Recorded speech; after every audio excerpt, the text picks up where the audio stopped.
Hi there. Thank you for stopping by.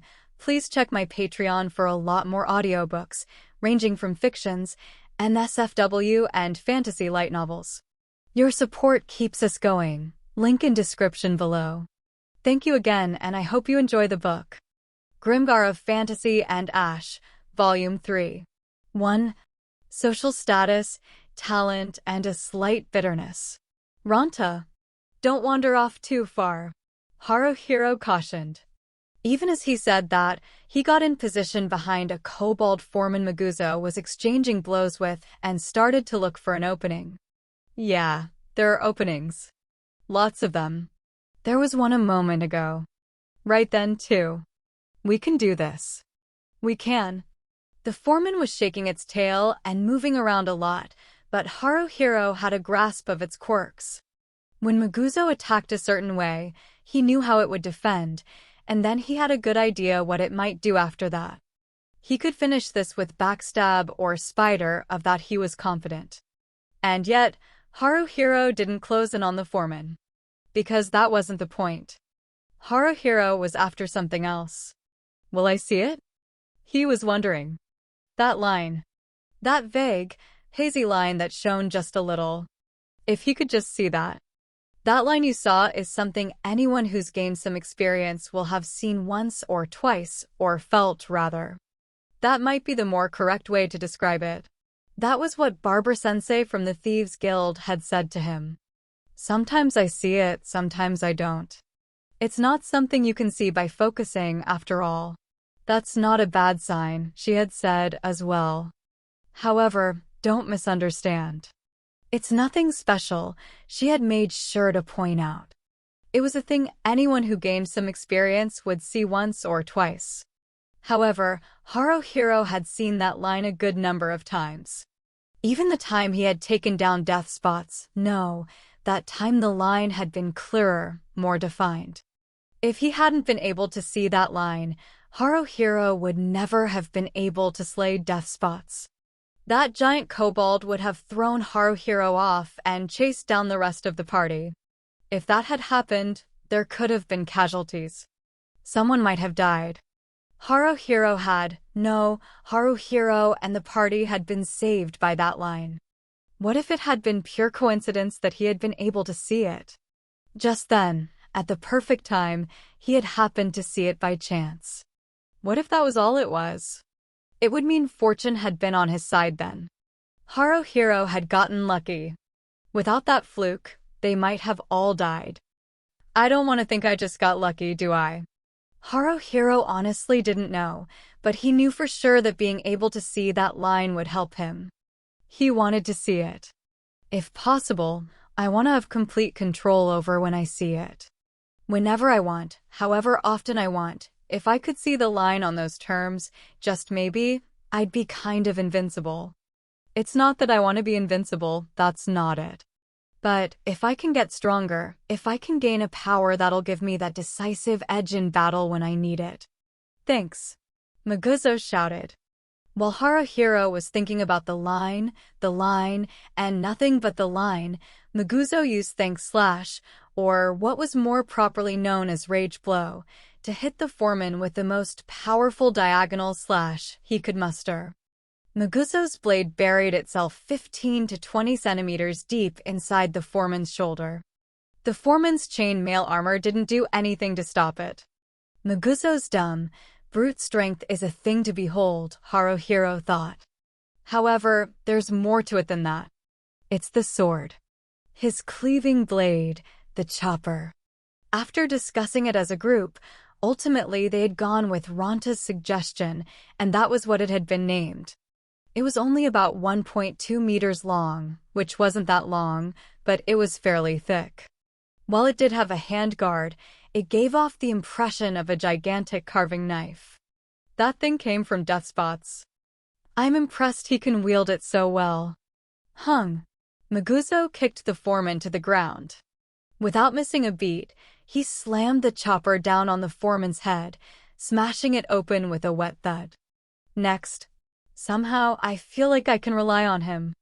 While he was busy admiring Maguzo. Haru, Mary shouted. Huh? What? He stammered. What do you mean, what? Ranta demanded. I don't want to hear that from you, Ranta, but, well, I guess I kind of deserve it.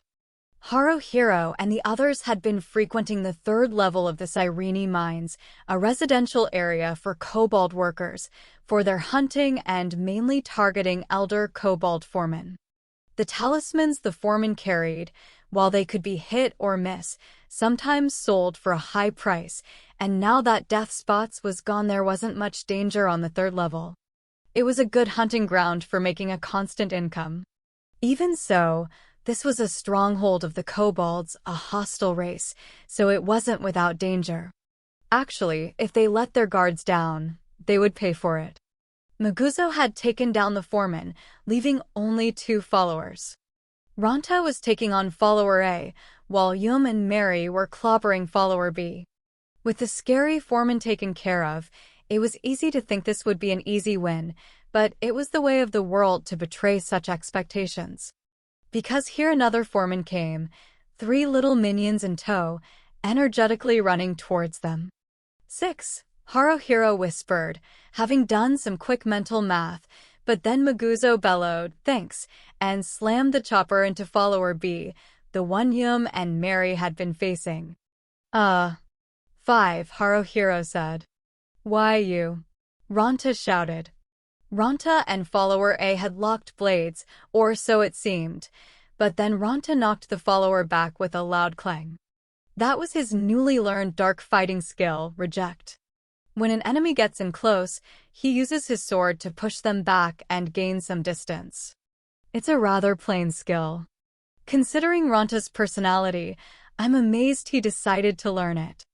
Though, if he follows Reject up with another skill, it leads to good combos. Anger! Ranta shouted. Once follower A was pushed out of range, Ranta stepped in, stabbing at its gullet. I'm disappointed in myself. Just now, for a brief moment, Haruhiro had thought Ranta was cool. Ranta hasn't just learned a new skill. Because he's not able to use his beloved bucket helmet anymore, he went and bought a visored helmet called a bassinet. He bought it used and it was darkened with tarnish, but he was probably thinking something stupid like that just made it a better fit for a dark knight like him. Though, as a matter of fact, it does make him look kind of dark knight-y, and maybe just a little cool. Wait, it's for now. Haruhiro hastened to give orders. He was technically the leader, after all. Maguzo, take the foreman. Ranta, one of the followers is yours. Take it out as quick as you can. For the other 2, Yum and I will manage them for now. With a shout, Maguzo charged the foreman, crossing blades with it. He used wind to make it back down, then pushed, and pushed some more. Hatred. Ranta leapt at follower C. It dodged his first slash, but with one blow coming after the next, he was still pushing it back. Follower D charged straight at Yum, but when it swung its shovel down at her, Yum let out a cat-like cry and did a low backwards somersault to avoid it. That was Weasel Somersault, which she just learned. It's a machete fighting skill. I don't feel like it's directly related to fighting with a machete, though. As follower D was looking surprised, Yum closed in on it. She executed a combo with brush clearer and diagonal cross. Follower D was faltering. I can do something, too, Haruhiro called. Haruhiro didn't particularly want to show off, though, and taking on enemies in straight-up fights wasn't a thief's specialty. Follower E came at him swinging its shovel. With not just the blade but the handle being made of metal, it was a sturdy shovel that could function in combat just as well as it could digging holes. Haruhiro knocked it aside with his dagger. Swat. Swat. Swat.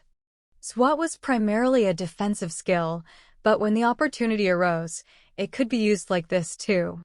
When follower E went for a big swing with its shovel, Haruhiro dodged it, deliberately choosing not to use SWAT this time.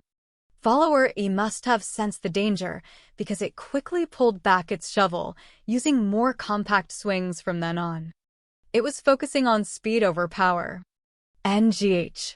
Haruhiro used SWAT, a strong hit meant to push the shovel away from follower E's body. As a result, it created an opening. Haruhiro got in close, seizing follower E's right arm with his left hand and his own right arm. Follower E yelped as he bent its elbow to an extreme, then he swept the legs out from under it, knocking it over. It was a fighting skill Barbara-sensei had taught him, or rather, like she always did, beat into him a rest. It feels good to pull it off, but it sure isn't showy. Haruhiro stomped on the fallen follower's jaw, dislocating it. Kobolds had a dog-like head, giving them a lot of bite strength, but their jaws themselves weren't especially sturdy. They were especially weak against strikes that came from the side. Follower E passed out or was in a state close to it. Ohm. Rel. ECT. Palam. Thursh. A shadow elemental that looked like a mass of black seaweed launched from the tip of Shihoru's staff, flying forward in a spiral. Yum! Yikes! Yum cried, crouching down as the shadow elemental soared over her head and collided with Follower D. The shadow elemental worked its way into Follower D's body through its nose and ears. As soon as it did, Follower D stood there, staring into space. The confusing shadow complex. Despite saying she wanted more attack power, the new Thursh magic spell Shihoru had learned was one that affected the target's brain and caused a state of confusion. It was similar to the one that lulled them into a deep state of sleepy shadow, but Shadow Complex would also work on enemies that were prepared for it or were in a state of heightened emotions. It was the sort of choice he would expect from Shihoru, and it was useful in its own way. Despite Yum being right in front of it, Follower D threw its shovel away and clutched its head. Meow, meow, meow, meow, meow. Yum unleashed a flurry of blows on Follower D. It seemed Follower D noticed, but it was much too late for it to do anything. By that point, it was slashed up so badly there was no way it could have turned things around. Why you? Ronta using Reject to push his opponent back and Anger to finish it, taking down Follower C with the combo he'd been using a lot lately. Is Maguzo struggling against the foreman? No, that's not it. Just now, the foreman's sword had hit Maguzo's left arm, but he must have intentionally allowed it to. Maguzo had bought some reasonably priced arm and waist guards used, and then paid an armor myth to resize them for him. He had also learned one heavy armor fighting skill. The foreman's sword bounced off of the armor on Maguzo's left arm with a clang. It hadn't been deflected in the normal way, though. Steel guard. Not being a warrior, Haruhiro didn't really understand it, but it was a skill that knocked away enemy attacks using defensive gear and particular methods of applying power. Incidentally, Haruhiro and the others currently had their athletic ability, their resistances, and their natural healing boosted by Mary's new light magic spell, Protection. Maybe it had something to do with the symbol of the god of light Lumieris being a hexagram, but its effect covered up to 6 people for a period of 30 minutes. When the spell was cast, a hexagram of light would appear on their left wrists, their bodies would feel noticeably lighter, and they would be in top form. Thanks in part to that, Maguzo was able to pull off his next move with panache. Of course, he used that one, thanks. It was the one that had become a fixed feature of all their fights, with both power and stability, the thanks slash. With the foreman's sword deflected and it knocked off its balance, Maguzo slammed the chopper down on its shoulder. It was nearly identical to when he had killed the first foreman. Maguzo may not look it, but he's pretty skillful, and he doesn't try to act cool or come up with little tricks like Ronta. He's straightforward in a good way, you could say. He sticks to basics, and as he repeats the same actions, he perfects them in his own way. If I praise him that much, I may be overstating it, but Maguzo's thanks slash is definitely turning into a killer move. Of course, there are his strength, his polished technique, and the quality of his weapon, among other things, that go into it, I'm sure, but anyway, His timing is good. The thanks slash always shows up at the ideal moment. It makes me want to applaud. Maybe I will. While Haruhiro was wondering whether to or not, Ranta came up behind follower D, which Yum had been working on cornering, and brutally took it down. Yeah, got my vice. Wahahaha. Ugh. What are you doing? Yum coulda handled that one by herself, she complained. What? You wanted to kill it yourself? Huh. You may have tiny tits, but you're a bloodthirsty wolf, you know that? Are you going to convert and start worshipping Lord Skullhell like me now? Nah, no way. Yum's a hunter. And Yum loves her white God'll hitch on, too. Yum just thinks, since she was fastened, that Kabi in solar combat, she shoulda kept it that way to the end. Also, don't call my boobs tiny. Yum, you mean solo combat. Haruhiro tried to correct her because he couldn't bear not to, but, as per usual, he was completely ignored. It just goes to show, girls with tiny tits can't do anything. If you don't like that, make M bigger. Ranta mocked. You say that, but Yum, she doesn't know how to make her breasts get bigger. Huh. You do this. Ranta mimed squeezing his own chest. Shihoru looked at Ranta with disdain, such incredible disdain. That's sexual harassment. Mary sighed a little. You're terrible. Damn straight. Ranta said, standing tall. I'm fine with being a harasser. And fine with being terrible. Keep it coming. Don't think you'll make me back down with just that. If that's what you're going to call me, I'm gonna become the terrible king of sexual harassers. Merg, Yum mimed squeezing her own breasts, or, rather, actually squeezed them. If Yum squeezes M, her breasts'll grow bigger? If that's all it takes, it's not so hard, huh? Whoa. Maguzo spewed out whatever was in his mouth.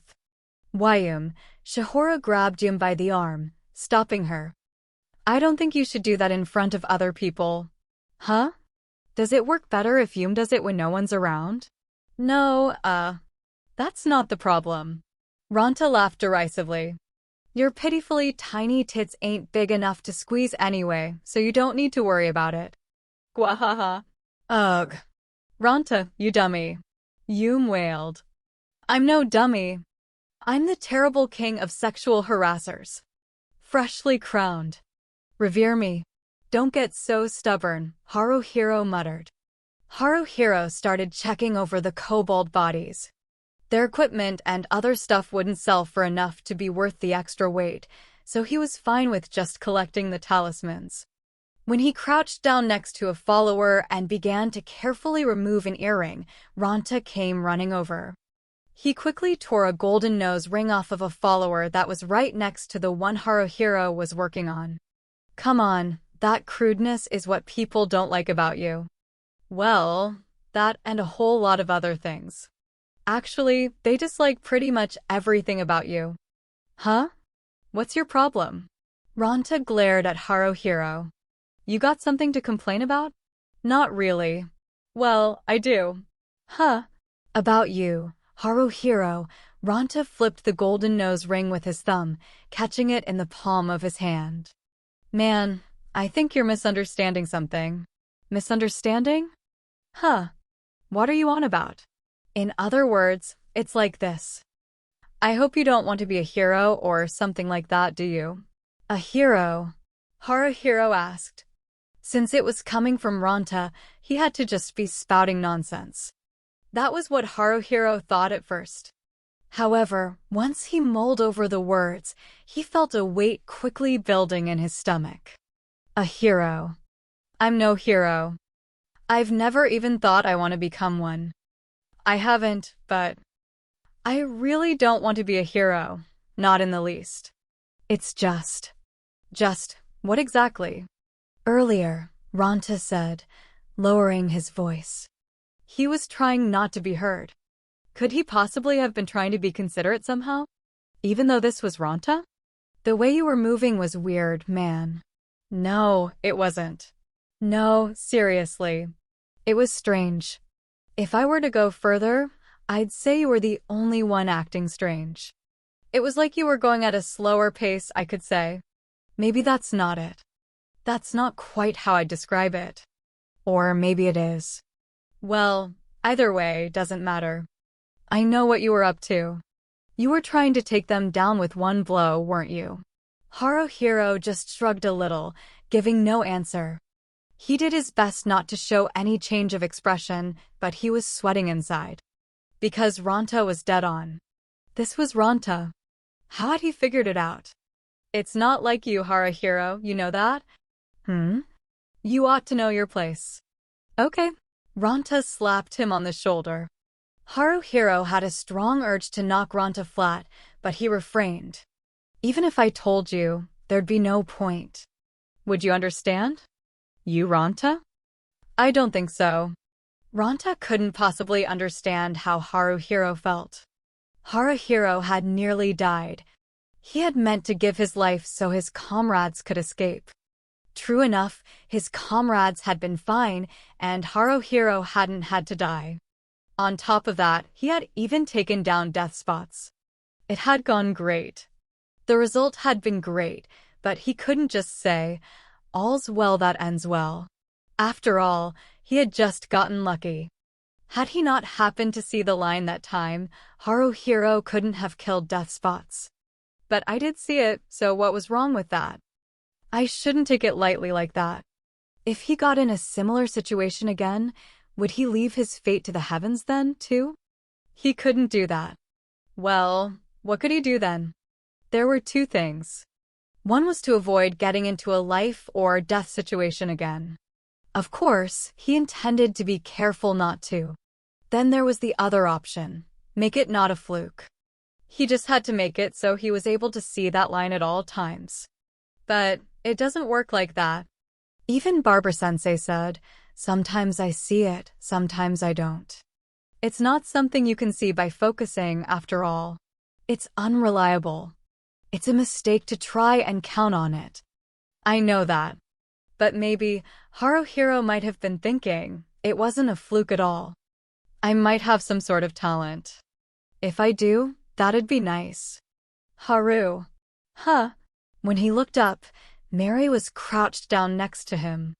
What? Huh? Eyes something up, he asked. I should ask you the same, Mary said, laughing a little. Worried about something? Nah.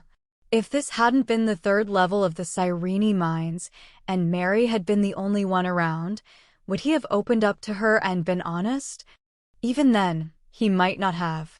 It's nothing, he said. I see. Well, that's good then. The look on Mary's face told him she didn't think it was good at all. Haruhiro felt a dull pain in his chest, as if he had done something wrong. It's kind of unfair, you know. All of this stuff. 2. Coincidence. They returned to Alterna, sold off their loot, split the proceeds, ate dinner, returned to home sweet home at the volunteer soldier lodging house, bathed, went back to their rooms, then all that was left was to go to sleep. That was all, yet Haruhiro couldn't get in the mood to do so. The hanging lamp on the wall had already been put out. That lamp and 2 bunk beds stuffed with hay. That was all there was in this room. I want to say farewell to this place and find a better room to stay in. It's an option now, but I just can't take that leap. Haruhiro was lying down in his upper bunk.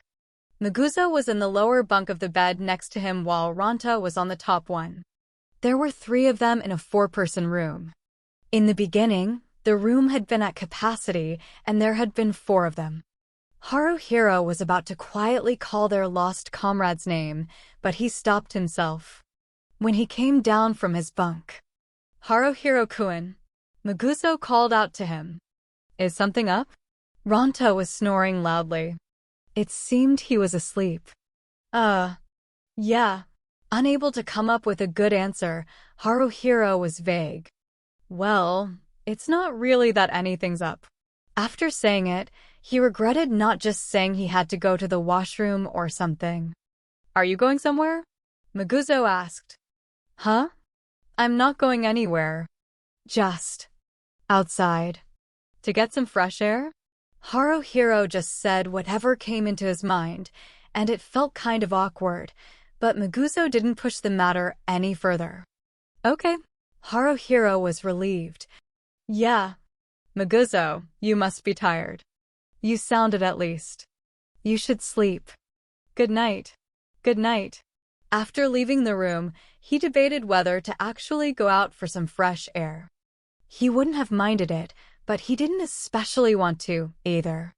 If Maguzo was willing to talk with him, maybe he hadn't even needed to leave the room. Should I have asked Maguzo to give me some advice? I couldn't do that, could I? Why couldn't he? He felt like he could explain it, but also like he couldn't. It was just, he couldn't talk to Maguzo. Maguzo's a good guy, though. He seems like he could keep his mouth shut. But that's not really the issue. Haruhiro crouched down, leaning his back against the wall in the first-floor corridor of the lodging house. There were a number of old lamps in the corridor and, while it couldn't be called bright, it wasn't pitch black. Now, as for whether he could have talked with anyone other than Maguzo, that wasn't really the case. Like Ranta, never, no way. He wouldn't even consider it. If he talked with Yume, the conversation felt like it would go off into another dimension and make no sense to him. As for Shihoru, now that I think of it, I've never spoken at length with her, have I? It was hard to imagine a situation where he would be talking with Shihoru alone. Now Mary, she would surely listen to Haruhiro. But was that okay? It didn't feel like it. He didn't want to make Mary indulge him anymore. He didn't want to show her his weaknesses. He wanted to act cool. He had those sorts of feelings, but there was more to it than that. Mary joined the party after it had already been formed, so while it's not quite that she feels less of a member than any of us, she's more enthusiastic about it, you could say. Like she feels she needs to contribute to the party, I think. I feel like I'd be taking advantage of that, and that makes me hesitant. I may be overthinking it, though. Besides, what did he need to worry so much over? After getting through a life and death crisis through sheer luck, they were doing pretty well now. True, if their luck had been bad, they could have been wiped out. However, running into death spots at that particular time had been bad luck, too, and it had been Haruhiro's good luck that had let him kill it. It all balanced out. In the end, Haruhiro may just have been dissatisfied. He was thinking so hard about the party. With desperation and sincerity, he was racking his brains and agonizing. Yet, what of his comrades? They were taking it pretty easy. They were learning new skills, procuring new equipment, and feeling like they had become stronger by doing so. Well, actually, they might have been getting stronger, but even so, Haruhiro and his group were the lowest level of volunteer soldiers. It was no time to be getting full of himself just because Komori of the Daybreakers had treated them to a round after he'd killed death spots. That hadn't been skill, it had been purely that he'd been blessed with good luck. He had to make sure he didn't jump to wrong conclusions from it. Why didn't the rest of them get that? Was Haruhiro the only one who understood? Were things okay like this? If we get carried away with ourselves, that's dangerous. Bad things always happen. Everyone should know that very well by now. And yet... Jeez. Haruhiro pulled at his hair. This is getting to be too much trouble. All this muddled thinking isn't going to change anything. If everyone else is fine with things, then maybe it's fine. When he went to stand up, he heard a noise. Or, rather, he heard footsteps. Someone was walking this way. They were coming from the entrance hall. In the lamplight, he saw them. 2 people. Both of them girls. Not Yume and Shihoru. The new volunteer soldiers, then? He knew that there were new people who had become volunteer soldier trainees after them. He had gone for a bath at close to the same time as 2 or 3 of the guys, so they'd spoken briefly, but he hadn't even met the girls yet. Maybe I should go back to the room? But Haruhiro didn't move. Because they were girls? Because he at least wanted to check out if they were cute or not. Because he was hoping he might get acquainted with them, that they'd become close.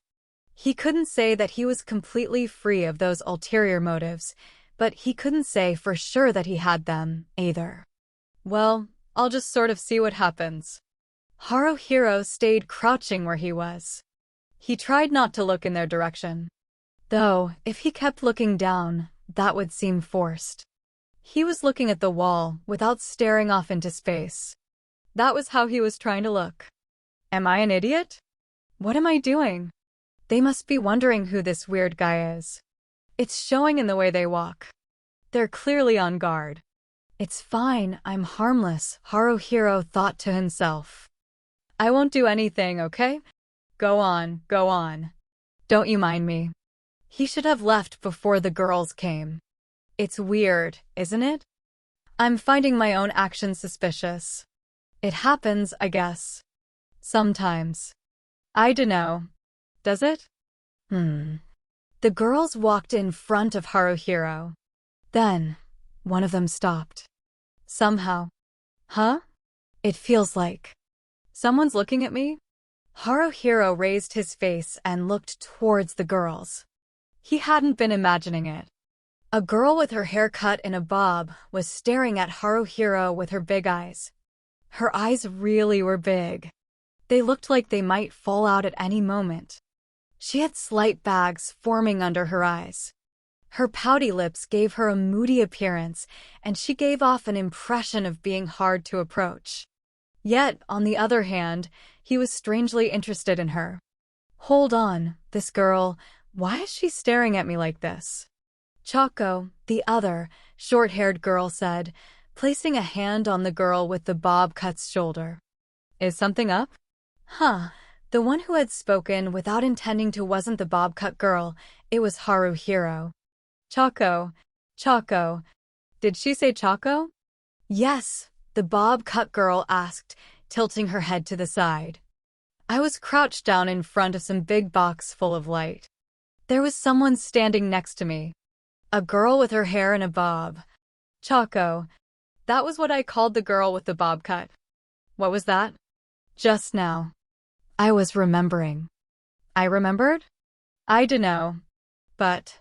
Choco. That name at least, I remember.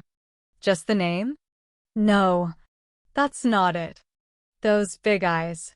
The slight bags underneath them. Those pouty lips. Her hairstyle.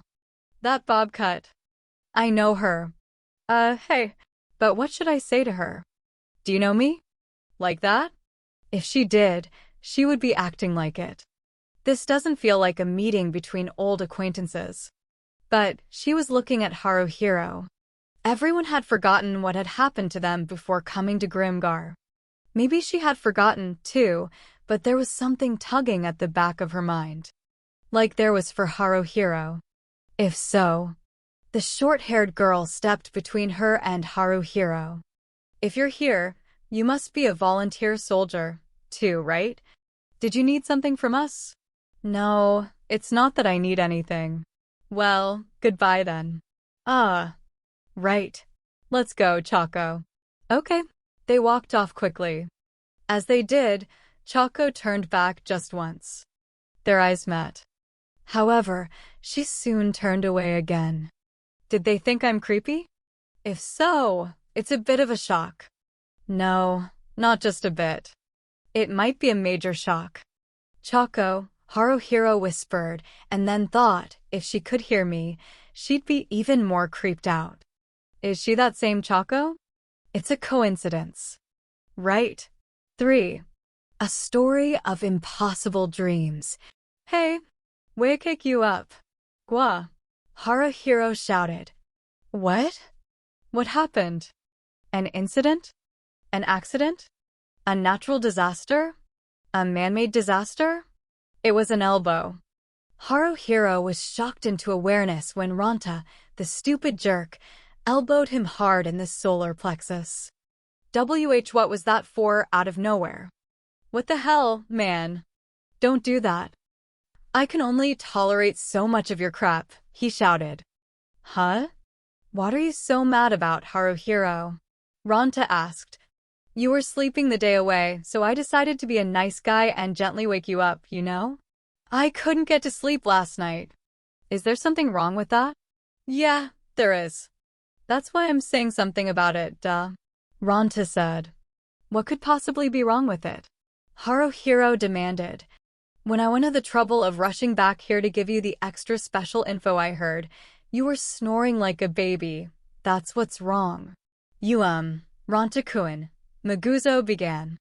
Shove off, Maguzo. You just stay quiet. This is between me and Haruhiro. Until it's settled, neither of us can move on. This is about setting things right between us as men. Hey, Haruhiro. Right here, right now, we'll settle this. Settle what? Haruhiro asked. Huh? You know what? That thing. Basically. What was it again? How should I know? Haruhiro sighed, sitting up. Every time he moved, his upper bunk of the bunk bed creaked. Looking up, he saw the familiar ceiling of the volunteer soldier lodging house. So, Haruhiro reluctantly turned to face Ranta.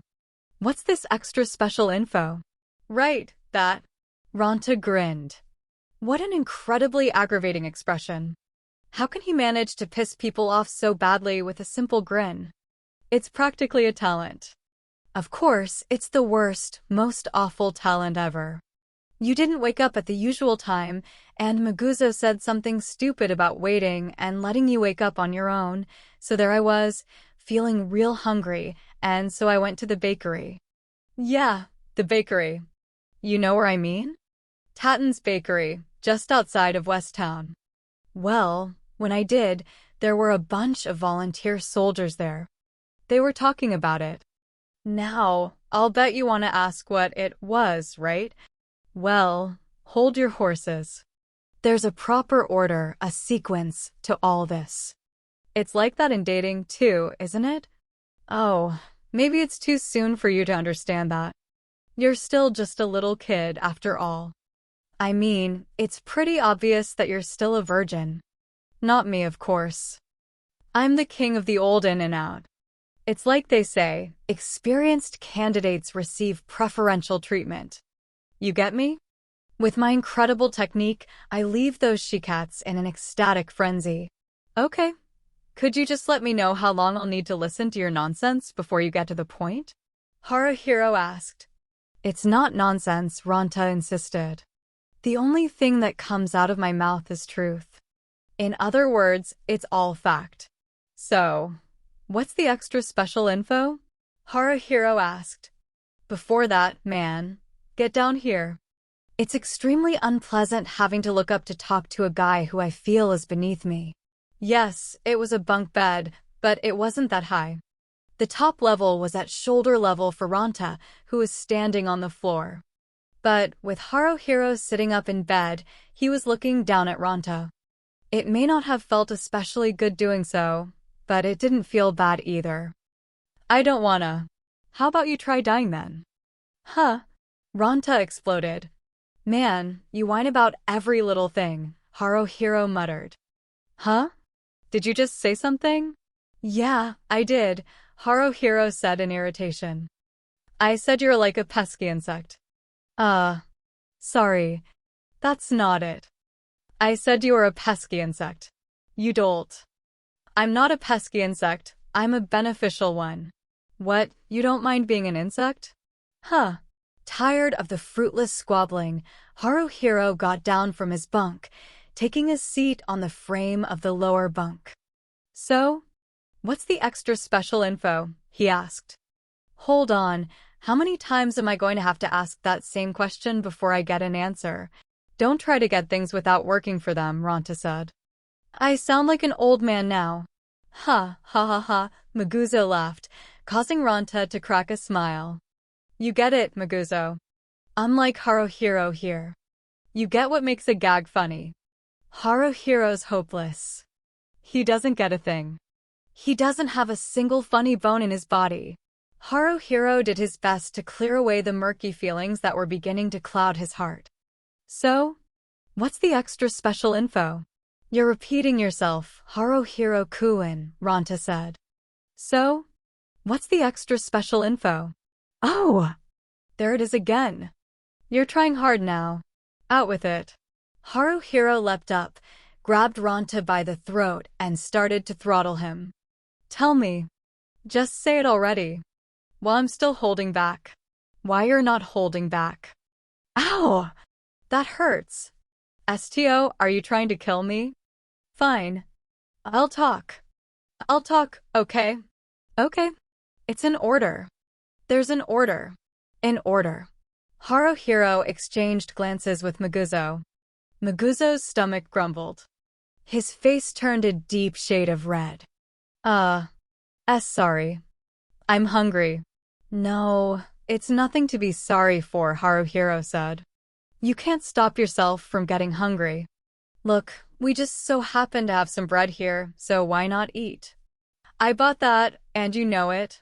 Ranta snapped. At Tatton's Bakery, the cheap place near West Town. I bought the bread, so it's all mine. Ranta was being a cheapskate, so Haruhiro and Maguzo decided to go get breakfast. Maybe he didn't want to be left alone because Ranta tagged along, snacking on bread. Along the way, he explained what an order was, acting as if the knowledge made him important somehow. According to Ranta, orders were issued for volunteer soldiers by the Alterna Frontier Volunteer Army Corps, Red Moon. However, despite being called orders, nobody was required to follow them. Volunteer soldiers decided for themselves whether to accept or not. That said, if someone suitable for the job chose not to accept without good reason, it did tend to cause other volunteer soldiers to look down on them. Well, that just meant that, if there was an order it looked like they could handle, it was best to just shut up and take care of it quickly. Of course, there was a more concrete reason why they would want to accept an order. Money. The reward for an order consisted of an advance payment and another payment on completion. As soon as they accepted an order, a volunteer soldier could collect the advance. The rest would be paid out if and when the task was successfully completed. If they pocketed the advance, but then didn't work on the order, there would be a fine. If the volunteer soldier in question was judged to have acted maliciously, they would be summoned to the Volunteer Soldier Corps office. If they didn't respond to the summons, a bounty would be placed on their head, making them a target for bounty hunters. Incidentally, the work of capturing bounties was treated like an order. Sometimes, there would be bounties placed on criminals or dishonest merchants, and there were some volunteer soldiers who preferred the bounty hunter-like work of pursuing these targets. The compensation for orders came not as cash, but as a military payment certificate used by the Frontier Army. These were called military scrip and were thin chits made of copper. Basically, they were paid with a promissory note. Military scrips could be exchanged for cash at the Yorozu Deposit Company, or they could be used in place of money at businesses that had a contract with the Frontier Army or Volunteer Soldier Corps. While Ranta was explaining all this, Haruhiro and Maguzo decided to go to the food stall village near the craftsman's town to eat a noodle dish called saruzo. The stall village was busy with craftspeople even early in the morning, and at this time of day, it was even more lively than the marketplace in the northern district. Saruzo was a dish of meat thrown into a salty broth along with yellow noodles made from wheat flour. Haruhiro hadn't thought it was that good at first, but it felt strangely familiar to him, and so he came to eat it sometimes. Having eaten it for a while, he'd gotten hooked on the stuff, and now it felt really tasty to him. As Haruhiro and Maguzo were blowing on their noodles to cool them, Ranta, who had been munching away at his bread, finally gave in to temptation and ordered a bowl, too. Yum. This the stuff. It's so good. Saruzo's awesome. Oh, come on, you're exaggerating. Also, your nose is running, Ranta, Haruhiro said. Of course it's running. It's gonna run like crazy. Haruhiro, don't you get it? This saruzo, it's perfect. Saruzo's delicious, huh? Maguzo said, already starting on his second bowl. No. Maguzo, correct me if I'm wrong, but is that your second, no, third bowl? Haruhiro asked. Why, yeah. It's easy to eat, you know, so I just keep wolfing it down faster and faster. Gwahahaha. Ronta laughed. Nice work, Maguzo. You're not my rival for nothing. But I'm going for it, too. On to the second bowl. Pops. Hit me with another one. Coming up. Well, it's fine if you want to. Haruhiro scooped up the noodles with his wooden fork and slowly carried them to his mouth. Okay, sure, they're delicious. But it's morning. I can't wolf down food like that. It'd be too heavy for my stomach. Still, though, Maguzo, this is delicious and all, Ronta said. But you know what? If we tried to make it ourselves, I bet we could, don't you think? Well? Yeah, I'm not so sure. The soup might be a bit hard. No, man, we could do it, said Ronta. This stuff is easy. You just throw a bunch of ingredients in a pot. Just boil that, and it'll come out tasting all right, I'm sure. No, I don't think it's that simple. You know? You think? It feels like we could pull it off. What's in this soup? Let's see, probably chicken bones. Pork fat, too, maybe. Then there are the vegetables. There are onions and carrots in here. Oh! Good job figuring all that out, Maguzo. Me, I had no clue, you know. I'm amazed you said you could make it. Then, Haruhiro took a shot at Ronta, but he got ignored, as expected. I'm fine with that, Haruhiro told himself. Really? Maguzo brought his bowl to his lips and drank the soup, his brow furrowing. Yeah. If you add garlic and maybe ginger, it might give it a more satisfying flavor. Oh! Oh! Ronta exclaimed. Maguzo, buddy, we could do it, don't you think? Once we make some money, what say you and me open a restaurant? Ha. But we're volunteer soldiers and all. Buddy, don't sweat the small stuff like that, Ronta declared. If we're bringing in money, it doesn't matter what job we're doing. Besides, it's not like we can stay in that violent world for the rest of our lives. Eventually, we'll retire, and then we'll need to start a second career. You know what that is? A second career. It's a second, you know. What is it? It's a second career, yeah. You just said the same thing again, Haruhiro said helpfully. Shut up, Haruhiro. Just shut up. Seriously. You can get lost. I'm having an important talk with Maguzo here. Anyway, how about it, Maguzo? Want to do that with me? Ronta and Maguzo's Saruzo shop. We'll split the profits 70 to me, 30 to you. Is what I'd like to say, but I'm fine with splitting it 50-50. We'll start studying now, so we'll be ready when the time comes. How about it? A restaurant, huh? Maguzo looked like he wasn't entirely against the idea. It could be nice. Doing something like that. Compared to fighting. Well, it seems easier at least. I'll think about it. Yeah, you think about it. Be super positive about it. We're gonna make so much money. Hand over fist. We'll open a whole chain of restaurants. First, we start with 10 locations in Alterna. Our goal will be 1,700 across all of Grimgar. You and I could do it, too. Well, that's a long way off, though. Ronta noisily slurped his Saruzo soup, then let out a stinky, satisfied belch. So, finally, I think it's time for me to talk about the order. Are you mentally prepared? Am I good to start? I am, right? Don't you tell me otherwise at this late stage of the game. You're being seriously annoying, so just tell us already, Haruhiro muttered. Haruhiro. When you call people annoying, you're being 100. Nay. 1,000, 10,000, no. 500 million times as annoying. Get that through your head already. Yeah. You only need to say, yeah, 100 times, said Ranta. Yeah, wait, not one time, 100 times. That's too many.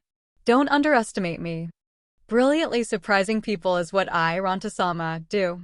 Even Maguzo's laughing, Haruhiro said. Sorry, Maguzo murmured. It's just, that one was funny. Muguzuzu. What do you mean that one? It's not just that one, it's all the ones. I'm always funny. The Wandering Comedian King, Rantamon, that's what they call me. If you doubt my 1 in 100 sense of humor, even if you are my future business partner, I'm not going to be able to forgive you. 1 in 100? Haruhiro asked. That doesn't feel like anything special to me. Haruhiro-kun, Ranta said. What's with that way of saying my name? It's kind of creepy. I meant to say 1 in 100 million, but I accidentally only said 1 in 100 yees. Do you get it new? Well, if so, that's fine. Now tell us about the order. This is going nowhere. That's your fault. Ranta shouted. Don't try to turn this on me, like I'm the bad guy.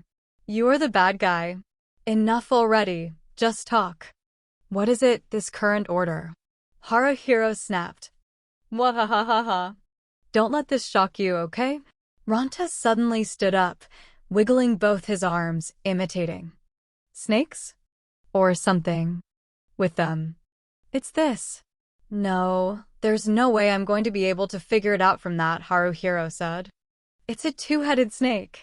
Ranta had his right-hand snake turn and say hello to his left-hand snake. The operation to retake Deadhead Watching Keep and Riverside Iron Fortress, codename Two-Headed Snake. Participating in this operation, let it be no secret, is the order. Well, the deadline for going to Riverside's is already passed, and they say that one's a job for experienced teams, so if we're going to take part, it'll be Deadhead we go to. The upfront pay is 20 silver, with 80 more on completion, making 1 gold altogether. That's a solid gold coin. And that's for each of us, you know. That's incredible. Maguzo's eyes went wide, and he let out an oh. 1 gold coin. Haruhiro thought that was a lot. But at the same time, he remembered that when they'd lost a comrade, Rinji had come over to him and said, consolation money. Take it, and thrown him a gold coin. Rinji sure is rich, Haruhiro thought, even though it was silly to dwell on it. Now, Deadhead, Ranta said, sitting back in his chair, is here. He pointed to a spot on the table. No, maybe here? Maybe around here? Or could it be around here? Won't any spot do? Haruhiro asked. Well, yeah. But, you know, it's an orc fortress 6 kilometers north of Altona. When I say 6 kilometers, that sounds pretty close. Or, rather, it is really close. Of course, our frontier army has attacked the fortress many times, and even taken it in the past. However, they can never hold it long. Why do you think that is? Maguzo crossed his arms in thought, tilting his head to the side. Because they have no guts. Or something. That's not it, huh? Of course it isn't. No. The answer is, right around here, Ranta pointed to a spot near the edge of the table. Riverside Iron Fortress. This fortress, it's about 40 kilometers west of Deadhead, on the bank of a jet river, and if you go further upstream, you'll run into the territory of the former kingdom of Nanenka. You know what that is? No, I bet you don't. The former kingdom of Nanenka. It means orcs, man, orcs. Nowadays, there's a country full of orcs there. So, they're able to travel by boat and carry in supplies and troops. Deadhead's a teeny tiny little keep, but when the frontier army attacks, they raise smoke signals or something. When they do that, reinforcements get sent in from Riverside immediately. Haruhiro furrowed his brow. But it's a full 40 kilometers away.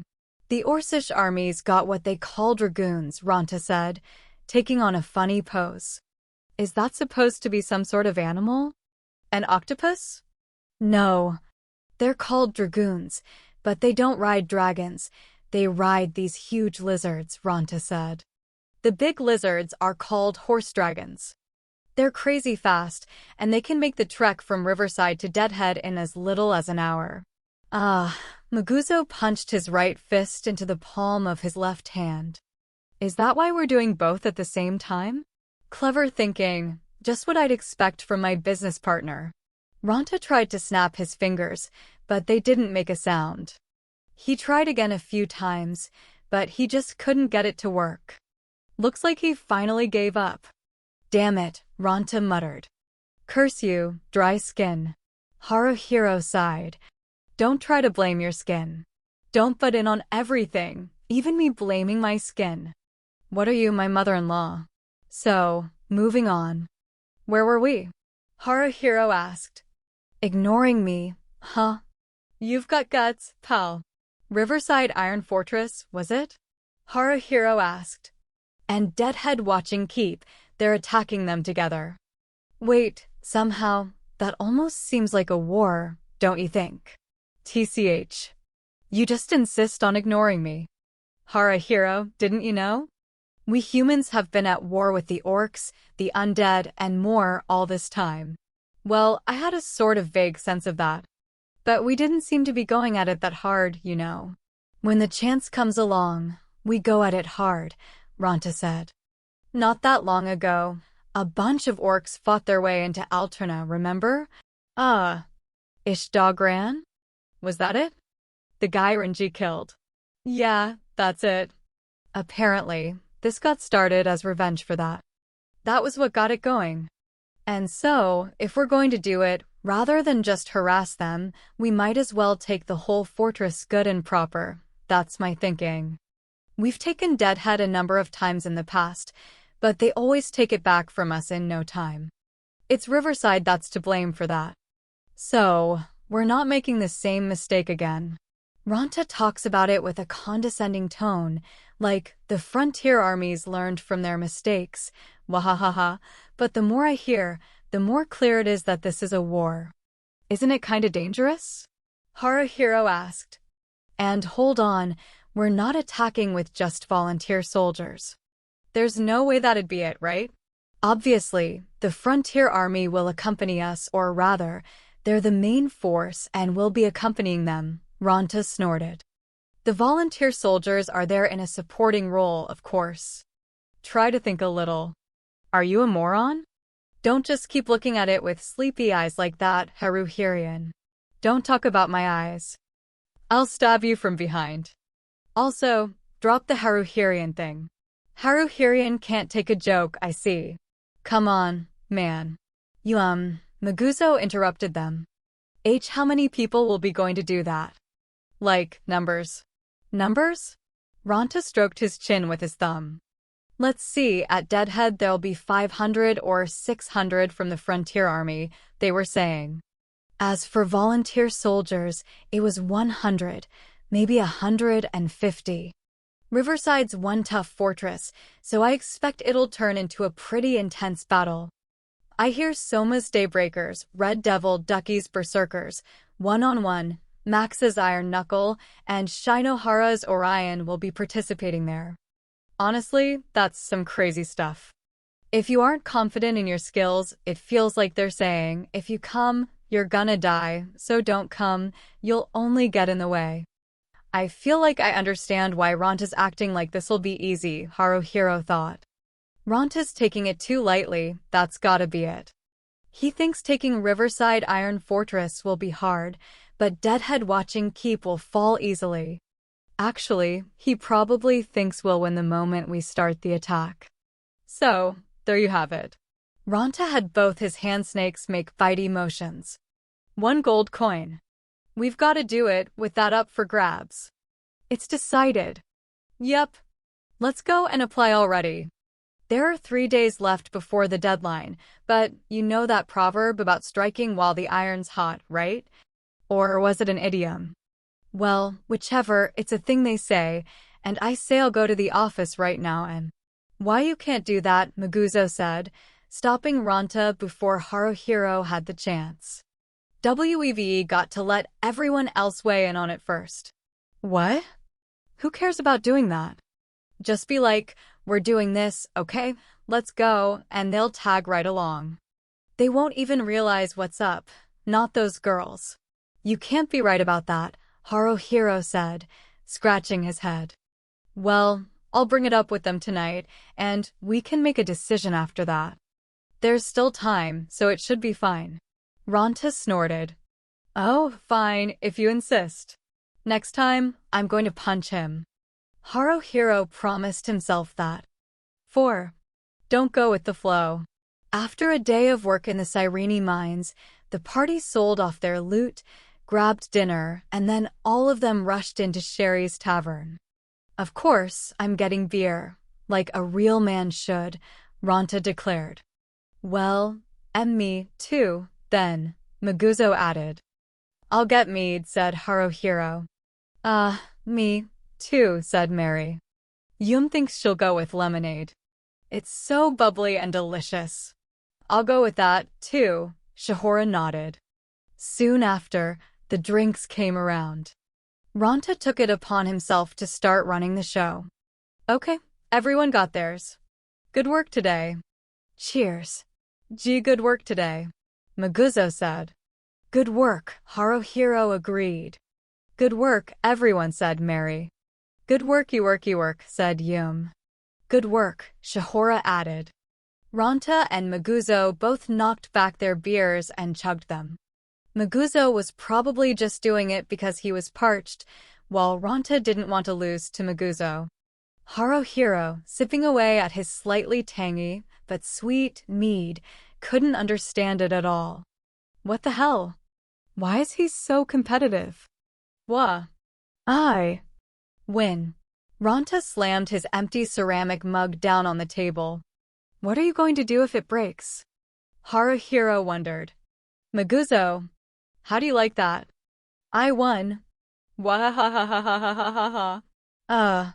Sure, Maguzo said, putting down his mug without finishing it. Why, you're amazing, Ranta-kun. Drinking it all in one go like that. I know, right? I am awesome, aren't I? You really do get it, Maguzo, Ranta said proudly. I should have expected no less from my future business partner. Yum blinked repeatedly. Blinking partner? No, a business partner. Haruhiro at least made the effort to correct her. And, hold on, what kind of partner would that even be? A blinking partner. Suddenly, Shihora let out a strange hic. When they looked over, Shihora was covering her mouth with both hands and looking down. Her face was a little red. What's wrong, Shihora?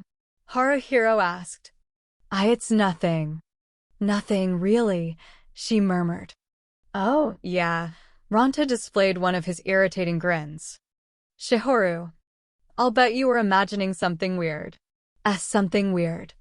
I don't know what it'd have been. I'm not equipped with a delusion engine as powerful as yours, you know. I don't have an engine like that. So, that means I don't have the same delusion energy coursing through me that you do, get it? Ranta went on.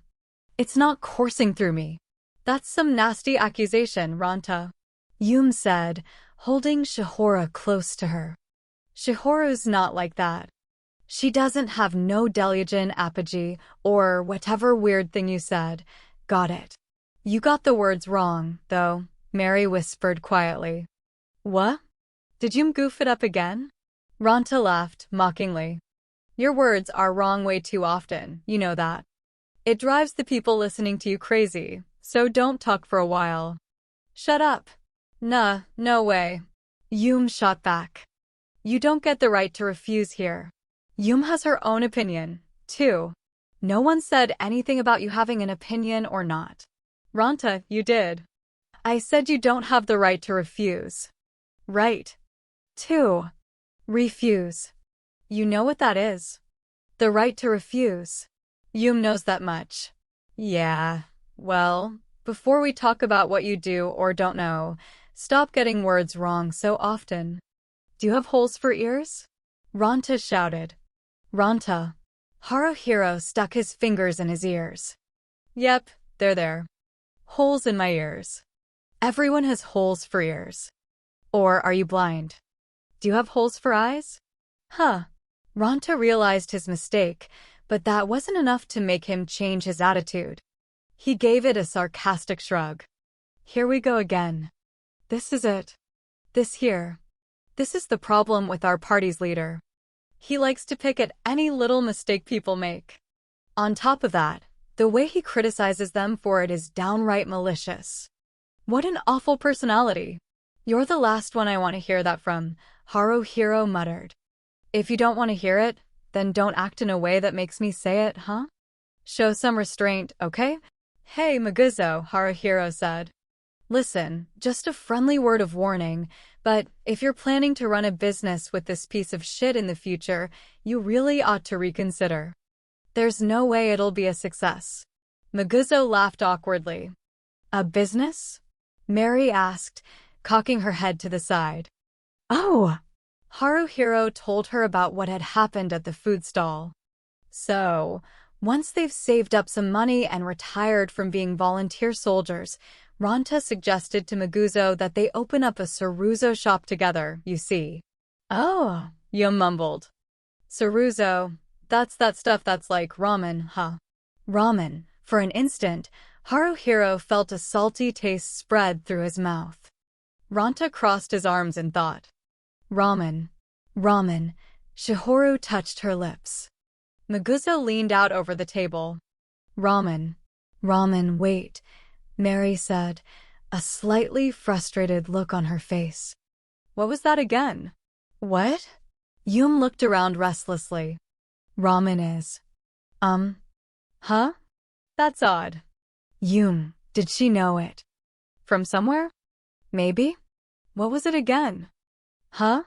What was Yum talking about with everyone again? Haruhiro scratched his head. What were we talking about? About ramen, Maguzo said in a strong tone. We were talking about ramen. We probably know what ramen is. That's right. Saruzo, it's kind of like ramen. When I first ate it, I thought it tasted like something. It was ramen I was thinking of. I couldn't remember it at the time. I wonder why not. I've always loved ramen. Ronta-kun. Huh? Oh! Ronta asked. Someday let's do it. Open a restaurant. Huh? But me, I don't want to open a Saruzo place. I want to make ramen. I'll save up money, study, and when I can make ramen that tastes just right, let's do it. Let's open that restaurant. A restaurant. Ronta grinned broadly, grabbing Maguzo around the shoulder. Even though it was Ronta, this was a smile that wasn't infuriating to see. Yeah, you'll be in charge of the cooking and raising capital. Leave everything else to me. I swear I'll lead us to success. Yeah, the cooking is fine, but raising capital, too. Haruhiro muttered. What, aren't you putting in any money yourself? Haruhiro wanted to add, but he'd have felt bad doing so after seeing how excited Maguzo was about doing it. I can warn him any time. I don't need to be a killjoy right here and now. Either way, it was a long way off. Probably an astonishingly long way off.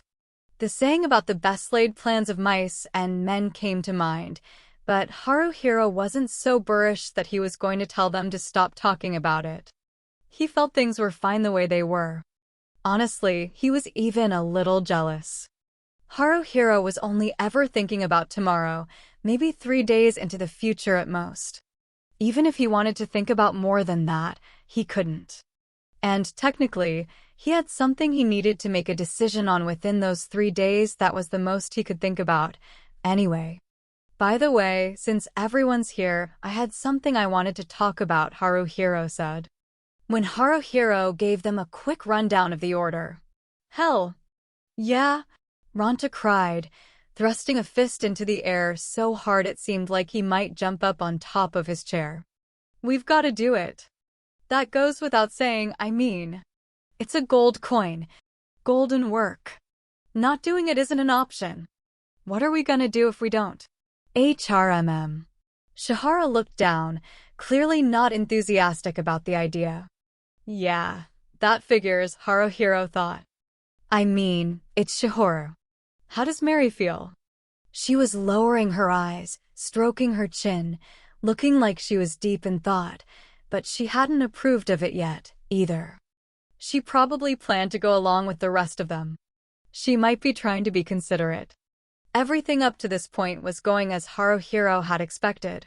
Yum. Yeah, Yum puffed up her cheeks, looking up and away diagonally. She doesn't care either way, maybe? Oh! Is that right? Haruhiro asked. HM? What? Oh, it's nothing. If Ranta said he wanted to do something, Yum would usually oppose it. That was the way it usually went, but it looked like things were different this time. Why? If anything, Haruhiro wanted to ask that, but if he did something that would encourage conflict between Yum and Ranta, that wouldn't be very mature, and he didn't feel it would be right for the party leader to do that, either. Even if Ranta was a hopeless case, he was still a comrade, and it was best not to rock the boat. But wait, hold on? That meant that Haruhiro was against, Ranta was for, Shihoro was weakly against, Mary was neutral, Yum was neutral, too. Maguzo looked more serious than ever. Somehow, that gave Haruhiro a bad feeling. That bad feeling was right. I'd like to try it. Maybe? Magazu. Ranta thrust his fist out at Maguzo. Yeah? Why yeah? Maguzo asked. Get over here. Say yeah. Yeah? Why yeah? When Maguzo hesitantly bumped his fist into Ranta's, Ranta said, yeah, and bumped his fist back. Then he bumped their forearms, then elbows together, saying, yeah, finally finishing by locking their arms together firmly. Wahahaha. Seriously. Seriously. That's my future business partner for you. We're both frontliners, too. It's no exaggeration to call him my partner. We're like peas in a pod, Maguzo. Don't you think so? You do, right? Ranta shouted. Yeah. Why, you're right. Ha ha. Good, good, good, good. Hey, Haruhiro. Huh? WH what? Majority vote.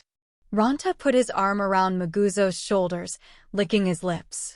He had a look in his eyes like a carnivore about to devour its prey. Go on, let's take a vote. No, Haruhiro said. Wait. Hold on. This is no good. It's bad. I don't like where this is going. If Maguzo was voting for, then along with Ranta's vote there were two furs. Haruhiro would vote against and probably Shihoro as well, giving them two. Mary and Yum's two votes remained unclear. If it comes down to it, I feel like Yum will follow me, Haruhiro thought. But when I ask myself if that's guaranteed, I don't know. Now that Maguzo sided with Ranta, I can't be confident. Haruhiro started to speak, but then looked to Mary and Yum, sizing them up. Man, which is it? Are the two of them for? Or against? I don't know. Let's do it tomorrow, he said. Huh. Ranta's eyes went wide. What do you mean tomorrow, you idiot? Don't put off until tomorrow what can be done today. Are you a sloth? It's fine, Haruhiro said. We don't have to rush. There's still time before the deadline.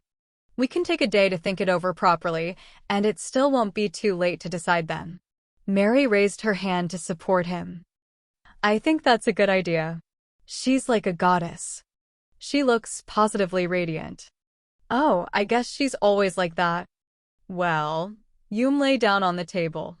She'd only drunk non-alcoholic lemonade, but she was acting tipsy. Yum agrees with Mary, maybe. It should be fine, no? Why, yeah. Shihoro nodded. It's a good idea. I think so, too. It didn't look like Maguzo had any objections. Yeah, you're right. It's fine. There's no rush. You people. Ranta screamed. Ranta can hardly contain himself, but who cares about him? For now, it looks like I can get through this. Haruhiro breathed a sigh of relief, looking around the tavern. Sherry's had the same crowd as usual. In other words, it was packed with volunteer soldiers. Among them, there should have been a good number who had already accepted the order and would be participating in Operation Two-Headed Snake. It might be a good idea to gather information. I'm not so good at doing this kind of stuff, Haruhiro murmured. Honestly, I'd rather not talk to strangers. I can't afford to be saying that now, I know, but still. 5. That's what it feels like. I understand that, so I tried my hardest, you know. Haruhiro thought. Well, as much as I could, at least. He had tried calling out to the senior volunteer soldiers that he'd talked to in the past and asking them about it. The fact that the affable Shinohara and his gang hadn't come to Sherry's hurt his chances a bit, maybe? Shinohara was usually kind and polite, of course, and so were the other members of Orion. If he were to ask politely, without demanding too much of them, they would probably tell him what they knew. Well, outside of Shinohara, the only one Haruhiro could easily talk to was Kikuwa, the guy who had come to Grimgar the same as him, but was super easygoing and had a lot of connections. But Kikuwa wasn't there today, even though Haruhiro met him at Sherry's pretty often. Had he gone off somewhere, maybe? Despite appearances, Kikuwa was a member of one of the more senior volunteer soldiers, Tokamune's, party, so he had gotten a lot further than Haruhiro and his group. Come to think of it, he mentioned something, I think. If I remember correctly, some place called Wonder Hole is their main hunting ground now. That was somewhere in the Quickwind Plains, right? Wonder Hole, huh? Haruhiro was sitting in the hall on the first floor of the volunteer soldier lodging house, leaning with his back against the wall. Ranta and Maguzo were back in the room, fast asleep. Maybe it was the alcohol, but they both snored incredibly loudly. Because of that, Haruhiro hadn't been able to sleep, though maybe that was just one of the many usual reasons. He had spoken to a handful of senior volunteer soldiers who had accepted the order, and from what they had told him, everyone seemed optimistic about their chances of taking Deadhead Watching Keep. When he asked why, it was apparently because Deadhead had fallen a number of times in past. They could take that keep any time they wanted to. It was just that the reinforcements from Riverside Iron Fortress were hard to deal with, so they usually left it alone. Even if the volunteer soldiers ignored them, the orcs there hardly ever came to attack Alterna. Even if an incident like the one with Ishdogran occurred, it wasn't going to shake the fortress city of Alterna. Even in the worst-case scenario, if the orcs brought a massive army to attack them, they just had to bar the gates and settle in for a siege. They had supplies. They could even expect support to come from the Arabakia Kingdom mainland. Because the orcs knew that, too, they never got serious about sending forces after Alterna. The Orcish position was that Deadhead was merely a watching keep, and they were monitoring the humans. They didn't station a large force there, so if the humans suddenly attacked, it would fall easily. Because that was the general consensus, none of the volunteer soldiers doubted that the mission to take it would succeed. It was a given that they'd win at Deadhead, like they always had up until now. However, since there had never been a proper attack on Riverside before, nobody knew how that one would go until they tried it. It seemed like people expected it to go well, though. After all, it seemed the Frontier Army would be committing a good amount of manpower to taking Riverside, and as for the volunteer soldiers, Soma and his Daybreakers would be participating, along with many other influential clans. It just might work. That was what most volunteer soldiers seemed to be thinking, and Haruhiro hadn't heard anyone sounding negative about it. It might be okay to do this. Maybe? After all, it was 1 gold. 1 golden coin. Converted to silver, that was 100 coins. Recently, Haruhiro and the party had been going to the Cyrene mines. There had been times when, on the best days, their daily earnings could exceed 30 silver each.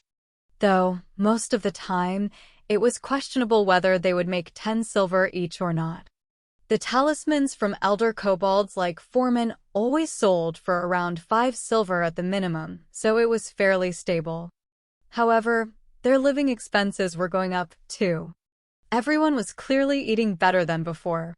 They drank, too, and would go out to buy this or that.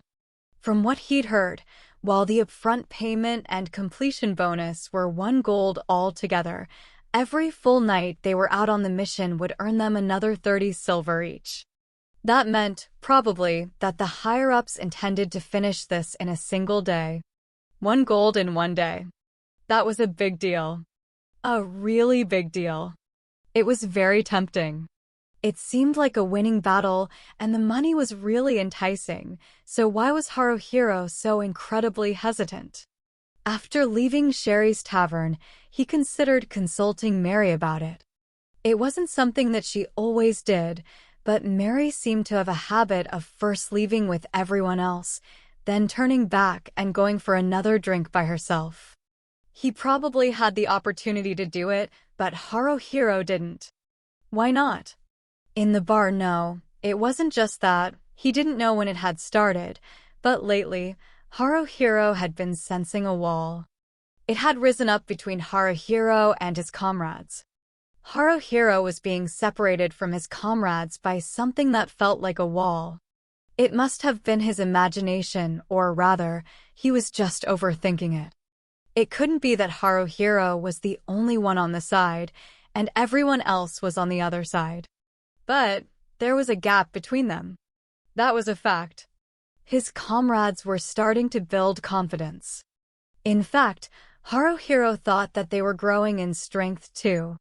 When they were on the 3rd level of the Cyrene mines, it was generally pretty easy, after all. That was partially because they no longer needed to worry about death spots, but he didn't feel like they could lose. At their current level, if Haruhiro and the others took on a group of 8 goblins, they could probably handle them now. With kobolds, it would depend on how many of them there were elders, but usually there were 2 to 3 ordinary kobolds for each elder. Even if they went up against 3 elders and 5 ordinary kobolds, it wasn't like they couldn't manage that. Not that he wanted to take that sort of risk. That's it. I want to avoid risks as much as possible. Safety comes first. As leader, I'm always keeping that in mind. I don't want us to take any harm. I'd like to keep that to the absolute minimum. If possible, to 0. Actually, 0 sounds good. No matter what it takes, I'd like to keep it to 0. I'm scared. I mean, it's frightening. Everyone else seems calm and composed. Me, not so much. I may not feel like we're going to lose, but I'm always on edge.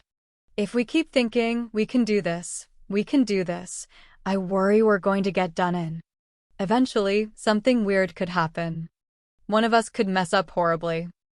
I can't rule the possibility out. It's kind of like Haruhiro held his head in his hands. Like, I don't believe in my comrades. But even more than that, in myself. Is that okay? Is it really okay for a guy like me to be the leader? Haruhiro worried about whether any party with him as leader would be able to keep on going. Though, now, maybe he really was overthinking things? It wasn't like he had messed up somehow. It was just, he felt like he was going to, and he was afraid because of that. That was all. If I were to screw up, then what if one of my comrades got hurt? What if they died? Those guys, aren't they thinking about that at all?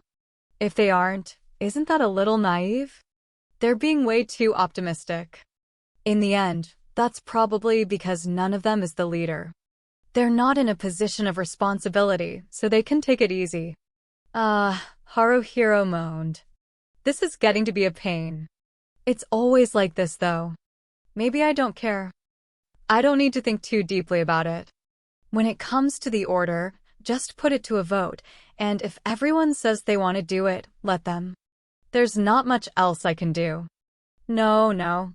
Haruhiro shook his head back and forth, still holding it in his hands. That's no good. I have to care more than that.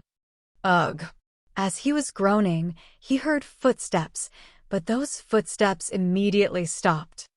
Because he'd been letting out strange noises, whoever the footsteps belonged to might have thought he was crazy and dangerous. He looked up, and at the other end of the corridor, the girl with her hair in a bob was standing there, pigeon-toed. Haruhiro lowered the hands he'd been holding his head with. The girl started to walk towards him. Not slowly and cautiously, as if she were intimidated, but approaching at a leisurely pace. She was probably going to walk right past him. Well, of course she would. That was obvious, wasn't it? What was she even doing here to begin with? It was past bedtime. He hadn't thought he'd be able to meet her. He hadn't, but maybe, deep down, he'd been hoping he would. No, it was an exaggeration to say he'd been hoping for it. I saw her here once before, so maybe I'll meet her here again. He couldn't deny that the thought had crossed his mind. Of course, the time being the time, there had been no guarantee he would meet her. He shouldn't have been able to meet her. She should have walked past Haruhiro. Instead, she stopped. Then, as if after a moment of indecision, she bowed her head to him a little. Then, "Hey," she said, in an extremely brusque tone. Depending on the person, that attitude might make someone think she was picking a fight. Even Haruhiro got a little angry. She's the one who greeted me. She can leave any time now, and yet she's not going. The girl made no attempt to make eye contact with Haruhiro. It felt like she wanted to leave, but leaving so soon would be awkward, so she didn't know what to do now. Though, seriously, you can just go, okay? Haruhiro thought. He seriously felt that way, but he also wanted to at least talk with her. Well, not that he'd have had any idea what to talk about. The words weren't coming to him. Nothing even resembling words came out. Ha ha ha, unable to come up with anything else, he tried laughing a little. The girl gave a little sigh. He realized. She's going to leave. Wait, he said. Huh? She stopped walking. What? Nothing. Oh, man. What now? I went and stopped her. My mind's blanked out and gone all white. No way. It can't have gone all white. My face, on the other hand, I'm sure it's ghastly pale. WL. You know. What is it? Well. Nothing. Really? Okay, she said. Why, yeah. Bye. She turned to leave. Listen. Huh, he yelped. Seriously, what? What? What? I wonder what he stammered. Ba, Sakalai, yeah. HM. Yeah, this is bad. No matter how you look at me, I'm acting like a total weirdo right now, aren't I? Maybe I should apologize? Say I'm sorry? Would that be weird, too? Too sudden? Would it be bad? Oh, man. Oh, man. Oh, man. She covered her mouth with her sleeve. Did I just get laughed at? With her sleeve still covering the lower half of her face, she said, "You're weird." Weird? Am I weird, you think? He managed. Weird, she said. And gross. No way. Yes, way. Seriously? Ugh. This is a huge shock, he moaned. What is it? She looked back and forth. What are you doing here? Me? I'm not doing anything weird, you know? Just being normal and, well, thinking about some stuff. You could say it wasn't funny, but he almost laughed again before he could stop himself. What about you, Chaco? What, no honorific for me? She asked. Sorry. It's just. It feels more natural that way. But if I said that, she'd probably be even more creeped out. Really, that's how it is, though. Chaco-chan or Chaco-san. Maybe, yeah, no. It's not right. Chaco is Chaco. Are you, Choco narrowed her eyes a little. A ladies' man? You don't look like it, though. I'm not, okay? Haruhiro said. I'm exactly what I look like. I'm not. I'm not a ladies' man at all. Choco-chan? San. It's fine. Just Choco. Really? Yeah, she said. Somehow. Somehow what? This is going to sound weird, but somehow, you know what, never mind. Huh? Tell me, he said. You've got me wondering. I won't say. Are really? Well, that's fine. So you're fine with it, Choco said. Huh? No, I'm not really fine with it. But you said you wouldn't tell me. You weak-willed wussy. Haruhiro eyes shot wide open. His heart was beating strangely fast. This wasn't his normal pulse. What was it? Those words. You weak-willed wussy. They sound familiar. Maybe I'm just imagining that. Still, it's not a common thing to call someone, at least, I don't think so. At least, Haruhiro had never heard the phrase before. No, that's not true. I have heard it before. Choco, he said. Yes, she asked. I'll bet you don't remember either, do you? What it was like before you came here? Yeah. I don't remember. Neither do I. Not even my family or friends. I don't remember them at all. Yep, she said. So, on that note, he said nervously, could it be? Like, for me, I joined a party, and I think I met them all for the first time here, but maybe that's not the case, right? You might have known each other from before, she asked. Well, I'm just saying that it's a possibility. It could be. For instance, with me and... Choco looked at Haruhiro. Just a brief glance. She immediately looked away again. You too, she finished. Haruhiro took a deep breath. We could have, right? That's a possibility. But, she began. Yeah? Since we don't remember it, it doesn't matter. That's not true, he wanted to say. But it was just like she said. No matter what had been between them in the past, whether they had been friends, lovers, or family, if they both didn't remember it, it didn't mean anything. It didn't mean anything. Come to think of it, I haven't asked your name yet, Choco asked. My name? Haruhiro felt like he'd been sucker punched. Choco didn't know Haruhiro's name. Yeah, that's right, isn't it? He asked. Of course.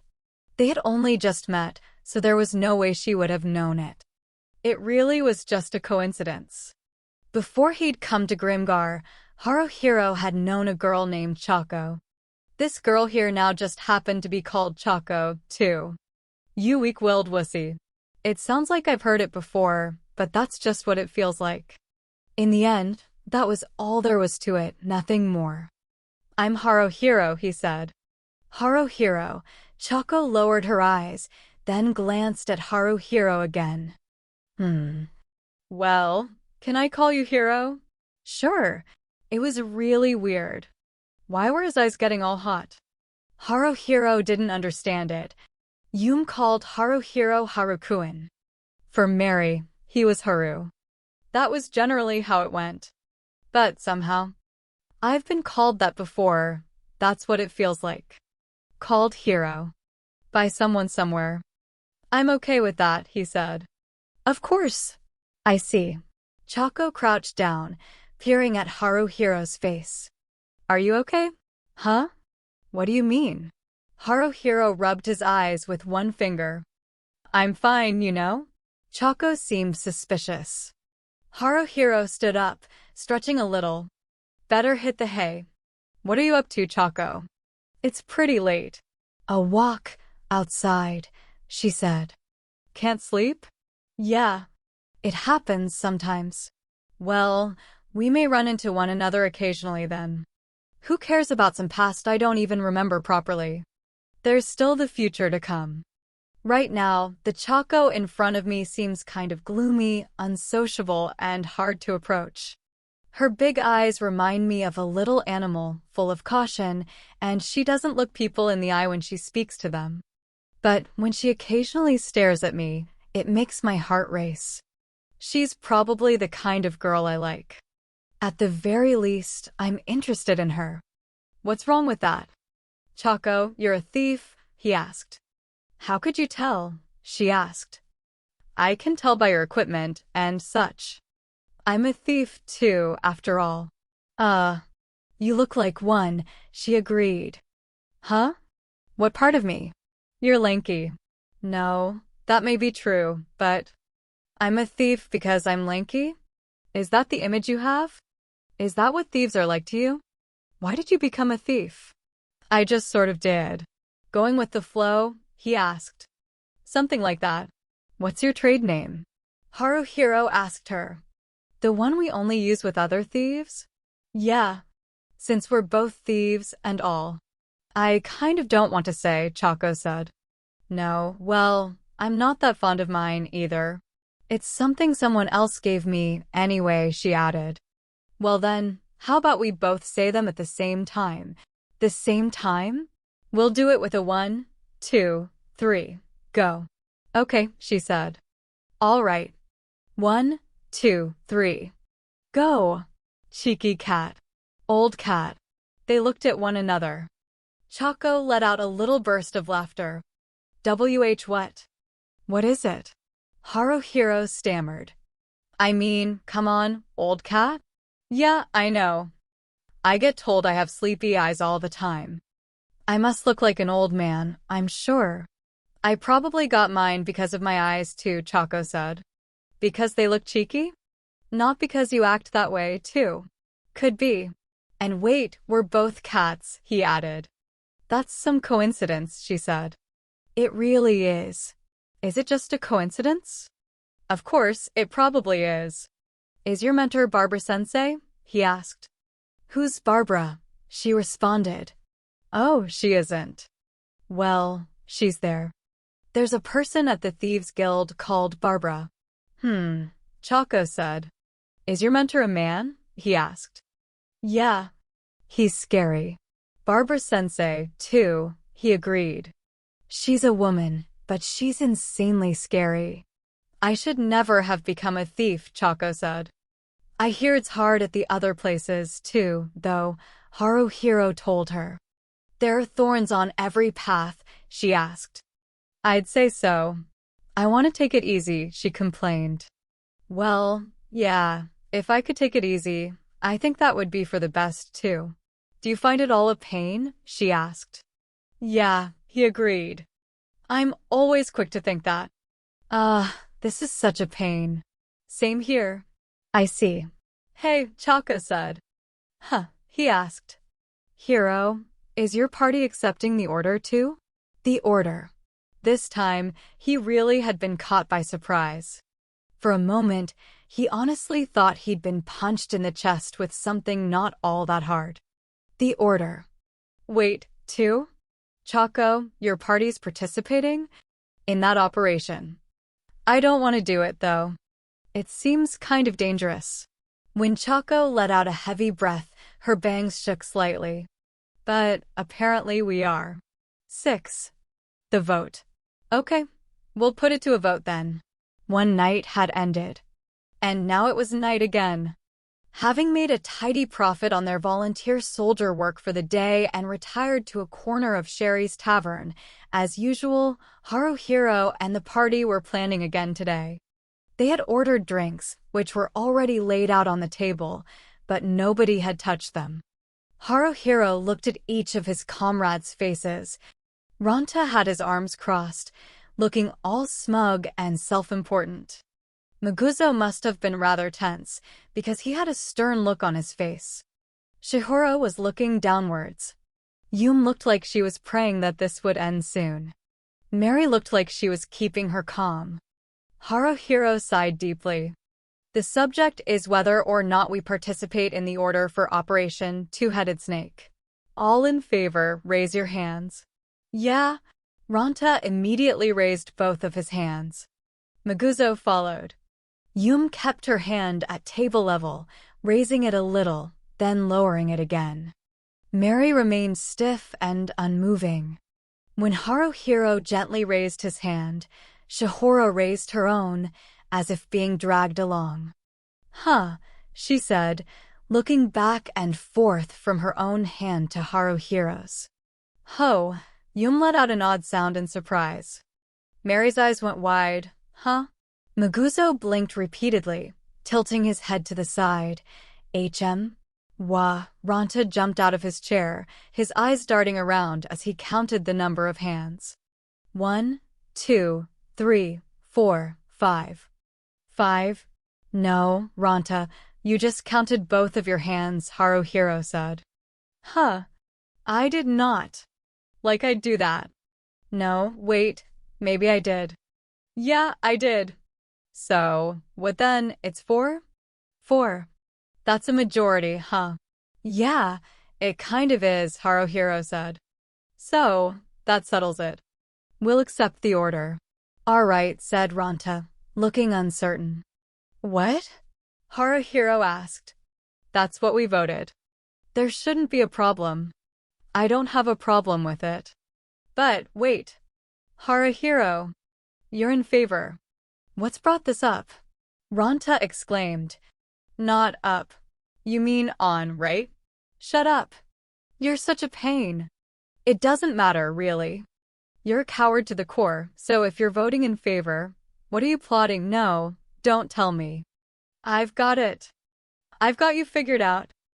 I'll bet it was clear that you'd lose the vote even if you voted against, so you figured it'd rock the boat less if you voted in favor, or something lame like that. Bullseye, right? That's so like you. Ranta slapped Haruhiro repeatedly on the shoulder. That hurts, you know, when you slap me like that. Hold back a little, will you? You're making me mad. Why do you have to be so ill-mannered? Is it because you're Ranta? Don't just decide that, Haruhiro said, brushing Ranta's hand away. That's not what I'm thinking at all. Besides, if I hadn't approved, we wouldn't have had a majority. Don't be so picky about every little thing, Ranta scoffed. What are you, a magnifying glass? Magnifying glasses don't speak. See, that's called being picky. You're too imprecise. I don't sweat the small stuff, so call me magnanimous. Ranta exclaimed. It means kingly. Because I'm fit to be a king. No, it doesn't quite mean that, Mary coldly corrected him. With an irk, Ranta fell silent, though only momentarily. He recovered in no time. Well, what then? Haruhiro, what did you vote in favor for? Spill your guts. Come on, puke. Yum grimaced. That's filthy. Yeah. His very existence is, Chihoro said, looking at Ranta as if he were something unclean. Hold on, his very existence is? Haruhiro thought. Little harsh there, Chihara? Well, Ranta doesn't seem to care, so it's fine, I guess. Still, it's impressive he can just take that. If she said that to me, it'd get me down, and I probably wouldn't recover for a while. I'd like to know. Maguzo took a sip of his beer.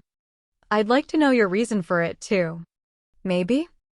I thought you were opposing it because you were concerned for all of us. You know? Since you're a leader. He's garbage at it, though. Ranta knocked back his beer, then guffawed heartily. That's not true, Maguzo protested. Haruhiro-kun is trying his hardest for us. Yeah. Maguzo's right. Haru-kun's doing a great job. Yum added. I think so, too, Chihoro put in. Agreed, Mary finished. What's this? Ranta shouted. Ganging up on me. Well, I don't care, it doesn't matter to me one bit. Bring it on. Haruhiro covered his mouth with his hand. Oh man. I must have the dumbest grin on my face right now. Somehow, they have a higher opinion of my work than I expected. Well, Ranta's opinion was a bit off. Then again, Ranta himself is a bit off. But this isn't the time to feel all giddy about it. Haruhiro coughed politely. There were various reasons. Like being worried about Chaco. He didn't know much about Chaco's party, but he was sure they weren't hyper-competent rookies like Team Renji. If they were, the other volunteer soldiers would have talked, and Haruhiro would have heard about it. Haruhiro's party wasn't particularly strong, but if an even more inexperienced group was planning to join an operation to attack an Orsish keep, that was just reckless. It was clearly way too dangerous. That said, even if they joined the operation as well, that wouldn't mean he could protect Chaco. After all, they weren't in the same party. But if he were close by when something happened, he might be able to help a little. I can't say that, though. I can't tell my comrades that, of course. Besides, Chaco being there was just an added bonus. More than anything, Haruhiro had decided they should accept the order for their own sakes. First, there's the reward, he said. The fact that we'll be getting 1 gold between the advance payment and the rest of the payment is a big deal. If it's not wrapped up in a day, from the second day on we'll be given a stipend of 30 silver a day. Also, there may be special compensation awarded in the field, too, right, Ranta? Yeah, Ranta said, shrugging his shoulders. He was probably trying to look cool, but he didn't. If we take down strong enemies, like their commanders, I guess. Sounds like there's a lot of stuff like that. Well, I don't think we need to actively aim for them if it would mean pushing ourselves, Haruhiro said, slapping his hands down on the table. That's the point. Yum asked, screwing up her face and tilting her head to the side. What's the point? You know, for this order, we get paid just for participating in it, right? Haruhiro asked. Even if we can't accomplish or don't accomplish anything, we'll receive the fixed payment. If things look bad, we don't have to do anything crazy. You gutless coward. Ranta flipped in the bird and stuck his tongue out. You loser. Call me whatever you want. I don't care in the slightest. Haruhiro, you weakling. Ranta shouted. Yeah, you piece of shit. Come on, man. You're small, too. Ranta added. That's got nothing to do with this. Small? Yum asked, puffing up one of her cheeks and tilting her head to the side. Why, he means, Shihoru began. What was Shihoru trying to explain to her in a whisper? Haruhiro couldn't say he wasn't curious. Anyway, Haruhiro said, scratching his head. He had agonized a lot before coming to this decision. Finding out Chaco's party would be participating in the operation had just given him an excuse. It had only been that, an excuse. It hadn't been the deciding factor. This was the decision he'd come to after all that agonizing. Rather than try to pull off some glorious display of heroics, it's better if we all make it out of this safely, Haruhiro said. That's what I think. But our line of work isn't so easy that we'll be able to get through it without taking any risks whatsoever. If we want to live longer in this harsh environment, we have to get stronger. We need to build up more experience. They say you're not a real volunteer soldier until you've killed an orc. So there's going to come a time when we have to challenge ourselves to face orcs. In that case, why not do it now? During this operation, we'll have other volunteer soldiers with us, so it's not a bad situation to do it in, right? Shihoru gulped. Yum said, ooh, her eyes widening with excitement. Magusa looked intently at Haruhiro while Mary listened quietly. Heh. Ranta suddenly put on a villainous smile. Wahahaha. Gwahahaha. Haruhiro. You really are a hooply, seriously, pitifully pathetic chicken, huh? Aren't you embarrassed to even be alive? Right back at you. I'm amazed you can live with yourself with that awful personality of yours. Awful personality? Huh? What are you talking about it? I just tell it like it is, you knew.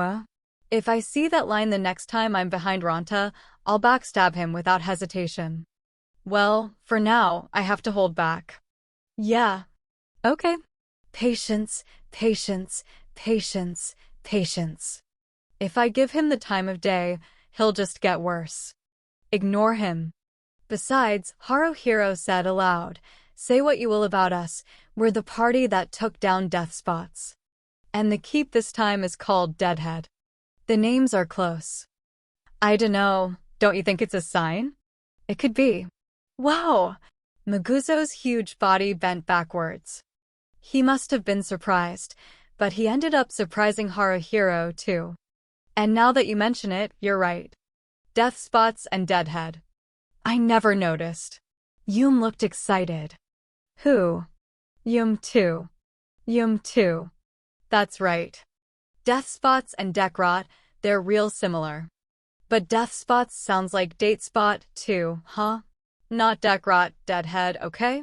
Haruhiro corrected her, as if out of some sense of duty. Death spots and date spot are kind of close, though. Anyway, are you against it after all, Yum? Meow, Yum said. If everyone says they're gonna do it, Yum's gonna think it's okay to try it, too. How about you, Mary? He asked. Mary nodded with something resembling a smile. If that's what everyone's decided, I'm okay with it. I'll just do everything I can to keep you all alive. And me, too. Maguzo thumped his chest. My role's different from Mary's, but if I do my job right, it helps to protect everyone. I'll do it. I'll work hard. Well, then, Ronta grinned. It's unanimous. Everyone's hugely in favor, right? Ronta, the man with a smile that pisses people off. Oh, I envy that gift of his. No, not really. Like I ever would. Haruhiro lifted his porcelain mug full of mead. Let's go with that. 7. Late into the night. Once the decision was made, the time flew by. They went to the Volunteer Soldier Corps office to accept the order, went about their work as normal, waited nervously for the moment to come, and now the operation was tomorrow. They were to gather first thing tomorrow morning, though, actually, because the assault on Deadhead Watching Keep and Riverside Iron Fortress began at dawn. They had to be at the north gate of Alterna by 3 o'clock in the morning. The bells in Alterna only rang from 6 in the morning to 6 at night in 2-hour intervals, and Haruhiro and the others didn't own a clock. They had seen them for sale, but apparently only dwarven craftsmen could make them, or something like that, so the price was high enough to make their eyes bulge out. Fortunately, there was a wall clock in the front hall of the Volunteer Soldier Lodging House, so they could check the time there. They aimed to rise from their beds at 2 o'clock or thereabouts. Well, if even one of them woke up around then, they just had to go around rousing everyone else, so it'd work out somehow. In preparation for tomorrow, Haruhiro and the others went to sleep around sunset. More precisely, that was when they lay down to bed and started trying to get some sleep. This is impossible. In the darkened room, Ronta was the first to start squirming, of course, but this time Haruhiro felt the same way. You can't just suddenly expect us to fall asleep at this time of day, Ronta griped. Why yeah, apparently Maguzo agreed. I can never get enough sleep, but I'm not tired yet. If we can't sleep anyway, you want to go? Ronta shouted. Launch a little raid? What do you mean a raid? Hold on, Ronta. We're already having enough trouble trying to get to sleep, so pipe down a little, would you? Haruhiro complained. Ronta-kun, go where? Maguzo stuttered. Huh. Buddy, I mean the girls' room, of course. Huh. Maguzo asked. There's no way we're going, Haruhiro said with a sigh. Besides, what would you go there for? What would I go there for? Ronta demanded. There's only one thing. One thing? The one thing is. That one thing. Again, what thing? Haruhiro asked. Boo. Boo? What? What starts with boo? Ronta asked. Don't ask me, Haruhiro said. You're the one who started this. Are you just making it up as you go along? If you haven't thought of something, why not just say so? I've been thinking like crazy. Boo. Bee-boo. Maguzo. Boo. Me? Maguzo stammered. Boo. Bo. Boo. Bo. Keep it up, Maguzo. It's coming out. You're almost there. Go on. Bootlicking? You dolt. Maguzo, you moron. What kind of guy charges into the girl's room, then asks them to lick boots with him? Are you some king of pervert? If it starts with boo, I can only mean one thing. Boobs, duh. Yua. What, Haruhiro? What's the Yua for? You like boobs, too. Because you're a dude. If you call yourself a man, all of us love boobs. Don't just decide that, Haruhiro muttered. Oh ho. Well, do you hate them, then? If there were a pair of boobs in front of you right now, you wouldn't feel anything? I'm talking a nice hefty pair of knockers here, you know. Well, it's not like I wouldn't feel anything. Maguzo, you like M2, right? Ranta demanded. Boobs. Huh. WL. Sure, as much as the next guy. Stop it, Maguzo, Haruhiro said. You don't have to engage with him. See. You both like them, too. Gwahaha. In the end, you're male, too. Now, let's go, come on. Seriously, what are you going to do there? Haruhiro demanded. I'm gonna squeeze them, that's what? Ranta declared. I'll squeeze them. I'll squeeze them like crazy. That's practically rape, man. I'm not gonna go that far. Ranta snapped. I'm just gonna squeeze them. I'll just squeeze their boobs, that's all. That ought to be fine. It's all okay. No, that's not okay to do as a person. Well, yeah, Ranta agreed suddenly. Right, Haruhiro said. Besides, it'd be awkward, you know, Ranta added. Even if I forced them to let me squeeze them, it'd be pointless, wouldn't it? What then? I want it you can squeeze them. Or rather, please, squeeze them. It's gotta be something like that. You've gotta have love. What's this, all of a sudden? Haruhiro asked. You're creeping me out.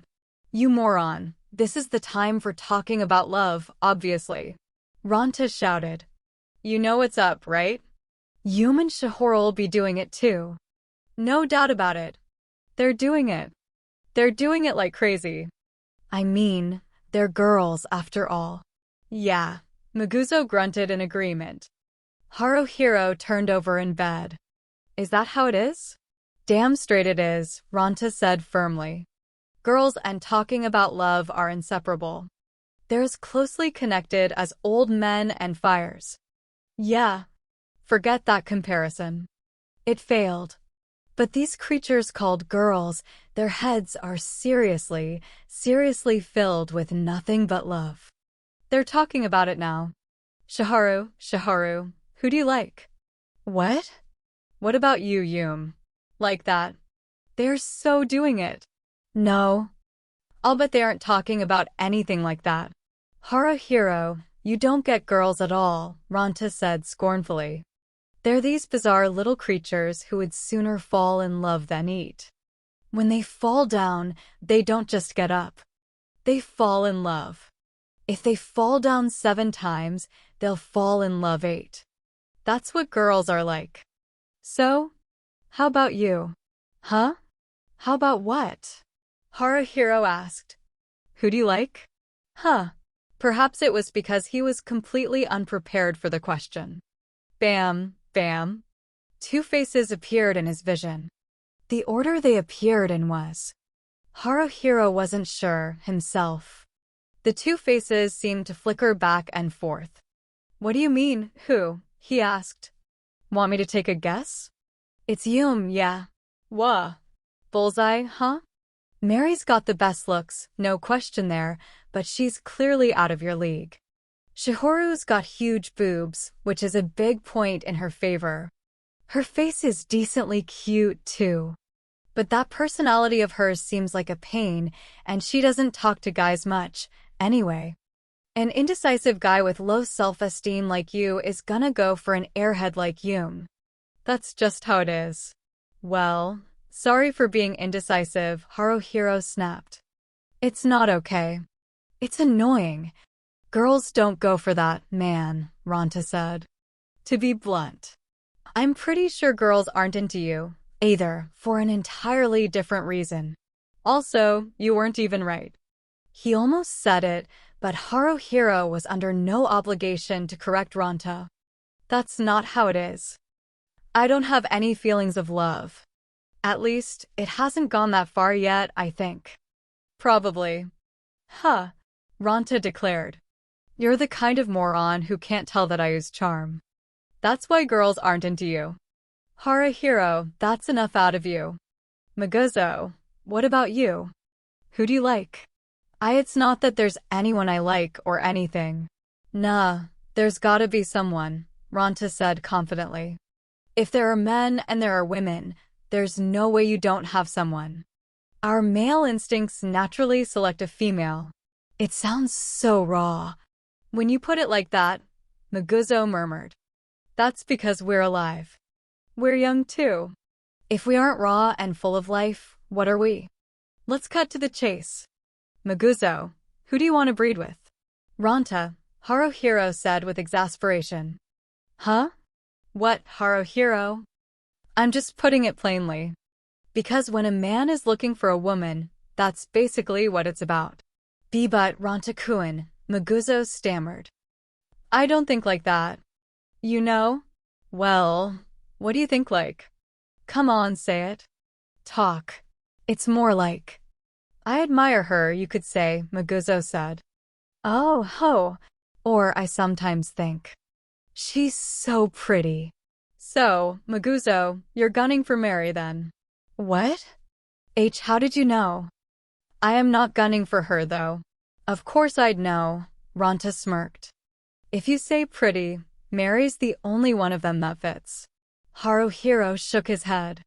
You only ever say things you shouldn't. Wrong, Ranta retorted.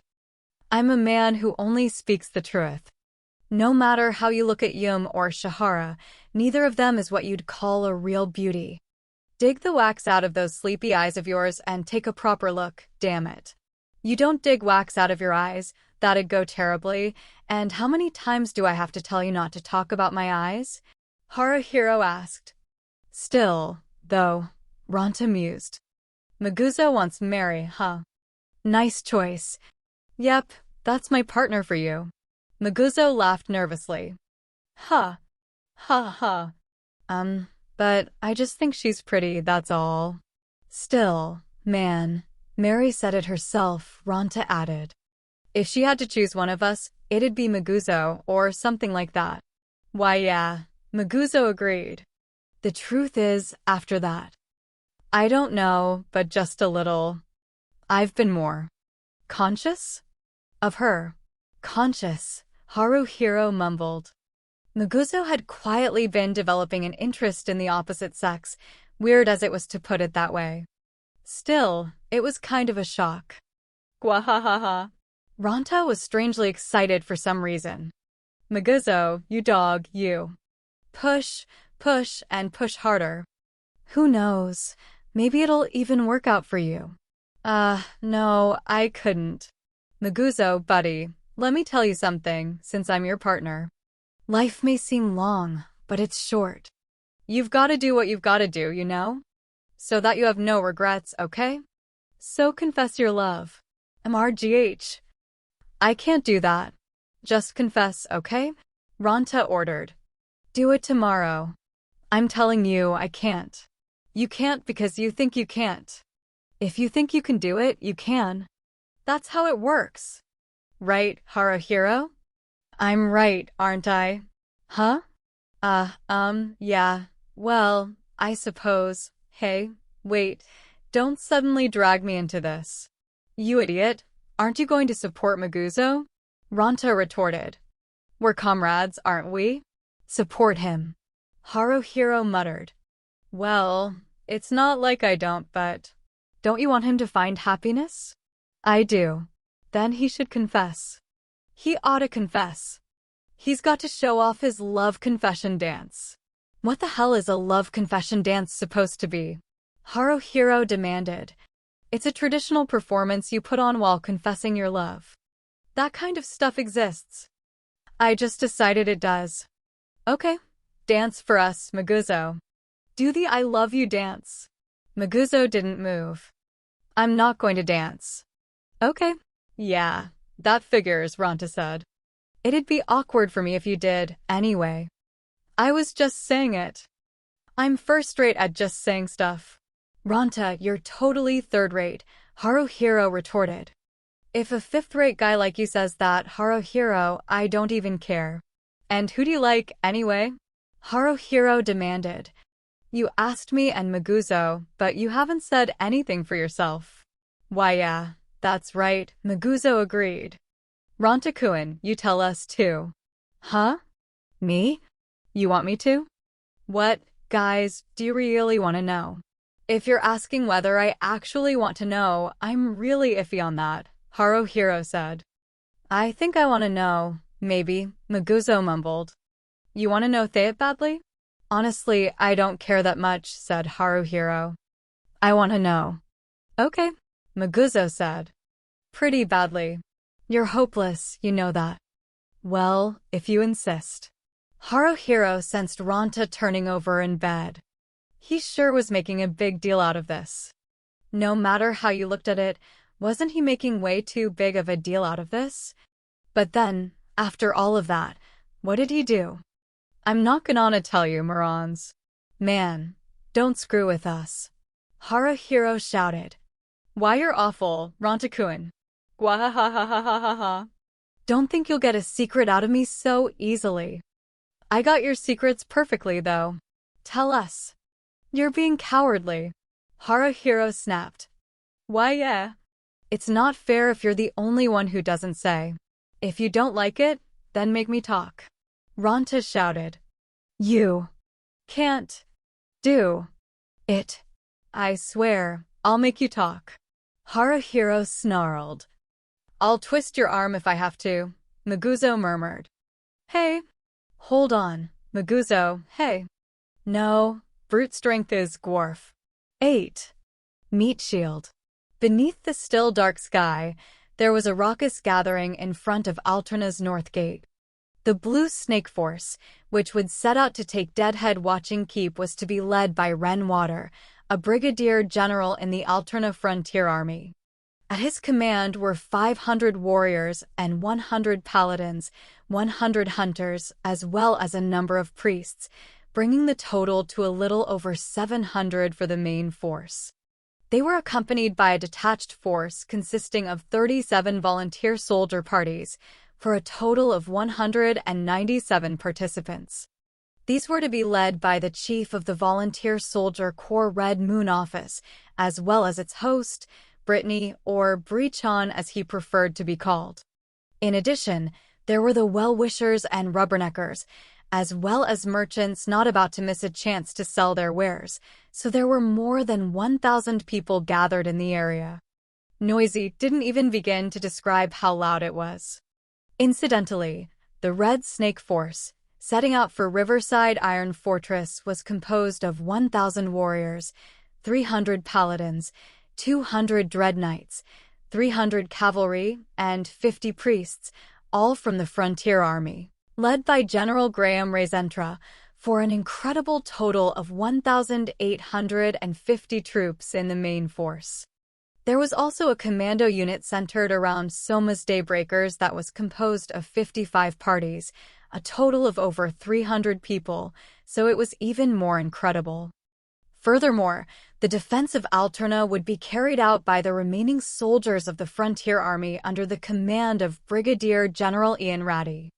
Haruhiro didn't know much about General Graham Rezentra or Brigadier General Ian Ratty, or rather he hadn't even heard their names before. Brigadier General Renwater was way up at the front, right next to the north gate. He looked neat and trim in his shining white armor, and had a look that was, to use a somewhat old-sounding expression, ruggedly handsome. He didn't seem like a bad guy, but he was cold towards the volunteer soldiers somehow, as if he had a lot of pride. His armor bore the hexagram sign of the god of light, Lumieris, so he was likely a paladin.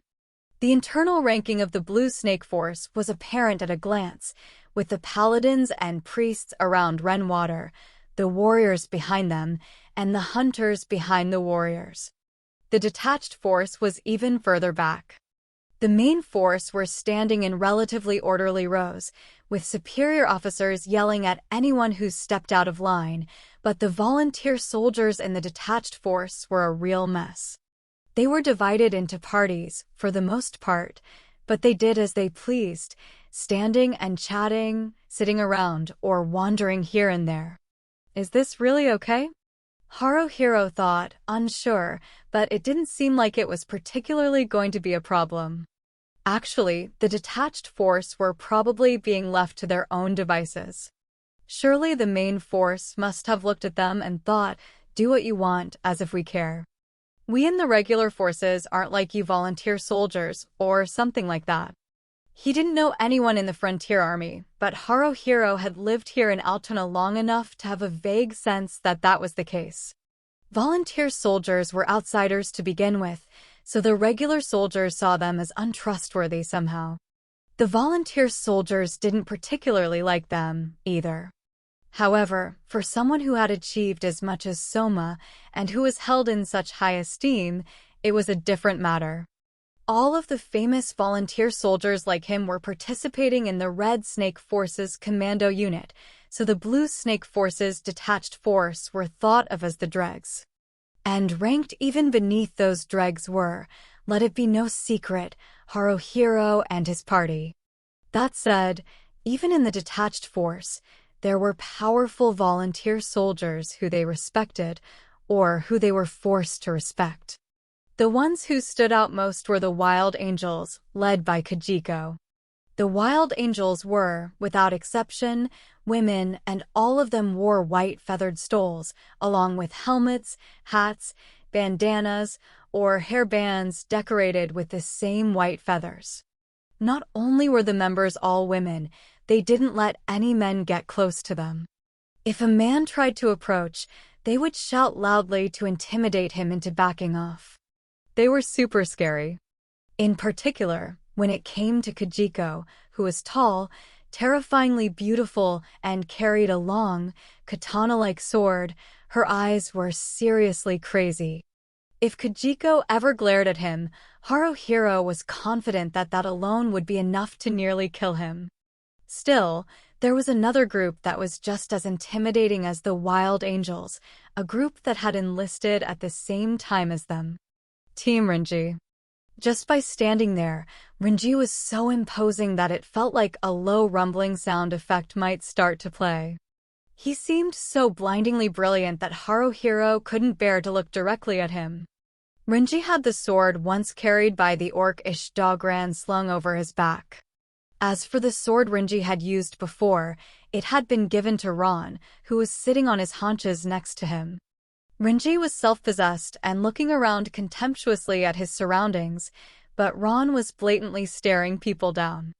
Even if he was a small-time goon compared to Renji, there weren't many who could remain calm and composed when faced with the Ron's gaze, given his buzz-cut and violent appearance.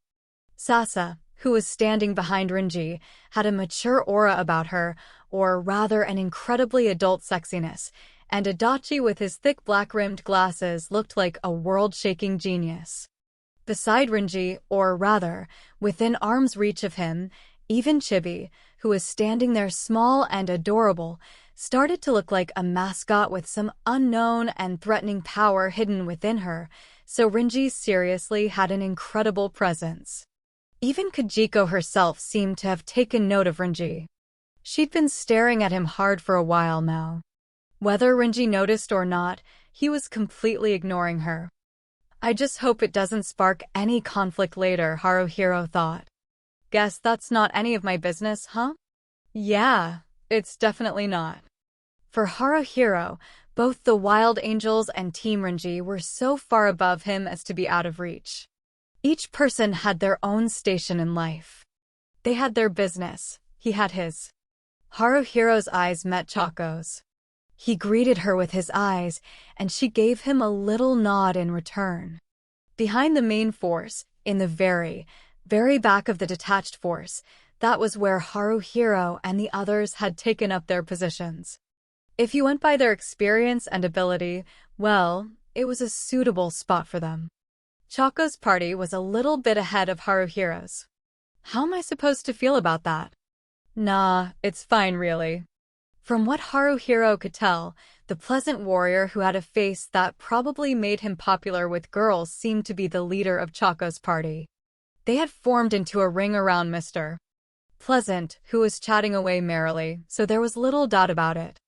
There was also the girl with the short hair who had been with Chako when he first met her. A mess. Short hair was a mage. Other than that, there was a man in priest's clothes and a couple guys in what looked like warrior equipment. One of the warriors was pretty tall, but Mr. Tall seemed moody, like he'd be hard to get close to. The other warrior was always laughing like an idiot. Laughing Man also seemed to be making a lot of passes at Chako. Chako looks kind of bothered by it. Cut that out, man. You're pissing me off. Not that me being pissed off means anything. They're comrades in the same party, while I've only talked to her a bit after all. Huh. Maguzo's breathing was weirdly rough. Was he excited? Or rather, he was probably feeling tense, like you might expect. He kept taking his helmet off and putting it back on at high speed, after all. Haruhiro slapped Maguzo on the back as hard as he could. Maguzo. Ow! What's up? He asked. Feeling tense? Huh? Why yeah. Just a little. No, a lot. Well, I can't blame you there, Haruhiro said. We've never been in an atmosphere like this before, after all. But, Haruhiro-kun, you're not that tense. Are you? Maguzo asked nervously. Do I not look it? Well, that's not entirely untrue. True enough, Haruhiro wasn't feeling very tense. In fact, he wasn't feeling tense at all. He was calm. Though, in the end, it had taken him a long time to get to sleep, so he was a bit tired. Yum let out an odd little laugh. Harukun's always unsweatin', you know. You unsweatin'. Haruhiro repeated uncertainly. Shihora quickly stepped in to explain. I think she means he doesn't sweat the small stuff and tries to be magnanimous, maybe. Yum cocked her head to the side. Magnanimous. Let me say right now, Haruhiro added, just to be sure, magnanimous doesn't mean kingly, okay? It's Radoyo, but it can't be written with the kanji for king-like. That wouldn't even be a proper word. Oyo. Yum thought for a moment, then turned her palm towards him. Oh! Haruhiro went along with it and clapped his hand against Yum's. Then, Yum held out the opposite hand. Yo! Haruhiro pressed his hand against Yum's, and it ended up with them having both hands pressed together. What is this? Yum held both of Haruhiro's hands tight. Oh! Yo! Yeah. This it, you know, Yum said. It's what comes to mind when you say oh yo. This. Does? HRM. Yum's not sure herself, but it's kinda like this. Kind of, huh? Haruhiro kind of glanced in Chako's direction. By coincidence, yes, he was sure it was coincidence. Chako was looking in his direction. She quickly looked down, though. It felt kind of awkward. Yum, Haruhiro said. Can we let go now? Ho? Sure. Guess so. Harukun. Huh? What? He asked. Just now, Yum was thinking, Harukun's hands, they sure are warm. Why's that? She asked. Dunno. Haruhiro tried touching his left hand with his right. Was it really warm? It felt normal to him. Though, maybe it wasn't something you'd notice yourself. Maguzo was still taking his helmet off and putting it back on. It didn't look like his nervousness would be cured so easily. Even so, Haruhiro couldn't just leave him be. He was about to call out to Maguzo again when Mary beat him to it. Maguzo-kun. Yesh. Wait, what's yesh supposed to be? What's a yesh? Maguzo had a look on his face like he'd just run into a deep-sea fish on land. Mary put a hand on his shoulder. Take a deep breath. A deep breath. Ho. Ha ha ha. Hark. It hurts. Gently, she said. Calm down. Why, Ho. Ha, ha. One more time. Huh. Ha. That calmed me down a bit. Maybe. Normally, breathing is something you do unconsciously, Mary said. Because of that, if you focus on breathing, you can gain control of your feelings and of other things as well. That's what I do when I can't calm down. Thank you, Mary-san. I'd gotten really rattled and, probably, Haruhiro began. Would it be best not to interject? Haruhiro hesitated a bit, but it was a good opportunity, so he wanted to say this. Honestly, it was something that had been nagging at him all along, and he was concerned about it. We're relying on you pretty heavily, aren't we, Maguzo? He asked. I think that's got to put a lot of pressure on you, doesn't it? Huh? No, and not really. But, to be honest, I think we're going to keep relying on you from here out, Haruhiro said. You're a warrior, and the party's tank, so that's part of it, of course, but that's not all, Maguzo, you're seriously reliable. That's why I want you to build up more and more confidence. I mean, if we think about whose growth is most apparent in our group, who's leveled up the most, that'd have to be you, Maguzo. I'm sure everyone feels the same. You dolt. Ranta jumped up like a monkey. If anyone's leveled up to the max, it's me, duh. If I've leveled up 30 times, Maguzo's leveled up, 25, maybe. That's awfully humble, coming from you, Haruhiro said. What? Is it? Then, well, it's 50 level ups for me, and around 25 for Maguzo. What, you're not lowering Maguzo's number, just raising yours. Well, duh. Ranta shot back. I'm the man who'll rule the world, The people all around us are laughing at you, Shihoro said with a cold sneer on her face. What? Ranta cried. That's cruel. You're serious. Yeah, she thinks Maguzo's real amazing. Yum agreed. We wouldn't get nowhere without Maguzo. He's our meat shield. Meat shield. Mary's face twitched a little. Fwa?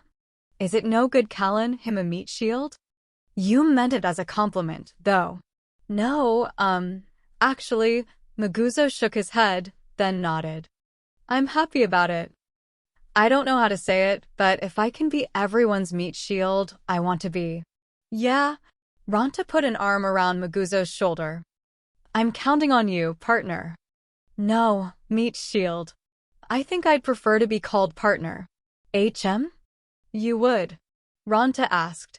It pissed Haruhiro off to see Ranta getting carried away like that, but Maguzo looked a lot more relaxed than before. Haruhiro was relieved, too. Without any hyperbole, Maguzo was the core of the party. It was no exaggeration to say that whether the party could perform well or not depended on Maguzo. So long as Maguzo was fine, things probably wouldn't change even if Haruhiro wasn't around. Basically, it was all a question of how best to use Maguzo. Hey now, Brichan called, clapping his hands. All of you darlings, pay attention. Gather around me right now. I'm going to give a rundown of the plan. Okay. Quickly now. Hurry, scurry. 9. To my little kittens. And that's about the sum of it. Brichan had a cleft chin. Not just a slight cleft, either. It was a deep, clear cleft. His lips were dark black. He probably wore black lipstick. If they were that color without lipstick, he would be a monster. He had a lot of eyelashes and they were fluttery. Were those natural? His cheeks were red. It looked like he wore rouge. Actually, he wore way too much makeup. Today's Brichan was fully clad in armor and had a sword at his hip. He still wriggled when he moved, though. Scary. His armor had the hexagram carved into it, so was he a paladin like Brigadier General Renwater? Breachon had a strange sparkle in his light blue eyes, and his hips were swaying. The area outside of Deadhead Watching Keep is as I was just saying. To quickly review, camps centered around towers are dotted around the area near the fortress. In each of these camps there are 2 to 5 orcs. Well, I think most of you here would know, but since a handful of you look like you don't, I'll say this just to be sure. These camps and the keep itself are collectively called Deadhead Watching Keep. Everyone follow me so far? Any questions? No? None, right? It would be a problem for me if there were. Anyway, next I'll talk about the keep itself. Breachon spread out a map on the ground, illuminating it with a lamp. It looked like a map of the main keep at Deadhead Watching Keep. He now pointed at it. The walls surrounding the keep are around 6 meters high on the south side, where the main gate is. They're lower on the east and west sides, about 4 meters high. On the north side with the rear gate, they're around 5 meters. If we're going to go over the walls and get into the keep, we have to use the exterior stairs to go up to the roof. There's no entrance on the first floor, you see. So, the entrance is here, Breachon said, using the tip of his sheath sword to point at a spot on the roof. I'm sure you can tell just by looking, he continued, but it's built so that the southeast corner of the wall is connected to the keep. The exterior stairs are on the east side, way towards at the south, see? In short, even if we go in through the main gate at the south, we'll have to go almost the entire way around clockwise to reach the stairs. So, if we race up the stairs and go inside through the roof entrance, now we'll have to go all the way back down to the first floor. You all realize why it's been designed in such a cumbersome way, right? For defense, of course. Once we go all the way down to the first floor, there are more stairs going up to the watchtowers in the northwest, southwest, and northeast. Right. I should say this for our rookies' benefit. This keep has 3 watchtowers sticking up out of it. That's where the Watching Keep part of the name comes from. We anticipate that the enemy boss, the Keeper, will be in one of these 3 towers. Do you have the image down in your head, for the most part? Haruhiro nodded a little, still staring intently at the map. They were going to attack this place soon? Somehow, it just didn't feel real. Next, for an outline of the operation. Breachon began playing with his sword with one hand. It was a fairly heavy sword, but he handled it easily. We will begin the attack at dawn. The main force will attack the main gate, while the detached force will split into 2 groups to handle the east and west sides. Okay, you there. Don't get scared. It's fine, because the detached force's role is purely to keep the enemy in check and to act as a diversion. The detached force will move first. We will begin the attack from the east and west. When the enemy tries to defend themselves, the main force will rush up to the main gate and quickly break through. I said we would be splitting into 2 groups, right? 20 parties will go to the east. I'll be commanding this group, so we'll call them the Green Storm Force. You get it, right? Their name comes from my fabulous hair color. 17 parties will go west, and I'll leave Kajiko in charge of them. So, their name will be the Wild Eagle Force. Well, not bad, don't you think? Kajiko raised one eyebrow. Yes, it's not bad. I've already thought about how the forces will be divided, Breachon said. Okay, I'll just point out who's in the Green Storm Force. Ready? Okay, you, and you,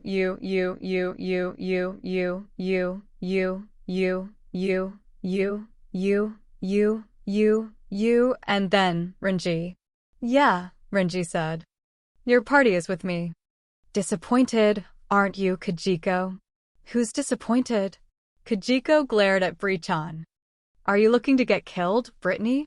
Heavens, no. If I got killed, I wouldn't be able to take good men in my arms, now would I? Breachon said, showering Renji with his passionate gaze. Right? Renji. Rinji was completely impassive. If he could stay expressionless after a look like that from Bree-chan, that was amazing all by itself. Even Haruhiro, who wasn't involved, had gotten goosebumps from it. To be blunt, that look had been repulsive.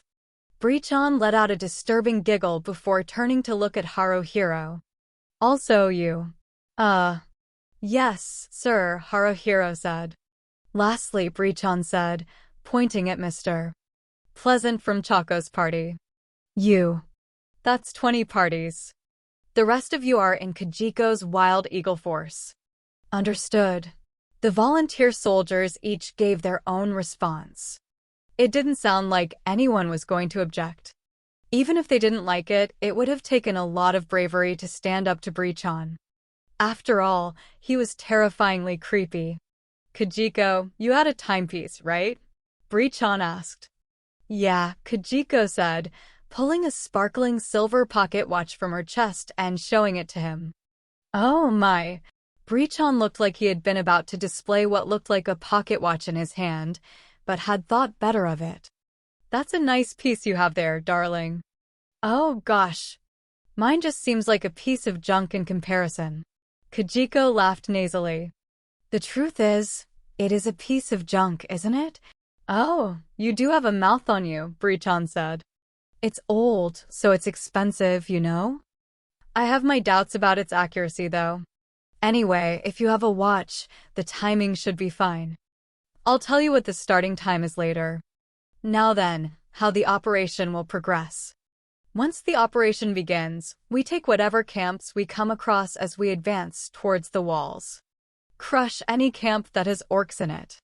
If we dawdle, the orcs may come out of their camps to surround us, so crush them as fast as you can manage. That is the first stage. Maguzo gave a powerful nod. He really should have conserved his energy, though, so that he didn't get too psyched up.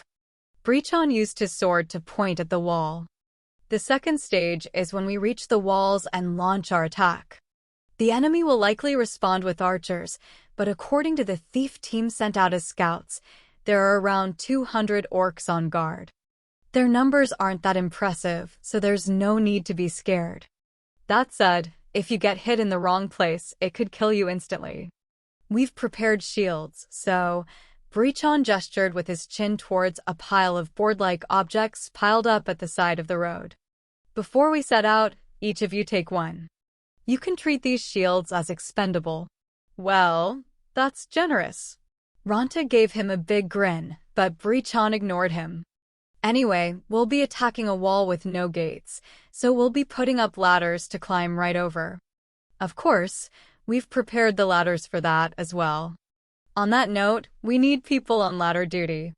Their job will be to carry the ladders until we arrive on site, assemble them, and raise them against the walls. My Green Storm Force and the Wild Eagle Force will each have 4 ladders. While I'll let Kajiko decide who her ladder teams will be, the ones to have the honor of being the ladder team for our Green Storm Force will be. Haruhiro had a bad feeling. He didn't know why, but even though every time he had a good feeling about something he turned out to be wrong, if he had a bad feeling it was guaranteed to be right. This time was no exception. Bree-chan pointed at Haruhiro, then to Mr. Pleasant, one after the other. Your party and your party will do it. Way. Ranta screwed up his face until his lips rolled back. Why do we have to do it? We already have to carry shields. Like we can carry big, heavy ladders on top of that. Ranta, man, you've got guts. Before Haruhiro could say anything, Bree-chan drew his sword and pointed the tip of it at Ranta's throat. I am the commander here. You don't like it? Leave. After returning your advance, of course, okay? I am not giving back the money. Actually, I can't. Ranta lowered his eyes, letting out a little laughing snort. Already spent it all. Haruhiro nearly fell over. Already? Oh, shove it. It was money I earned, so it was mine. I was free to do whatever I wanted with it. Well, yes, but... Well then, Breachon tucked his sword point under Ronta's chin, giving him a little poke. Do as you're told. If you disobey me and try to run off, you'll be a fugitive from that moment onward. A fugitive? That's so cool. Wait, no. It sounds like it might be a little dangerous. Shahara shook her head back and forth. Not might. The look Mary gave him was reminiscent of an ice statue. It's absolutely dangerous. Now listen here. Breachon pulled back his sword and gave it a little spin. The ladder team has a very important job, you know? They have to do everything they can to avoid combat before we reach the fortress, but when the time comes, they charge up to the walls and raise the ladders with a bang. It's a cool job. Cool. Ronta repeated the word to himself, as if carefully considering it. Then his face broke into an ugly smirk. Well, if that's how it is, you know? There's no other choice. Guess we'll do it. I mean, for such an important job, you've got to be as big a man as me, or it's just not gonna happen, right? We'll be doing it, too, though, Mr. Tall from Chaco's party said, openly taking a shot at Ronta. Shut up, Ronta said, glaring hard at Mr. Tall. That's one thing, this is another. Besides, you're my junior, damn it. Don't get in the way when your senior is having a good time, octopus brain. I'm not an octopus. What are you, a squid then? Fine. Whatever. Wahahahahahahahahahahaha. I won. Victory is mine. A mess. Short hair from Chaco's party was looking at Ronta the way one might look at a cockroach from a distance. You're the worst. Haruhiro covered his face with his hands. Please, don't embarrass us anymore. Regardless, Haruhiro and Chaco's parties needed to carry 4 ladders. He'd have liked to play the reliable senior and take one more than they did, but that wasn't going to be possible. 2 ladders each seemed reasonable. The ladders were long. By combining 2 ladders that were a little over 2 meters long, they would create super long ladders that were over 4 meters long. In other words, they actually needed to transport 8 ladders that were each a little over 2 meters long. Haruhiro, Ronta, and Maguzo would each take one. The 3 girls would take one between them. That seemed about right. Chaco's party was composed of 4 guys and 2 girls, so it looked like the guys would each be carrying one. They needed to carry the shields in addition to this, so they were all looking at some rather heavy labor. Somehow, it felt like they were going to be exhausted before they even arrived. Now then, Breachon said, bending over and thrusting his butt out. Entering the fortress and sweeping it clean of enemies is primarily supposed to be the job of the main force, but I'll go over the enemy's forces just so that you're all aware. As I said before, we anticipate 200 orcs, the majority of them belonging to a clan called the Zesh. They dye their hair black and have red tattoos on their faces. Their equipment is mostly standardized, too. They use a sword with a single-edged blade called a gahari, shields with fur on them, red helmets, as well as a bow and arrow. As you would expect from a group that's come to the front line, the Zesh clan are not weak.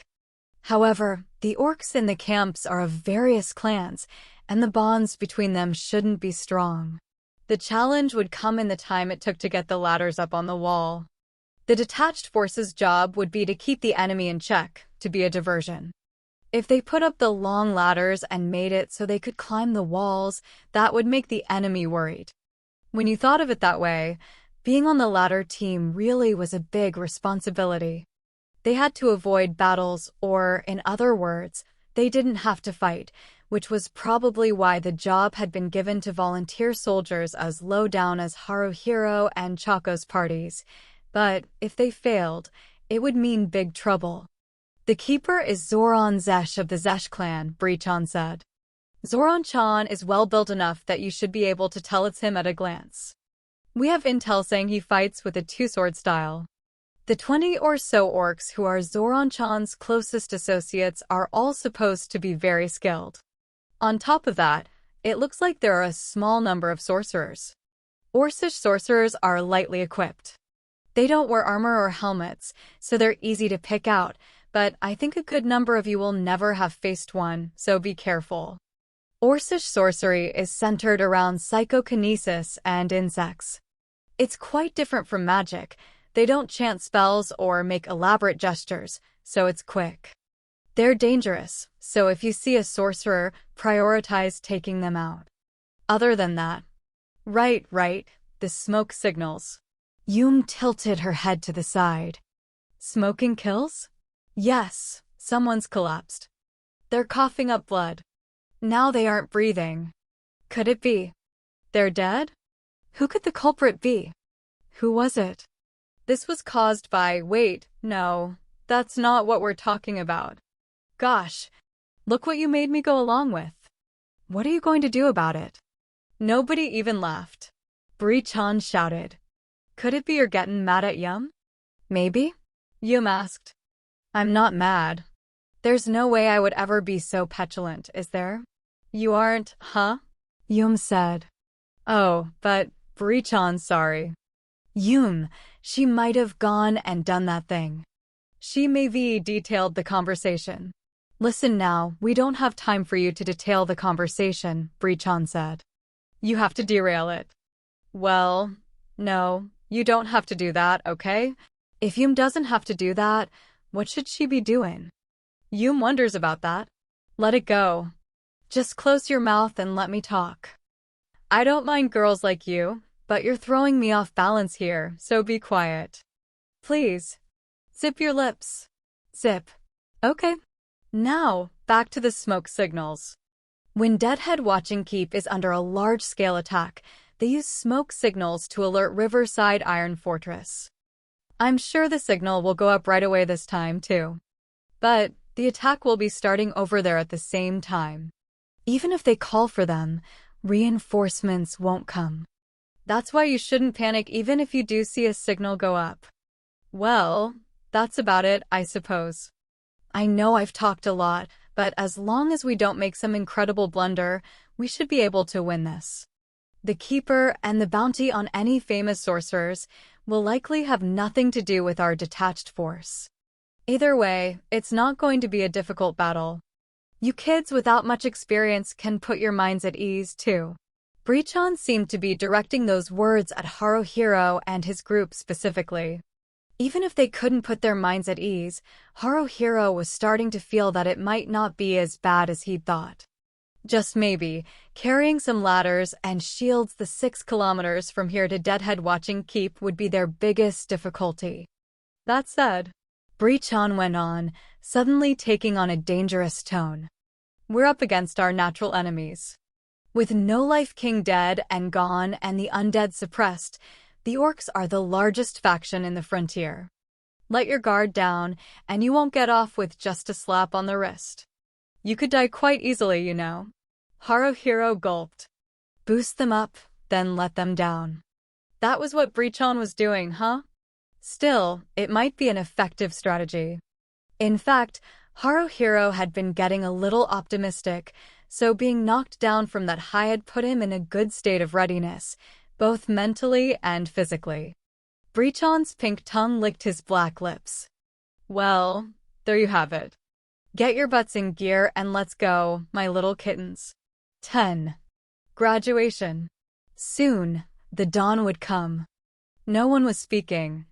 Nobody so much as stirred. Even when they breathed, they did their best to stifle it. Yet there was that idiot, Ranta, covering his mouth with his hands, shaking his body back and forth. Is it a sneeze, maybe? Haruhiro thought. He's about to sneeze, and he's trying to hold it back? You're kidding me. What the hell is he doing? Crap. Not good. He's gonna blow. He so is. No.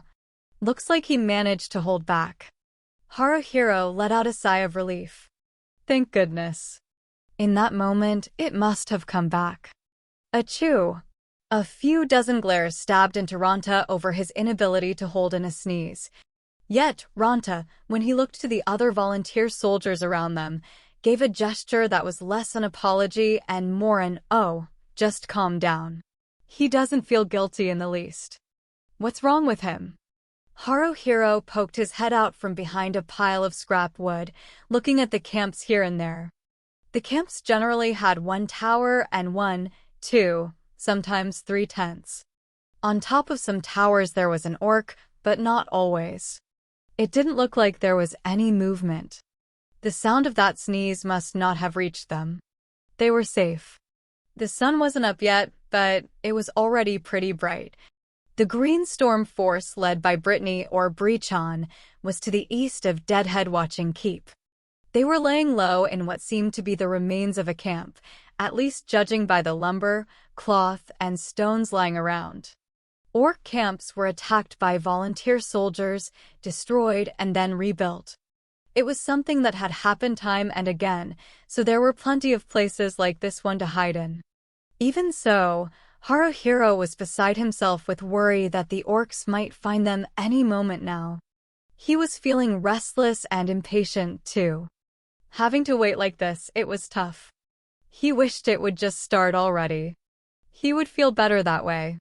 He could see the keep in the distance, the 3 towers rising from it ominously, like horns. The walls were made of stone, with some black substance having been used to fill the gaps. Red paint had been used to write letters, or to draw symbols of some sort on it. The towers were covered in jagged metal and wood, but that didn't seem to be decorative. They might have been aiming to make it a more effective defense that way. The east and west walls were 4 meters high, right? Haruhiro thought. That's not crazy high, but we won't be able to climb over them if they're like that. Yeah, looks like the ladders are going to be necessary after all. The camp towers were decorated with animal skulls, as well as dried severed heads on pikes that hadn't rotted away to become skulls yet. Looks like there are human skulls and heads in the mix too. That's where the name Deadhead comes from, huh? I don't want to end up like that, he thought suddenly. Nah, I'm not going to, okay? Haruhiro checked how the ladder he was carrying felt. It had been pretty heavy to carry. Not so much the weight as how bulky it had been. The shield he was carrying to block arrows was tied to his back with a string. It was getting in the way, too. Then, Breachon stood up. Breachon was looking at his golden pocket watch. He nodded. He raised one hand. It was finally time. Haruhiro waited with bated breath. Breachon swung his hand down. Begin the attack. At the same time, they heard cheering. From the main force, maybe? Or was it Wild Eagle Force? Charge! Destroy the camps! Breachon shouted. As soon as Breachon shouted the order, volunteer soldiers emerged from the mountain of scrap one after another, quickly attacking the orc camps. Let's go. We need to go, too. Haruhiro cried, his voice shrill. He lifted up the ladder, advancing along with the very rear of Green Storm Force. O light, may Lumieris' divine protection be upon you. Protection. Mary cast a spell. A shining hexagram appeared on his left wrist, making his body feel lighter. What about the others? They had them too. Haruhiro was trying to run, but he was slow. He blamed the ladder. Man, it was hard to run with this thing. Maybe I'm feeling pretty tense? For a moment, he forgot what he was doing. Is Choco all right? Where is she? I don't have time to worry about that, huh? Still, everyone sure was amazing. The orcs were dropping like flies. Was that our magic? The tents were on fire. There were even volunteer soldiers knocking the towers down. The camps were being captured right before his eyes. How far had the guys at the very front gotten? He couldn't see them, so he didn't really know. He doubted they could have made it to the wall yet, though. Just maybe, we ought to be hurrying a bit more? Though, we can't do what we can't do. There are smoke signals going up, he heard Mary shout. When he turned to look, Mary was pointing towards the fortress. There were thin trails of thick gray smoke rising from the 3 towers. A call for reinforcements. However, Riverside Iron Fortress should have been under attack now, too. Reinforcements wouldn't be coming. Way off in the distance, there's smoke going up, too, Yum said. It was true. There were a few smoke trails to the west, too. What could it mean? Was it one of those things? A relay? There might have been places other than Deadhead watching keep to raise smoke signals.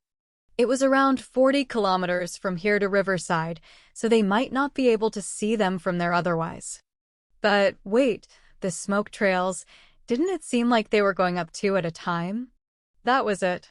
He understood. It wasn't just Deadhead. Riverside also raised a signal when they were attacked. That had to be it. Both sides were trying to communicate to the other that they were under attack. Still, if that were the case, it would mean the orcs at Deadhead now knew they couldn't count on reinforcements from Riverside. If they'd thought reinforcements were coming, the orcs would have been likely to try to keep their losses to a minimum and bide their time until they arrived. If not, then what would they do? Wouldn't they desperately resist, mad with the fear of death? Well, the higher-ups had no doubt thought about all of this. It was nothing for the rank and file to worry about. Haruhiro and the others just had to do their own jobs properly. In other words, ladder duty. Once their allies crushed the camps, they had to get the ladders up on the walls. It looked like the camps around them had been destroyed already. Chaco's party was behind them. They were going slower than Haruhiro's. We can go now, he thought. He was quickly proven wrong. It wasn't going to be so easy. And, hold on. Who let these guys get by? They're orcs. 2 of them. Coming our way. Well, not so much our way. They were heading in the direction of Chaco's party. Oh, orcs, he shouted. T2 incoming. When Haruhiro raised his voice to warn them, Chaco's party stopped. Wait, what? What are you stopping for? It seemed they didn't know themselves. Oh, crap. Whoa, the ladder. Not good. This is pretty bad. They're hopeless. Chaco's party was confused and panicking. There was no way they could either run or put up a proper fight like that. We can't afford to lose half the ladders. Haruhiro called. We have to help them. Let's take on the orcs ourselves. We'll set down our ladders and shields for now. Why, yeah. Maguzo shouted, letting his ladder drop to the ground and taking the shield off his back. Sure thing. Ranta was always quick at times like this. It's finally time to graduate. I'm losing my virginity. Shihoro picked up the shield Yum had discarded and put it together with her own. Mary laid the ladder down at her feet, nodding to Haruhiro. Conserve your magic for now, Haruhiro shouted as he ran forward. First, he needed to get a feel for the orcs' strength. They had a long fight ahead of them, possibly, after all. Slipping in between Chaco's confused party, Maguzo slashed at Orc A and Ranta charged towards Orc B. For equipment, the orcs had some sort of scaled armor, a helmet that covered everything but their faces, and some hefty swords. The hair poured out from their helmets. Yellow for Orc A, red for Orc B. Their skin was green. Haruhiro signaled to Yum with his eyes, then they tried to flank or get behind Orc B. Man, orcs sure big. Their height wasn't all that impressive. They were taller than Haruhiro, but still shorter than Maguzo. Still, they were much thicker and wider. To use a little hyperbole, they looked like they were twice as big as a human. Taking their whole body into consideration, they were a full size larger than Maguzo. Maguzo was a big guy, standing 186 centimeters tall, and they were a full size bigger than him. What was more, these were probably average orcs. They said that orcs were the largest faction in the frontier of Grimgar, and Haruhiro could believe it. They looked tough, and it wasn't all show. They actually were strong.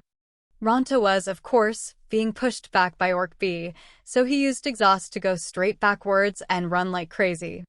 When he did that, naturally, Orc B chased after Ranta. Haruhiro and Yum would have to chase Orc B, so there was no way they had time to be getting beside or behind him. It was hard to say that Maguzo was winning, either. He was taking a lot of slash attacks, but somehow managing to block them with his armor. Though, that was still defending against them, so in some ways you could have called it an even fight. From the looks of things, Orc A was at a slight advantage. Muscle strength, huh? It was the way they were built. Orcs had stronger muscles than humans. Muscle didn't just affect their arm strength, it affected their leg strength too. The more muscle they had, even if it made them heavier, the faster they could run and the higher they could jump. Being big didn't necessarily mean being slow. Even agility was affected by the muscles after all. The orcs had smushed noses, large mouths, and boar-like tusks. From Haruhiro's human perspective, they weren't pretty. Though, hideous as they might have been, they didn't look especially unintelligent. From the assembly of the towers and designs of the tents, it was more than apparent that they were intelligent. Haruhiro thought displaying skulls and severed heads on the towers like that was barbaric, but the humans and orcs were in conflict. If the orcs were doing that to intimidate humans, it wasn't like he couldn't understand why. The orcs were superior to humans physically, and it was hard to say which side was more intelligent. In that case, when it came to simple combat potential, weren't orcs stronger than humans? Don't be intimidated, Mary shouted. Once you get used to it, you can fight them. She's right, he thought. At the very least, we have to think that way.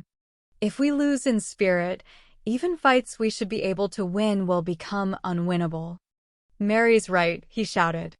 We aren't used to how orcs move yet, that's all. Maguzo, you can do it.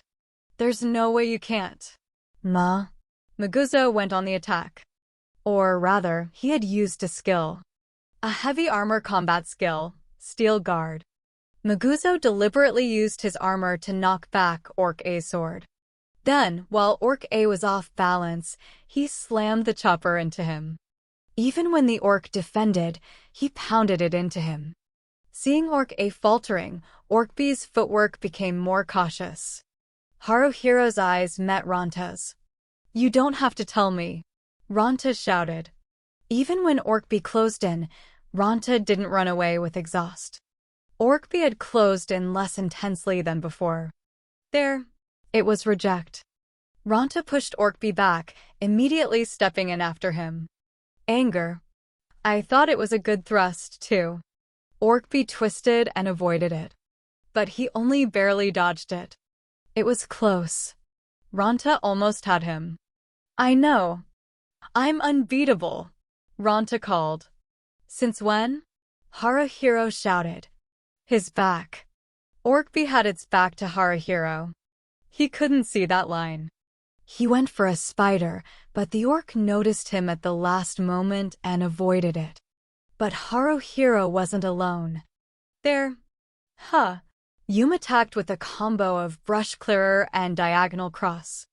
Orc B knocked Yum's machete aside with a loud clang and tried to go for a counterattack. Hanya. Yum rolled away like a pit rat.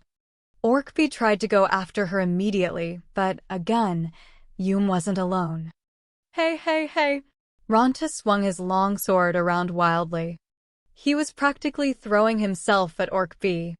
Meanwhile, Yum got back into a fighting posture. Haruhiro was looking to get behind the orc, too. Orc B had less and less leeway to work with. He was definitely feeling pressed. They just needed one more push. That push came. Thanks. Maguzo slammed a thanks slash into Orc A's shoulder. Orc A didn't go down, but he was unsteady. He couldn't wield his sword properly. It was only a matter of time. Orc B was confused and panicking. Haruhiro was right behind Orc B, so he couldn't see his expression. Still, it was readily apparent how flustered he was. Backstab. Silently closing the distance, Haruhiro slid the dagger in smoothly. Considering that he couldn't see the line, the dagger's blade broke through Orc B's scale armor easily and struck flesh. That wasn't a fatal strike, he thought to himself. Still, it was good enough. When Haruhiro leapt back, Yum struck Orkbee twice, 3 times with her machete.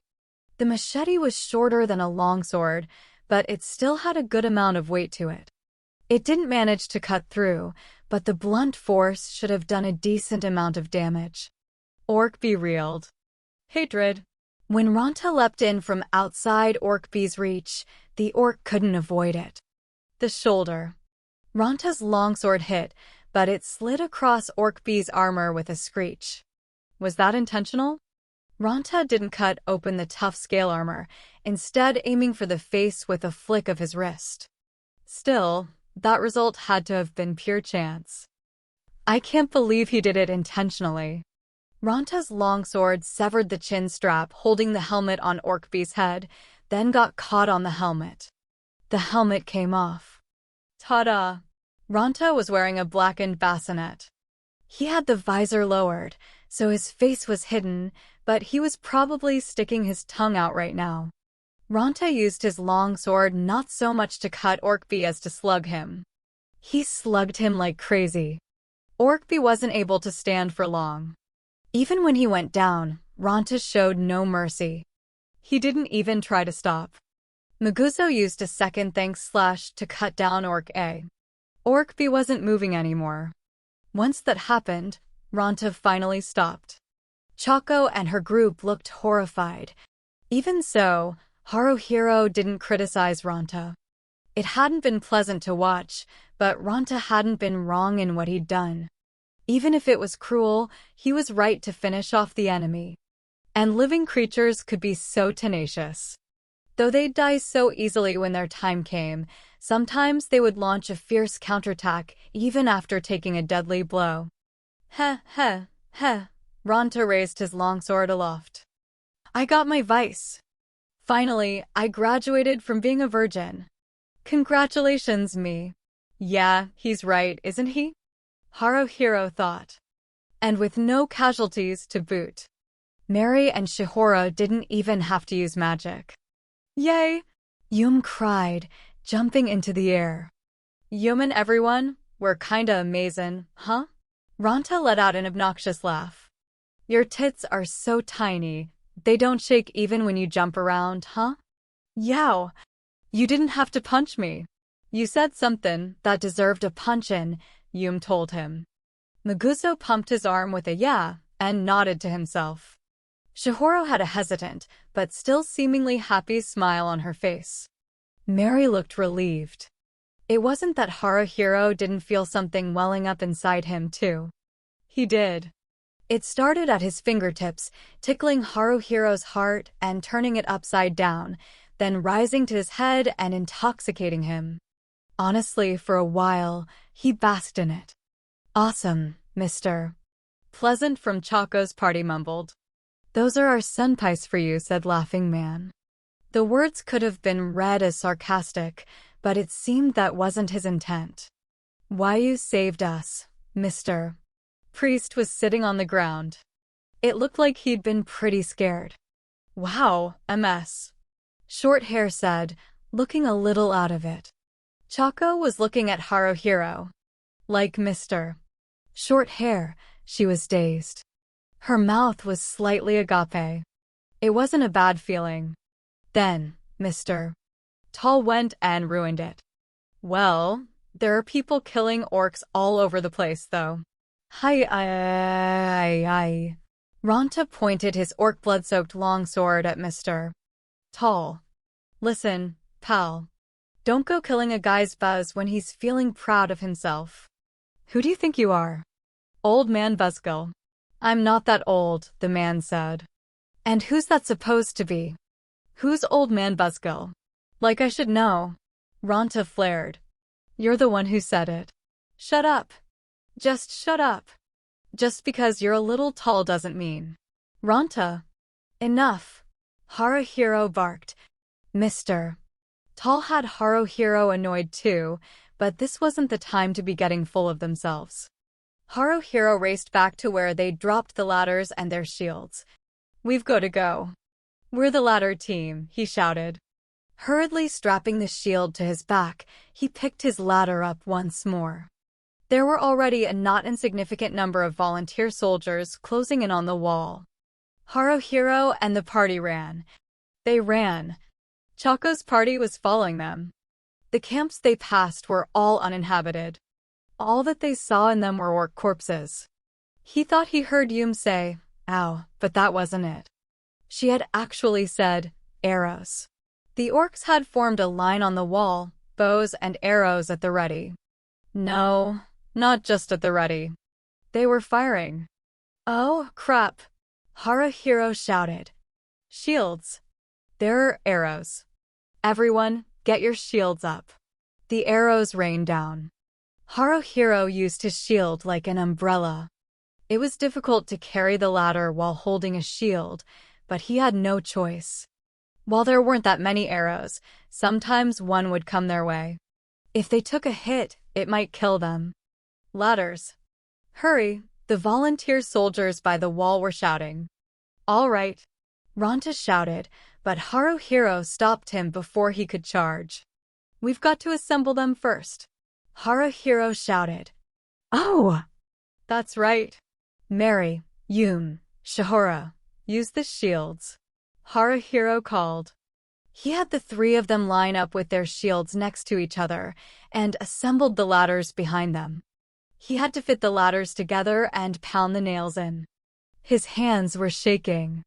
An arrow pierced one of the shields, and Shihora let out a little shriek. Haruhiro couldn't find the strength to do it. "Give me that." Maguzo snatched the hammer from Haruhiro, pounding the nails in one after another. He tried pushing and pulling on the ladder. "It's good to go, I think." "Okay, let's go," Haruhiro called. The completed ladders were more than 4 meters long. They couldn't be carried by one person. Haruhiro and Ranta formed a team, taking one of the ladders, while Maguzo and Yum formed a team and took the other. The orcs were desperate. As they got closer to the wall, the number of arrows increased. The intensity continued to build. Arrows stabbed through their shields. "Hey, wait, aren't we being targeted here?" Haruhiro thought. "Oh, crap, crap, crap, crap," he shouted. "Haha. This is scary," Ranta yelled. "Hunnong," Maguzo grunted. "Eek," Yum screamed. Everyone, do your best," Shihora called. "It's fine. We've got shields," Mary hollered. "Don't stop," Haruhiro thought. "We can't stop. If we stop walking for even a second, we probably won't be able to move forward anymore. All at once. We have to do this all at once." While screaming something in a loud voice, they charged forward, feeling like they might trip at any moment, then brought the ladder up on the spiky wall. The volunteer soldiers roared as one. The air shook and trembled. It was like a cry of victory. The rush was even more intense than when he'd killed the orc. How's that? How's that? I did it. I really did it. Look. Look at that. Is this what they call a rush of endorphins? Move. Rinji shoved Haruhiro aside. He was trying to climb the ladder. He didn't have a shield, even though there were orcs with bows right above. Isn't he afraid? Haruhiro thought. That takes some serious guts. Hold on, Rinji, they heard Breachon shout. There's no need to be in such a rush. Again, the air shook and trembled. It didn't come from here this time, Haruhiro thought. Where did it come from? Was it Wild Eagle Force on the west wall? Or was it, either way, those weren't human voices. They were probably orcs. An angry roar. That massive sound made the heavens and earth rumble. Could it have been from the main gate? Haruhiro screamed. 11. Warriors of the Frontier. His name was Anthony Justine. A proud warrior of the renowned Alterna Frontier Army 1st Brigade Warrior Regiment. He was not just any old warrior. He was a master warrior. Anthony had placed his honor as a warrior on the line, participating in Operation Two-Headed Snake in the glorious position of platoon commander. He was attacking Deadhead Watching Keep head-on, trying to take it fair and square. Of course, if a warrior as great as Anthony was going to grace the battlefield, he belonged at the very front. At this very moment, he was leading his manly subordinates as they pressed towards the keep, but in his heart, there was one thing that he found somewhat unpleasant. Renwater. That gutless milksop. Who'd made him a paladin? Who'd made him a brigadier general? He was a mainland-born sissy. A proper paladin would stand at the front of his army, putting his life on the line to protect his comrades. At least, a frontier-born paladin with a backbone would, but that rotten paladin and fake brigadier general wasn't like that. He had 100 paladins and a handful of priests there guarding him while he sat smugly at the rear of the main force. He was a fool. A damn fool and a coward. He was shit. This was supposed to be the scion of the famous Water family? Like Anthony cared. He could go die. Die and rot. Even if it was a given that General Graham Raisentra would be the one to lead the attack on Riverside Iron Fortress, ordinarily, the frontier-born, frontier-bred warrior among warriors, Brigadier General Ian Ratty, should have been the one to lead this main force of incomparable power to conquer Deadhead Watching Keep. Renwater should have stayed in Alterna, crying and trembling like the freshly hatched chick that he was. In fact, even now, as Anthony had trampled the orc camps underfoot, pushed up to the walls through the rain of arrows, and was about to put the battering ram to the main gate, that wretch had contributed nothing. At the beginning, he had ordered them forward. That was the only thing he had done. Even a brat could have done that. The majority of the warriors in the frontier army were from the frontier. Frontier-born warriors prided themselves on their gruff manliness and looked down on the feeble mainlanders with utter contempt. That was because the mainlanders had a lot of pride and not much else. Unable to even wield a sword properly, they were a bunch of good-for-nothings entirely deserving of that disdain. Honestly, from the moment Renwater had been chosen as their commander, the warriors' morale had sunk. Not to mention that, in this operation, Riverside Iron Fortress was the main objective, so every one of them must have been somewhat disappointed to be assigned to taking Deadhead Watching Keep, the fight it was a given they would win. Of course, they would complete their mission. They would take the keep, but Renwater would take the credit for it. It was unthinkable that this would end in anything but a victory. Curse Renwater. That piece of shit. So, this was the power of a famous family, was it? Basically, that was what it had to be. He wasn't here because of his talent. Even if he did nothing, the accolades would roll into him and accumulate on their own. That was how it was all set up. The man who could be called the symbol of the frontier army, General Raisentra, was turning 46 this year. He was still in the prime of his life, but there were persistent rumors that the mainland might want the general. It was also said he had repeatedly declined requests to take the position of commander-in-chief. However, someday, the general would be taken away to the mainland. Could it be that Renwater was aiming to take his place when he left? There were currently 3 brigadier generals who were next in rank after the general in the frontier. Brigadier General Ian Ratty, Renwater, the piece of shit, and lastly, Brigadier General Jord Horn, who was always at the general's side. Common sense dictated that Brigadier General Horn would be the general's successor, but they were much too close for that. The general might want to take Brigadier General Horn back to the mainland with him. If that were to happen, Brigadier General Ratty would be the next general.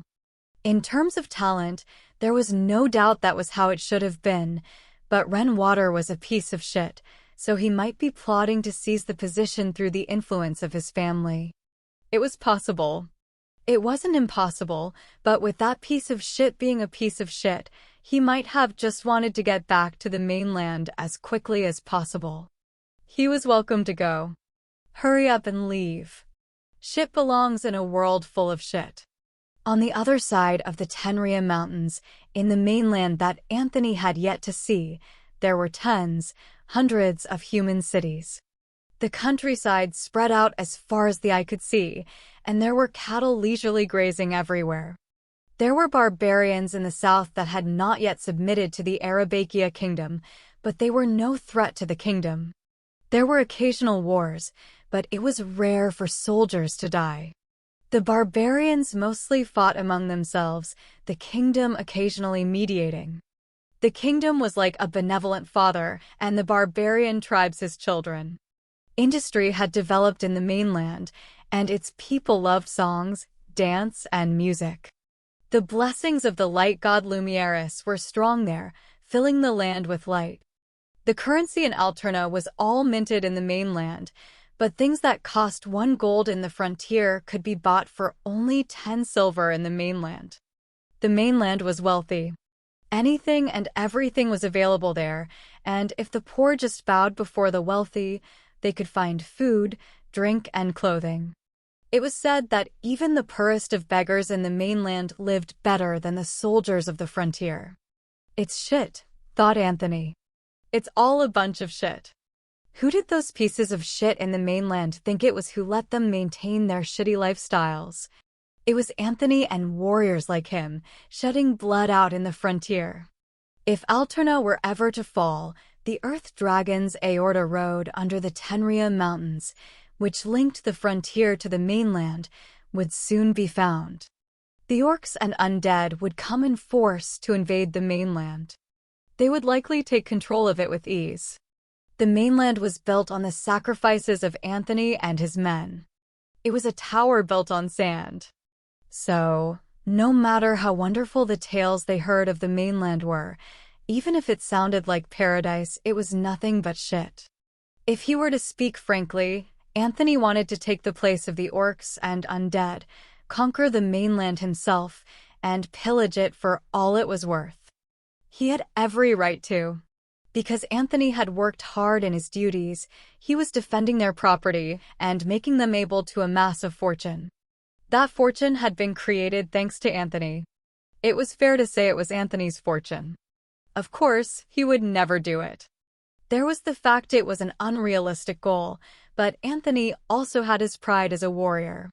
He also liked wine, women, and good food, but those all existed because of men's battlefields. Here in the frontier, there were battles for men. Drop dead, run water, Anthony shouted. When Anthony shouted that to encourage them, the warriors who were getting ready to swing the battering ram smiled broadly. Drop dead, run water, a warrior agreed. Drop dead.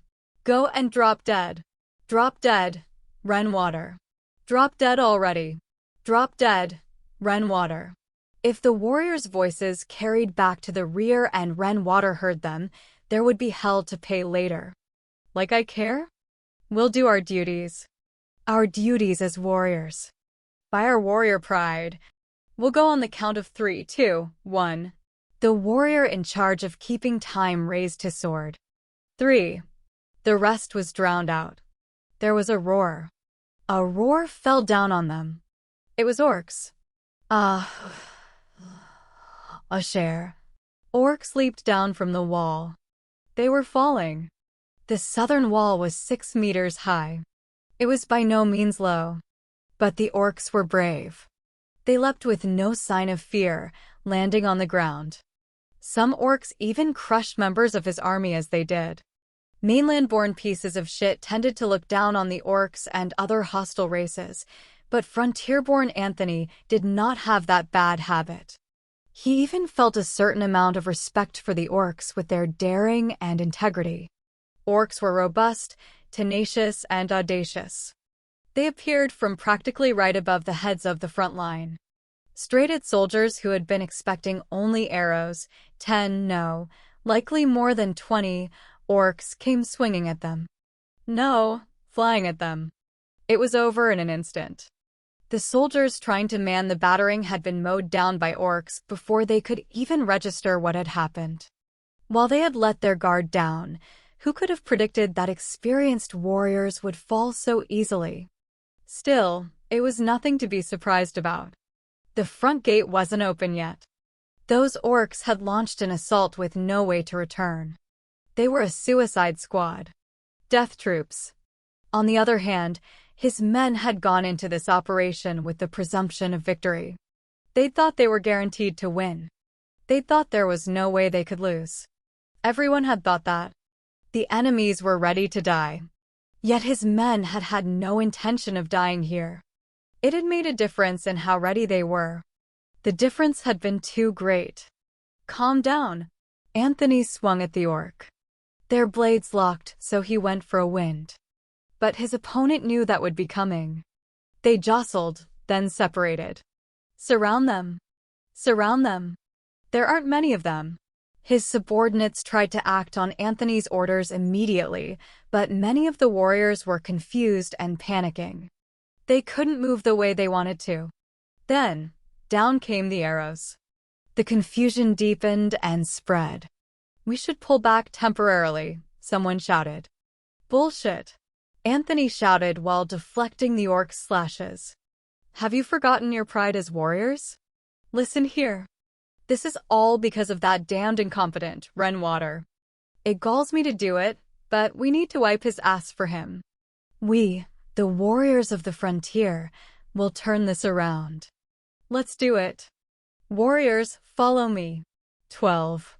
Later, on the southern wall, where the main gate was, something was very clearly wrong. What on earth is happening there? Haruhiro thought. I've got a bad feeling about this. Actually, I've got nothing but bad feelings about this. Are we in trouble? Regardless, Green's storm force had no choice but to keep assaulting the eastern wall. The enemy was mounting a defense. If they didn't wipe out the orcs on the walls, the rain of arrows was going to make things dangerous. "First, we take the east wall," Brichan shouted, pointing to the top of the wall with his sword. He wasn't carrying a shield. It looked like the 4 ladders had made it to the walls intact. Not just Haruhiro's party, but Chaco's party were alive and well, too. Haruhiro pressed himself up against the wall, holding up his shield. "What's going on up there?" "I can't see, so I can't tell. Though Rinji and the others who went up first must be raising some hell up there. Maybe that's why? Somehow, it feels like the rain of arrows has let up a little compared to before." While he was under his shield, catching his breath, someone grabbed him by the collar. "Gwa. Hey, quit wasting time. We're going to Parapyro." It was Ranta. Stupid Ranta. Didn't he realize that hurt? Haruhiro brushed Ranta's hand aside. "What are you calling me Parapyro for? And wait, huh? Where are we going?" "Up the ladders, over the wall." "Obviously." "No, but..." "No buts, no farting around, none of your crap. We're going." Ranta tried to pull Haruhiro by the arm. "Seriously, give me a break," Haruhiro thought angrily before tripping Ranta. Whoa. Ranta fell over, but quickly jumped to his feet. "You ass." "Wah." Haruhiro exclaimed. "Man, you're seriously trying to punch me? At a time like this? It doesn't matter." Ranta shouted. "Yes, it does. If you just think about it. I'm the kind of guy who doesn't let common sense get in his way. You could call me a revolutionary. While you're spouting that nonsense, everyone else is going up the ladders." Haruhiro shot back. "What did you say?" "Whoa. You're serious." They could see Chaco's group getting ready to climb the ladder. Even Haruhiro was starting to think it would be best to get moving at this point. Let's get going already," Maguzo stammered. When Maguzo said that, Haruhiro made up his mind. "Okay, let's go. Maguzo and I will take the lead. Everyone else, follow after us." "You moron. I oughta be first." Ranta shoved Haruhiro aside and started up the ladder. "Fine, have it your way." Haruhiro fastened his shield to his back, continuing up after Ranta. Maguzo was going up a different ladder. Yum was behind Haruhiro, while Mary was behind Maguzo. Shihoru came last. The rain of arrows had already stopped. It was a chaotic melee up on the walls, but their side had the clear advantage. There were no orcs near Haruhiro and the others. In a place near the northeast corner of the wall, there were stairs leading down. The enemy looked ready to defend them to the death, but a group centered around Team Renji were pushing them hard. "Go!" Ronta screamed. That probably wasn't what caused it, but Renji cut down one orc and kicked another off the wall. The enemy defense was breaking down, and the volunteer soldiers rushed forth. "We're going in!" Bree-chan shouted. His voice carried well. Renji and Ron descended the stairs. The orcs were massed on the stairs, trying to impede their advance. How are they going to get past that? Haruhiro wondered. Oh, that's how. Renji and Ron rammed themselves into the orcs. "Push!" Ron screamed. "No way." "Seriously?" Team Renji and the other volunteer soldiers pushed Renji and Ron from behind. They pushed like crazy. "If you do that, you're going to crush them. They'll be crushed to death." The orcs tried to push back, but Renji and the others were pushing downwards while they had to push up. Renji and the others had the overwhelming advantage to begin with, and probably having made the first move helped more than anything. The orcs fell down one after another. What about Renji and Ron? They were still there. Well, no, of course they were there, but they were still standing. Renji and Ron stepped over the orcs and headed down. They'd done it. They made it down the stairs. "Damn, Renji's awesome," Ronta bellowed. I can understand why Ronta's so excited. He's right. You're just too amazing, Renji. To think, those guys came to Grimgar in our group. I don't want to compare us with them. It'll only make me depressed. Even so, I'm a little bit proud. Those guys are my contemporaries. I want to be able to brag to people about that. I won't do it, though. That'd be depressing in its own way. Still, you're cool, Renji. I already knew it, but you're amazing. You're not like us. It's like you're so different. All I can really do is laugh. Don't push in too hard. The main force hasn't broken through the front gate yet. Bree-chan was shouting from on top of the wall as arrows came flying from one of the watchtowers sticking up out of the keep. Bree-chan knocked one of the arrows out of the air with his sword. He hadn't even been looking in the direction it came from, so it was amazing how easily he'd done it. Bree-chan didn't have so much as a scratch on him, but there had been more than a few arrows. A number of volunteer soldiers had been hit and were squatting down. It's dangerous to stay here. Haruhiro shouted loudly enough for Chako's party to hear as well. Hurry! It'll probably be safer once we get down off the wall. I know that, you dolt. Ronta shouted. Ugh, Ronta, just shut up. You always say too much. Actually, you being here at all is too much. No. Restrain myself, I have to restrain myself.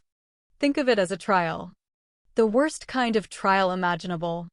The watchtowers had been built strong, and they had slits or tiny windows to fire arrows out of. Haruhiro's side couldn't see the enemies, so they couldn't tell when they would fire. As they were about to head for the stairs, more arrows came. The volunteer soldiers going down them were being targeted.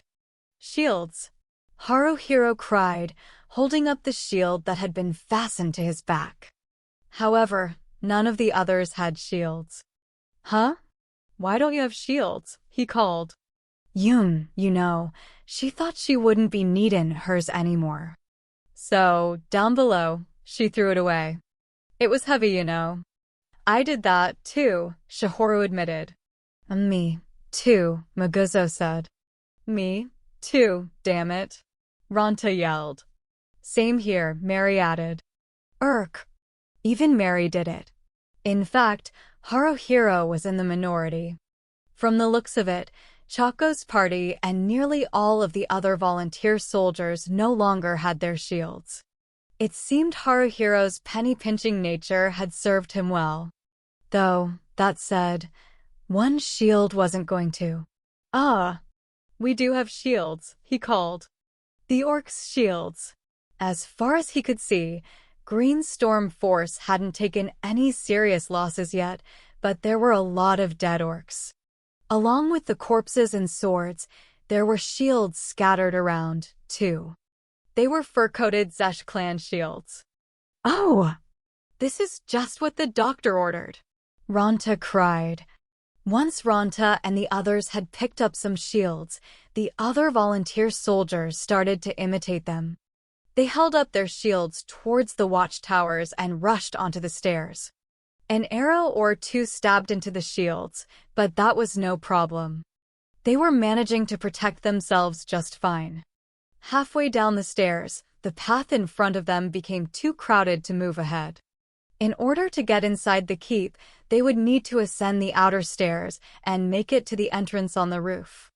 The outside stairs were near the southeast corner of the walls. It would take nearly a full circuit around the outer walls to reach them from the front gate. In fact, the east wall was the closest to them. Rinji and his group were almost at the stairs that went up. However, more and more orcs were piling out of the keep, so even the incredible Team Rinji was starting to get slowed down. You're doing fabulous. If we keep on pushing, eventually our allies will come. Breachon was shouting things like that as he batted arrows out of the air with his sword. But was this okay? No, it's not, Haruhiro shouted. Haruhiro opened his eyes wide. There were orcs incoming from the north wall where the rear gate was. The main force had attacked from the south and the detached force had attacked from the east and west, so there had been no one attacking from the north. When they'd learned that enemies had broken through on the east wall, the orcs defending the north wall might have come to reinforce the east wall. This is bad, Haruhiro moaned. Rinji and the others are going to get caught in a pincer. Anyone with hands to spare, go defend against the enemies on the other side. Breachon ordered immediately. A number of parties headed to intercept them at once. Though, of course, it wasn't going to be that simple. Even if they were going to try to intercept the enemies from the north wall, the area between the stairs down off the wall to the stairs going up the side of the keep was packed with volunteer soldiers. Thanks to that, most of the volunteer soldiers couldn't move very well. We'll do it, too. Mr. Pleasant, the guy who seemed to be the leader of Chaco's party, said, jumping down off the wall stairs. Chaco and the others looked surprised, but they were about to go after him. Hey, why? Haruhiro began. I don't know if you're excited or what, but there are limits to how reckless you can be. There are probably around 20 enemies coming from the north wall. You guys are rookies, okay? Think this through a little. Don't we need to go too? Ronta hollered. When Ronta poked him in the shoulder, Haruhiro hesitated for around 2 seconds. Damn it. I can't just watch. Okay, let's go. When Haruhiro leapt from the stairs, the battle had already been joined. The orcs' momentum was incredible. In no time flat, a number of volunteer soldiers were taken down. They're down. Are they dead? The orcs got past the volunteer soldiers' front line. 2, no, 3 orcs attacked Chaco's party. Mr. Pleasant, Laughing Man, and Mr. Tall each went to take on an orc, but they clearly weren't up to the task. First Laughing Man got knocked flat on his backside, then Mr. Tall got pushed back against the wall. Mr. Pleasant was managing to trade blows with his orc, but it looked like he might get killed at any moment. Mr. Priest moved up, trying to block an orc's blow with his short staff. No good. He's being overpowered. Chaco and MS. Short Hair were holding each other tight and cowering. What are they doing? That's like asking them to kill you. Of course, the orcs wouldn't pass up that chance. He wanted to help, but Haruhiro couldn't possibly make it in time. Rel, ECT, Palam, Thursh. It was Shihoro. Shihoro did it. An elemental that looked like a ball of black seaweed fired forth from the tip of Shihoro's staff. The shadow elemental flew in a spiral, striking an orc in the face just as it was about to brutalize Chaco and MS. Short Hair. It was Shadow Complex. The shadow elemental splattered on impact, working its way in through the orc's nose and mouth and quickly taking effect. The orc suddenly stood there, staring vacantly.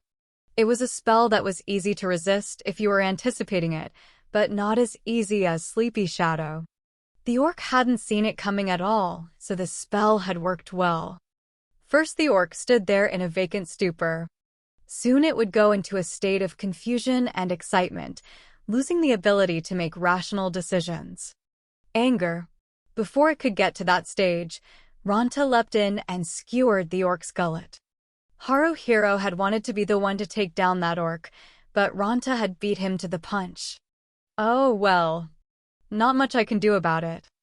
Haruhiro got behind the orc that had missed her. Tall pushed back against the wall. He threw away his shield. He really couldn't see that line.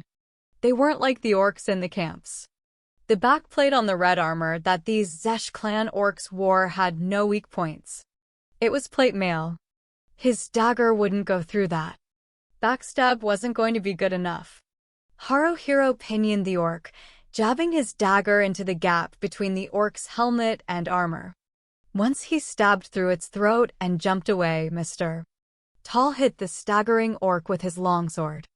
He had a reasonable height advantage, so when he swung his longsword down from overhead, it was pretty powerful. Until the orc fell to the ground motionless, Mr. Tall kept on swinging his longsword down at him. Thanks, Mr. Tall said breathlessly at last.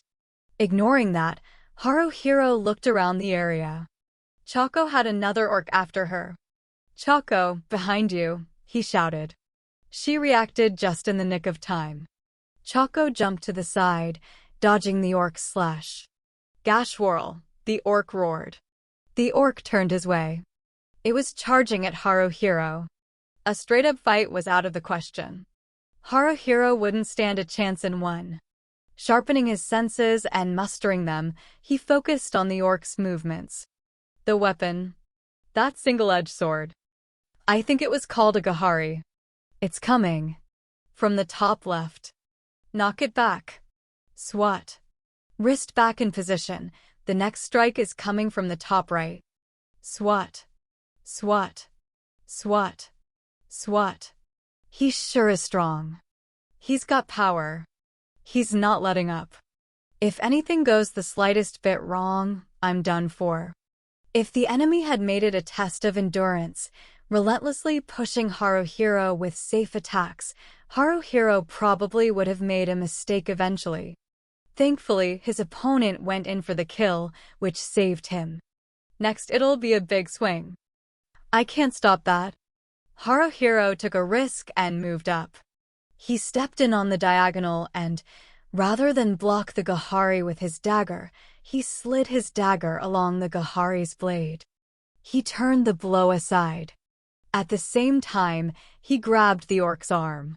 After 2 days of Barber-sensei using this technique on him, he had received 2 full days of practical combat training with it. He followed up his swat with an arrest. This won't break. I mean, seriously, orcs have some thick arms.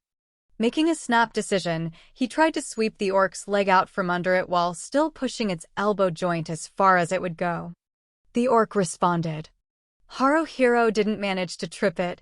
The orc jumped on its own. It rolled, then started to get back up. As it did. Thanks. There was Maguzo. Rushing in, Maguzo landed his most deadly attack, the thanks slash on the orc's head. It had been deadly, all right. The orc's head split in 2, helmet and all. Damn, Maguzo's awesome. Thanks, Choco stammered, her big eyes open wide as she was clutching her chest. She seemed half-stunned. Nah, Haruhiro began to respond, then grabbed Choco by the arm. It was an orc. Another orc had come. Maguzo took it on for them, so they were safe for now, but, though he hadn't intended to, Haruhiro noticed he was holding Choco tight to him. He immediately let go and pushed her away. Sorry. No. Hiro, you saved me. Well, yeah, but, later. Later what? Haruhiro didn't really know that himself, but right now he was busy. Gahaha. Maguzo's already taken down 2 of them, huh? That's my partner for you. Ranta bellowed. Ranta was using exhaust to take on one of the orcs. Maguzo kept on swinging hard, looking like he was going to take down yet another. Shihoru took aim at a distant orc, using her magic to keep him in check. It was reassuring to see Mary there guarding Shihoru. Haruhiro traded glances with Yume. They would do their usual routine. Support Maguzo and Ranta in order to deal with the enemies as quickly as possible. Haruhiro, Ranta shouted, leaping back with exhaust. What's your relationship with the girl? Why were you acting like you can afford to ask questions right now? Haruhiro screamed. I'm acting like I can afford to because I can, duh. Whoa. You can't afford to at all. Haruhiro shouted. Shut up, moron. Take that. Reject. When Ranta locked blades with the orc, he tried to push him back, but he wasn't able to put much distance between them. At some point, Maguzo had ended up fighting 2 versus 1. Even though it had been 1-on-1 just a moment ago. Yume was trying to pull one of the orcs away from Maguzo, but that was dangerous in its own way. Haruhiro felt like they would probably be better off if he bought time against the orc by using SWAT. When he looked over to Shihoru, Mary was swinging her priest staff to keep an orc away. He needed to do something about that, too. We're stretched to our limits, he thought. Still, don't panic. We're not alone. There are other volunteer soldiers here, too. We don't need to be able to defeat them. We just have to slow them down. Still, they're not easy enemies. It's taking everything I have just to keep calm. They're scary.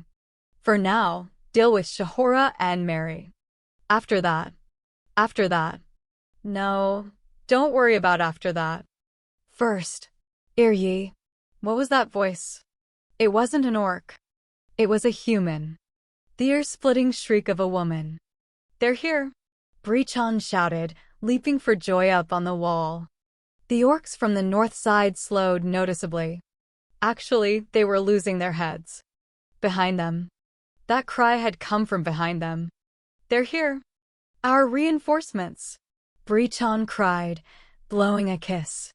It's Wild Eagle Force. I love you, Kajiko. 13. Our mistake. From there, the fight became one-sided. Caught in between Haruhiro and the others in the intercepting group from Green Storm Force and Wild Eagle Force, the orcs from the northern side dropped like flies. How many minutes did it take to eliminate them? It was fast. In mere minutes, more than 20 orcs were transformed into silent corpses. They were his enemies, so Haruhiro didn't feel sorry for them, but he did think it was kind of brutal. He'd grown used to the smell of death, but when there were this many corpses, it was still pretty hard on him. Kajiko's wild angels walked past Haruhiro's party.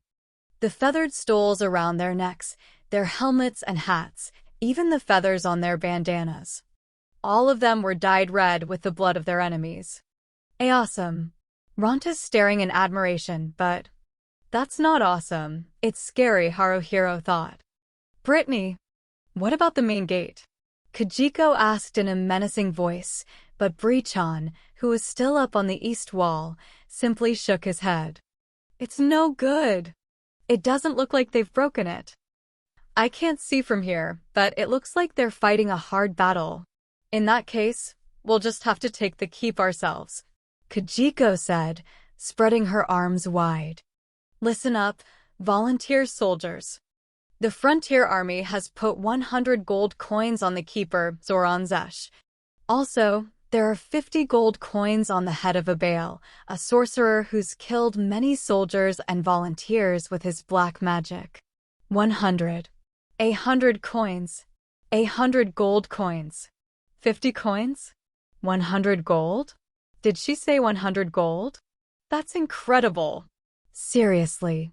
As if trying to pour cold water on Green Storm Force and Wild Eagle Force as they buzzed with excitement, arrows rained down from the watchtowers. It looked like a number of volunteer soldiers had been hit by them. Laughing Man from Chaco's party had an arrow sticking out of his shoulder, and Mr. Priest had started to treat it. Shields. Haruhiro hastily picked up an Orcish shield. However, it looked like nobody was worrying about the arrows much anymore. The volunteer soldiers had a different look in their eyes now. They wanted to get up the keep stairs. Then from the stairs to inside the keep. There were 100 gold coins, then 50 more. 100. 50. 100. 50. 150 gold total. Was that the only thing in their minds now? Sure, 150 gold was a tempting sum.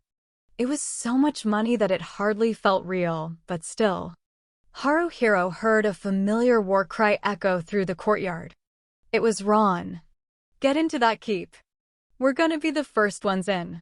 While he had been watching from the stairs on the eastern wall earlier, they had been being pushed back as often as they'd advanced, but finally the enemy's tough defense had been broken.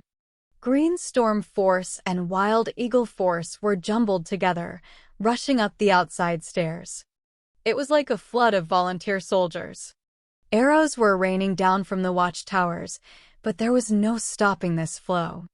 The wills of individuals in it no longer mattered. None of them could stop. Haruhiro was being pushed along as well. His comrades were at his side. That much he could still tell somehow. I'm going to the front gate, Brichan shouted. I'll go check on the main force. Kajiko, I'm counting on you. Brittany, by the time you get back, it's all going to be over. Don't get them worked up. Show some restraint. You're not a bunch of children, you know. You go tell the worthless regular army that I'm going to take that bounty. Honestly. Don't be reckless, now. Is Brichan going somewhere? Haruhiro wondered. He said something about the main gate. I guess it's fine. Whatever. It doesn't matter. I've got bigger worries. It's the outside staircase. Finally, we're on the outside staircase. We're in a real traffic jam here, though. Can we go up like this? It's so crowded, I wouldn't think so, but we're moving. Why are we moving so fast? That took no time. We're already on the keep's roof. Whoa. Huoe. Wow! The arrows. They're coming at us from 3 watchtowers. There are arrows coming from 3 directions. Now this is a real rain of arrows. It's like a downpour. Haruhiro managed to get his shield up somehow. In the time it took to reach the keep's entrance, several arrows thudded into his shield. Just before being pushed through the entrance to the keep, he threw away his shield. Maguzo. There. Ranta. There. Yoon. Shihoru. Mary. There. He could see Chaco's face too. At least, he thought he could. They were packed in so tight, it was hard to tell. He didn't really have a sense for the inside of the keep, either. For now, he had to go with the flow. He ran through a corridor, then went down some stairs. From the 3rd floor to the 2nd, then the 1st. The 1st floor of the keep had a high ceiling. It was wide, too. It was so wide that it felt like the whole floor was just one open area. There were staircases in the 4 corners, with the one Haruhiro and the others came down probably being in the southeast. If he recalled, they would have to go up the stairs from the 1st floor to reach the watchtowers. That meant the other 3 sets of stairs, in the northwest, southwest, and northeast, should lead to the watchtowers. There were also 4 doors on the walls, all of them open. Had they already been searched then? He'd stepped on or jumped over a number of orc corpses in the corridor, but that was nothing compared to this 1st floor. In the time it took Haruhiro and the others to get here, a fierce battle must have been fought. There were 10, no, more than that dead orcs, as well as a number of fallen volunteer soldiers. Some were being treated by their comrades, while some others weren't. In other words, they were dead. Now then, which way's the jackpot? Kajiko called. Kajiko and her wild angels looked ready to assault the northwest watchtower. Team Renji had chosen the southwest watchtower. Having seen that, most of the other volunteer soldiers were gravitating towards the northeast watchtower. What are we gonna do? Ronta lifted his helmet's visor, looking from one set of stairs to another. I doubt we can compete with Kajiko or Rinji and win, so should we go for the northeast tower like the others? Nah, Haruhiro began. I need to decide. Before he could start overthinking things, Haruhiro made his decision. He went on something like a hunch. Let's go with Rinji and his group. Are you stupid? If we go to the same place as those guys, there isn't a chance in hell that we'll be able to take one of the leaders' heads, and you know it. Ronta shouted. Yum and everyone wouldn't be able to take their heads anyway, you know. You idiot. Stupid Yum. You've got to aim higher. Ronta bellowed. Shihoru cracked up laughing. I don't think anyone who believes that if we went with Rinji and his group, there's no way we could take one of the leaders' heads has any right to say that.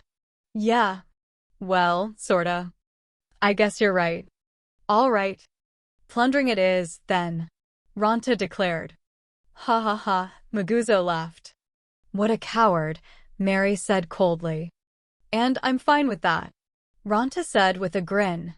For a dread knight, those words are the highest of compliments. Watahaha. Oh, darkness, oh Lord of Vice, demon call. From behind Ronta's head, slightly above it, something like a blackish-purple cloud appeared. The clouds whirled into a vortex, rapidly taking shape. It was like a headless torso, with 2 holes for eyes on its chest and a slit-like mouth beneath. It was a dread knight's familiar, a demon. Kaha. Hee-hee-hee. Hee-hee-hee. Hee-hee-hee-hee-hee. Kaha. Ronta dies. Not die, Ronta, but Ronta dies. You're suddenly predicting my death, Zodiac-kun. Ehe. Kill Ronta. And now you're uttering death threats? Ronta shouted. Zodiac-kun, paw. Yum called, putting out her hand. Zodiac-kun said, die. Ugly, but still put his hand in hers. Oh! Yum cried. Zodiac-kun's such a good boy. But, you know, calling people ugly is mean. Hee hee hee. Sorry. You're all meek now? Ronta exclaimed. Ronta's comedic jab got no reaction from Zodiac-kun. Why did even his own demon torment him? Chako's party seemed torn on what to do, too. You may not appreciate the advice, but you guys shouldn't push yourselves. Haruhiro told them. It wasn't clear whether they had taken Haruhiro's advice or not, but regardless, Chako and her group seemed like they'd be staying on the first floor.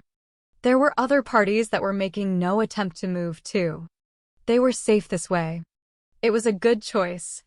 In truth, Haruhiro and his party might have been better off staying on the first floor, too. Why weren't they doing that? Because they had killed orcs. Having lost their virginity, were they letting it go to their heads? Did they feel like they could do orcs now? Haruhiro didn't think that was the case. Normally, Haruhiro would have at least hesitated here. So why had he made his decision immediately? Was it because he'd felt like it wouldn't be that dangerous if they were with Rinji and his group? That was probably part of it. He couldn't deny it. Team Rinji were strong. If he stayed hiding behind Rinji, he probably wasn't going to die that easily. That said, he had no intention of just hiding. Haruhiro knew his party should be able to help, at least, and he intended for them to. It was strange to say, but Haruhiro felt, at least somewhat, like he wanted to help Rinji. Nothing they did would be the deciding factor in the battle, but it wasn't like they wouldn't be able to contribute anything by being there, either. If they were going to go help someone, he would rather it be Rinji. Even though they would just be seen as unwanted help, or even treated as an outright hindrance. He didn't want to think that they couldn't do anything. If Haruhiro had been alone, he wouldn't have minded being seen as a good-for-nothing. If they'd mocked him, he would have been able to laugh it off. He could give up on himself. However, he was in a party. He had comrades. Maguzo was a pretty amazing warrior. Even Ranta, annoying as he was, had tenacity, and there was something unique about the way he used his skills. Yum was always easygoing, so she was easy to get along with, and Shihoru might look plain, but she was always thinking about her comrades, and she could look at the big picture. Mary was working hard to support everyone, too. Man, Otto, we've shaped up into a good party. Though it's really unfortunate that you can't be here with us. I want to take this party as high as it can go. I don't think there's any need to rush, but even at this stage, I think we can go a little higher. Let's go, Ranta called. With Ranta taking point, Haruhiro and the others chased after Team Renji. Maybe because they didn't want to compete with Team Renji, not many volunteer soldiers were heading towards the southwest watchtower. Team Renji climbed the stairs. They raced up them. Yum's eyes spinning round and round. Yum called, laughing. They could hear noises from above. The sound of battle. Did we hit the jackpot? Someone shouted. There were volunteer soldiers bunched up near the very top of the stairs. 5 of them. A party, huh? What are you doing? Ranta bellowed. A volunteer soldier who looked like a warrior's eyes went wide. Even if we wanted to go, we can't. It's gotten really crazy in there. Are you stupid? If it's gotten crazy in there, that's all the more reason we've got to go in. Ranta shouted, pushing Zodiac-kun forward. Go, Zodiac-kun. Go forth and come back to tell us what's happening. No, no, no, no, no, no. Hey. Why not? Ranta screamed. Haruhiro clicked his tongue. Forget it. I'll go look. Don't you feel bad for Zodiac-kun? Oh, shove it. Zodiac-kun's mine, so I can do whatever I want with him. WH. Who are you saying is yours? I'm not yours. Are you stupid? Die. If I die, you'll vanish, too. Are you fine with that? Ranta shouted. Ehehe. If you'll die. I couldn't be happier. Ehehehe. Wah. Pushing aside a speechless Ranta and passing between the volunteer soldiers who were ahead of them, Haruhiro poked his head out from the stairs. Whoa. They were serious. This really is crazy. The round room at the top of the watchtower was wider than he'd expected, with a ceiling that wasn't low. At a glance, there were more than 10 orcs. In the center of the room were Renji and Ron, who were raising hell and seemed to be putting up a good fight, but Chibi-chan, Sasa, and Adachi had been chased to the edge of the room. Chibi-chan was waving her staff around, somehow managing to protect Sasa and Adachi. The members of Team Renji were the only volunteer soldiers there, and there was only one orc down at this point. Haruhiro ducked his head back into the stairwell. This is bad, guys. At this rate, I don't know about Renji and Ron, but Chibi-chan and the others. They had to save them. Could they do it? Them? It was presumptuous to the point of absurdity to think that they could.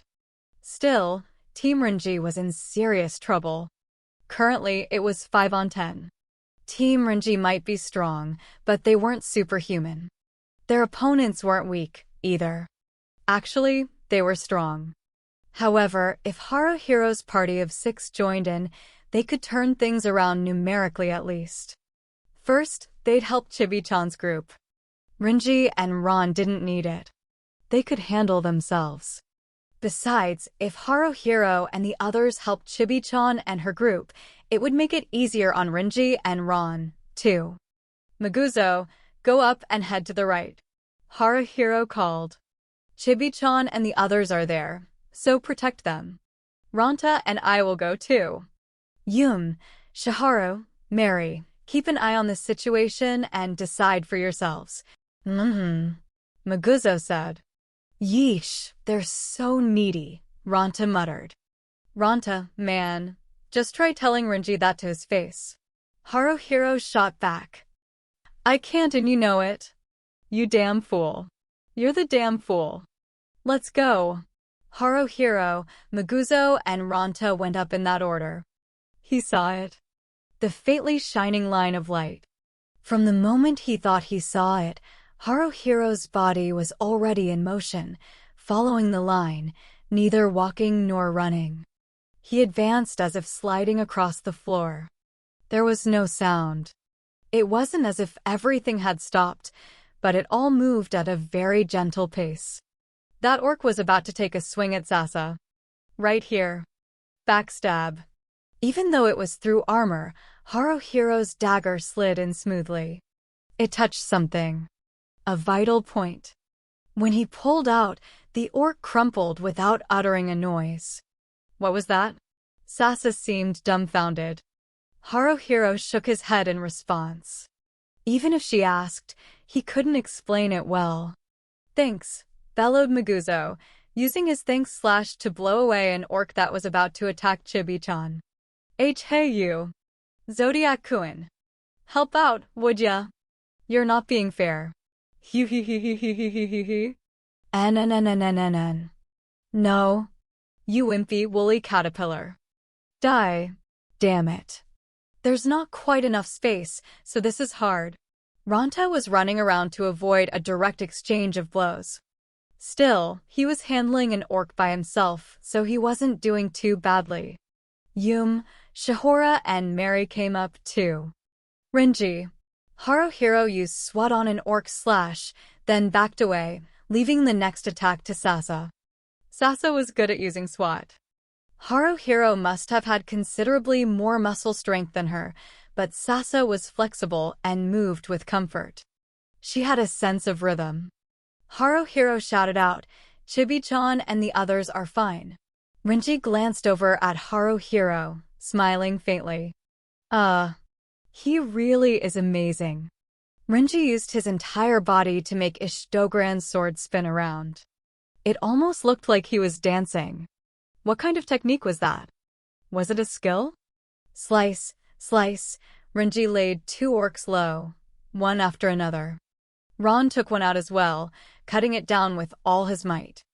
Then Renji took out yet another, decapitating the orc this time. Zeal, Mare, Graham, fell, cannon. Adachi used the spell Freezing Blood to freeze an orc's feet. Despite that, the orc still continued to stumble along. Zeal, Mare, Graham, Terra, cannon. Without missing a beat, Adachi began chanting his next spell. It was Ice Globe. The ice elemental instantaneously froze the water in the atmosphere. The resultant sphere of ice smashed beautifully into the orc's face. It looked painful. The orc dropped to his knees. Without a moment's delay, Sasa moved up. She went past the orc. Immediately after, Sasa buried her dagger in the orc's neck. So you can pull off a backstab like that too? Haruhiro thought. What a combo. Well, we aren't doing bad ourselves. Rel, ECT, Neiman, Dersh. Shihoro stopped an orc with Shadow Bond. Mary gave it a good hard whack with her priest's staff. Stabbed it with her machete to make it back off. Then, Maguzo. Hung. He didn't use the thanks slash. He stepped in, sticking his arm out straight in a one-handed thrust. It was first thrust. The orc's throat was basically pulverized. Of course, that meant its neck was broken. There was no way it would be getting back up. Haruhiro looked around the area. Were there any enemies? None. The orcs were all collapsed on the ground. Damn it. Ron shook his bloody sword. We didn't need your help. What was that? Ranta closed in on Ron assertively, but one glare was all it took to make him shrink back at the speed of light. I am sorry. It won't happen again. Wimp. Mary muttered. Wimpy, wimpy, wimpy. Hee. Wimpy woolly caterpillar. Eehee. Caterpillar, caterpillar, caterpillar, caterpillar. An actual caterpillar would be more useful, don't you think? Shihoro asked. It doesn't stand out, but Shihoro can be pretty mean, Haruhiro thought. I agree with her, though. Since caterpillars re-cute, Yum nodded. That I can't agree with. You helped, Renji said. Man, even Renji's voice is cool. It's low and husky. It's intimidating, but there's a vague sadness there. When I hear him saying we helped with that voice, honestly, it's just overwhelming. It frustrated him, so Haruhiro tried to feign calmness, shrugging. We owed you one. Now we're even, Renji said. Are we? Haruhiro asked.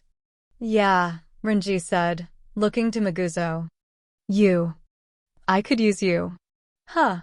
Maguzo's eyes darted around rapidly, then he pointed to himself. What? Why you mean me? And no, that's not. I am not that impressive. What did he mean he could use him? That may have bothered Haruhiro a little, but both Renji and Maguzo were warriors.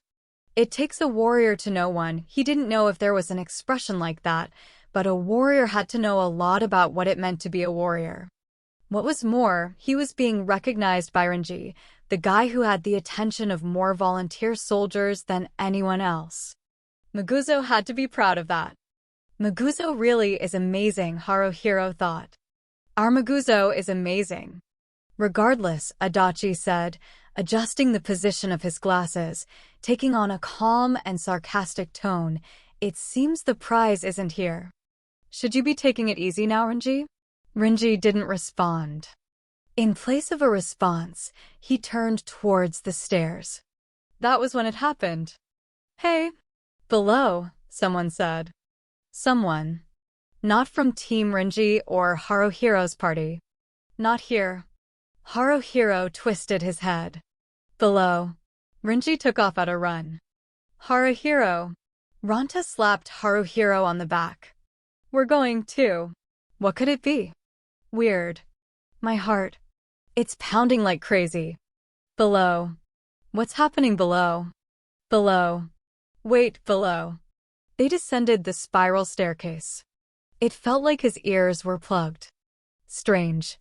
Why? Why was he so shaken? He didn't understand. What was the reason? The cause? Haruhiro had lost his head to the point where he couldn't make sense of anything. He was unsteady on his feet. Even so, his body had to keep moving. Downwards. To the first floor. They were dead. Volunteer soldiers. So many of them. There was a large number of corpses. There were orcs. Why? Where had these guys come from? It was more than just one or two. There were a ton of them. In the middle, there was one orc bigger than all the others. The orc wore a deep, venomously deep, red suit of armor and helm, with hair dyed black and gold spilling out from underneath it. What was more, he used a two-sword style. He was built incredibly tough, carrying two scimitars that screamed danger, one in each hand, of course. Zoran. Zoran Zesh. There was no doubt about it. He matched every distinguishing trait Brichan had told them. This was Keeper Zoran, the head of the Zesh clan, who had a 100 gold coin bounty on his head. Zoran was using his scimitars to cut people down. That's Mr. Pleasant, Haruhiro realized, recognizing one of them. From Chaco's party. Mr. Pleasant might have been trying to block Zoran's scimitar with his sword. However, he didn't make it in time. Mr. Pleasant let out a scream that sounded a little stupid. Both his arms were severed at the same time.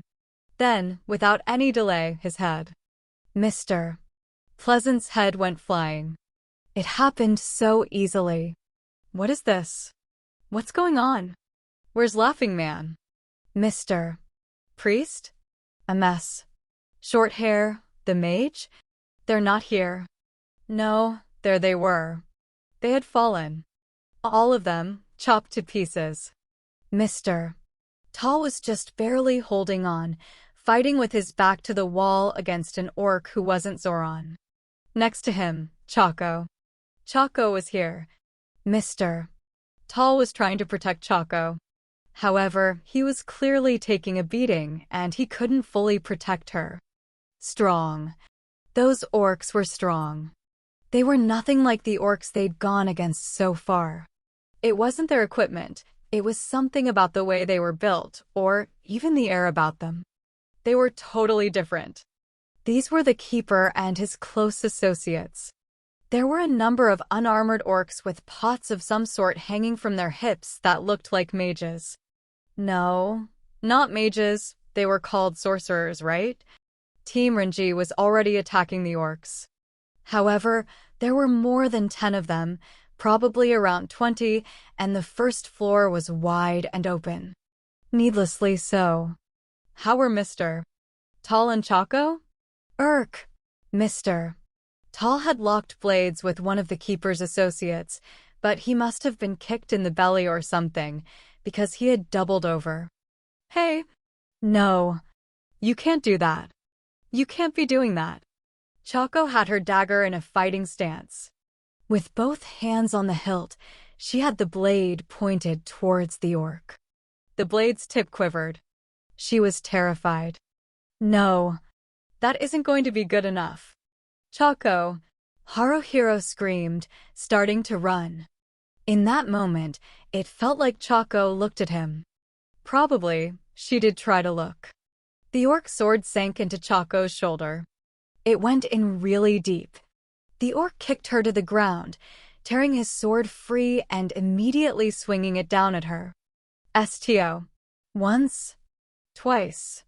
3 times, the orc swung his sword down. Choco. Choco. How? Why? This can't. No. Haruhiro clutched his head. A voice came out on its own. He didn't know what was going on. He really didn't know himself what the voice was. He didn't know. What the hell was this? 14. Not saying or unable to say. That vending machine was right next my house. It was really just a minute or two's walk away, and if I walked a bit further there was a convenience store, too.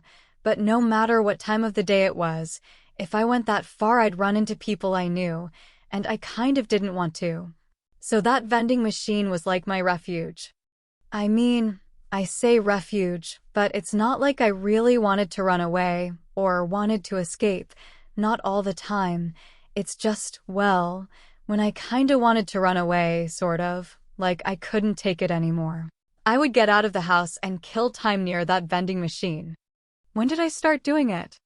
Was it in elementary school? Well, around 5th grade or so.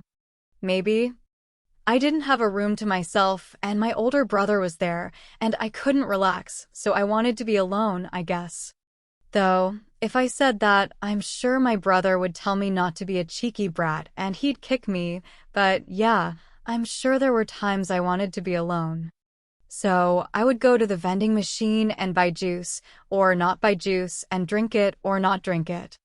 As I was staring off into space, I'd start to feel like maybe it was time to head home, and then I'd just sort of do it. That was what it was like at first, but one time, when I was in 6th grade, it was hot outside. It was summer, I think, and when I went to where the vending machine was, someone came along and I thought maybe I should hide, but that felt kind of awkward. So I thought maybe I'd just pretend not to notice them, but it was someone I knew, Choco, who lived nearby. Choco had her hair cut like a kappa. A bob cut, I think it's called. Like, seriously, she'd had it like that ever since she was little, and if I ever looked up bobbed hair, I wouldn't be surprised to find a picture of Choco. That's how strong the connection between the two was. She wasn't sociable at all, and you could never tell quite what she was thinking. At school and places like that, she was the type who always seemed a little bit out of place. But, well, only a little bit. It wasn't like she had no friends or anything like that. But rather than being really close friends with anyone, she just hung out with a group of people, sort of. I don't know why, but from the time we were in preschool, I had been interested in Choco. Like, there's something kind of different about her. To be honest, I just couldn't get her out of my head because, well, I guess you could say I loved her. Actually, Choco was the first person I'd ever fallen in love with, and I'd been in love with her ever since. I mean, we'd been together since preschool after all, and we'd been in the same class a number of times, and our houses were close, and we talked, too, because we were pretty close, but I'd never confessed my love to her or anything like that. Well, it wasn't like I could have. I think it happened in third grade. There were rumors going around that Choco liked Kawabi-kun, and when we were alone together after school, I asked her if they were true, just like that, as subtly as I could, and she thought for a little while and then answered, yeah. That was a shock. A pretty major one. Kawabi-kun was slender, not really athletic or anything, but he was learning piano. He came from, I guess you could say, a good upbringing. So that's what Choco's into, I thought. I see. So that's it. Is that it? Nah, it can't be, I thought. Kawabi-kun had all these things I didn't, but actually, once in a while we would play together, and Kawabi-kun was a really good guy. I had no complaints about him. He was pretty high up on my friends list, you could say, and I had a good impression of him, so it was like, oh, Choco likes Kawabi-kun, huh? Like, well, Kawabi-kun is a good guy, after all. Like, I don't really know what to do, but I've got to be supportive. I mean, it'd have been awkward if she'd fallen for some weirdo, but this was Kawabi-kun. Kawabi-kun was a good guy. That was what I thought, so I made a suggestion. Hey, Choco, why don't you give him, like, a letter or something? Kawabi-kun, his house is pretty strict, so he doesn't have a cell phone, but a letter, yeah, I think Kawabi-kun would read it. I think he'd give you a response, too. I mean, it's Kawabi-kun. How about it? Choco said she didn't need to. That she was fine without it. She had no intention of doing anything like that. Oh, okay. I see. She just liked him, that was all. That was Choco's answer. She just liked him. Still, I tried a lot of things. Like finding ways for Choco to talk to Kawabi-kun as much as possible. Or setting it up so Choco and Kawabi-kun could be alone together. When I look back at it now, it was all pretty blatant and awkward, but I was frantically doing everything I could back then. I mean, Kawabi-kun, he was a good guy, and Choco. I love Choco. Anyway, during the summer that I was in 6th grade, Choco came to the vending machine, and when she called out to me to ask what I was doing, I answered, oh, nothing, I'm just sort hanging out here, and Choco, she was feeling hot. So she wanted a cold can of soda, but there weren't any in the refrigerator at home, so she had come here to buy one, so, well, we talked there for, 10, 15 minutes, and after that, when I would go to the vending machine, sometimes Choco would be there. Choco would buy a cold soda or, when it was cold, a warm can of corn potage. Choco would complain that soda bothered her throat, but then still drink it or call corn potage compottage or say, hot, hot, and blow on it to cool it down, and I really did love her for all of that. But I dunno. It wasn't that I loved her so much it was unbearable, it was a natural love, It was just there, like the air, well, yeah, of course I love her, and it had always been like that. Choco was the type to fall for boys pretty often. She didn't let it show, though. According to her, she would just vaguely start thinking, hey, he's nice, and then she'd find herself thinking about that guy all the time, so then she'd realize, I'm in love, huh, and as long as she could keep thinking that, she would stay in love. Didn't she want to go out with them? When I asked her that, she answered that she wasn't completely uninterested in that, but that she didn't feel strongly about it. I guess that was just how it was. Since I loved Choco, I did think I'd want to go out with her if I could, but Choco was in love with someone, some other guy, and when I couldn't help but ask her who it was that she liked now, she would always tell me honestly. then I'd think, well, even if she doesn't intend to do anything about it, I hope they can be friends, or that they can get to know each other better. And somehow, I'd end up trying to make that happen. Even though Choco never asked me to, I did it on my own. It's not that I didn't think, why am I even doing this? I mean, I thought that a lot. And that I was being an idiot too. Choco was unsociable, and she was kind of expressionless, but when she was talking to a guy she liked, she would get excited, and when they were done talking, she would stare off into space, or her face would turn a little red. When I thought, Choco's happy, it made me happy too. I don't know how to say it, but even though I had known Choco a long time, think about it as hard as I might, I didn't really know how to make Choco happy. Choco was pretty mysterious. She didn't read, she didn't listen to music, she barely watched TV, and when, once in a while, she found something like a hobby, she tired of it in no time. When I asked her, is there nothing you really like? She immediately responded, yeah, there's nothing. She was hard to grasp, which was why she interested me, and I wanted to make her happy, wanted to see her smile, but I just couldn't figure out how. That was what Choco was like. So, no matter what it took, I wanted to make Choco happy. Though, yeah, it was a little painful. That night, too, as I was sitting in front of the vending machine, Choco came along. I kinda had a vague feeling she would, but often when I got that feeling, she wouldn't end up coming. But that night, Choco actually came, and in my mind, I wanted to shout out, yes, and pump my arm, but I held back. With feigned calmness, I greeted her with a yo, and Choco raised her right hand in response, saying yo herself. The way she spoke and her little gestures, they were super adorable, and I thought, yeah, that's it. Reconfirming for myself that I loved Choco, but right now Choco loved this guy in our class who had an uncommon name, Haida Mesa. This Haida Mesa, he was a good guy, and he looked good, too, so I thought Choco had good taste in guys. How should I put it? He was one of those guys who weren't super popular with the girls or anything, but when you looked at them as another guy, you thought, but he's a good guy, Why don't girls see that? But no, they did see it, and there was always one or two, or maybe a few girls who were secretly crushing on them. That type. Choco always fell for guys like that. Like, yeah, even I can totally see why. Like, well, if it's him, I can't complain. Of course I'd want to support her, and I did. I mean, I was no match for guys like that. I'd start getting ahead of myself, thinking things like, he could make Choco happy. Choco bought herself a soda. One of those lemon lime drinks.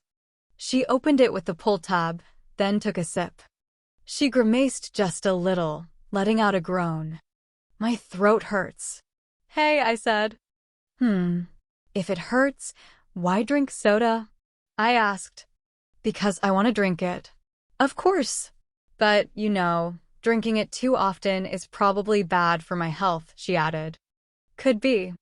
Athletes aren't supposed to drink it, I hear. Soda. Oh, I see, she said. Not that I'm athletic at all. Well, maybe it's okay, then, I said. It's only once in a while. You say that, but don't you drink it pretty often? I asked. I only really drink it here, she said. I see. I tried telling her about how I'd gone to karaoke with Haida Mesa recently. Choco didn't seem interested. She also seemed like she might be feigning disinterest, but listening closely. I figured that, yeah, she had to be listening, so I told her about the songs Haida Mesa sang. Like how it was mostly pop idol songs that were popular a little while ago, and he seemed to be trying to match everyone else's tastes. But since they were songs everyone knew, everyone really got into it. I talked about how Haida Mesa could be like that sometimes. When I was feeling a little exhausted and went quiet, Haida Mesa struck up a conversation with me because he was concerned. I talked about what a great guy Haida Mesa could be. Meet Choco said, speaking up suddenly. I can't be considerate and I can't look out for other people, so maybe I like people who can do that. Oh, I said. That makes sense. Like looking to find what you, yourself lack in others.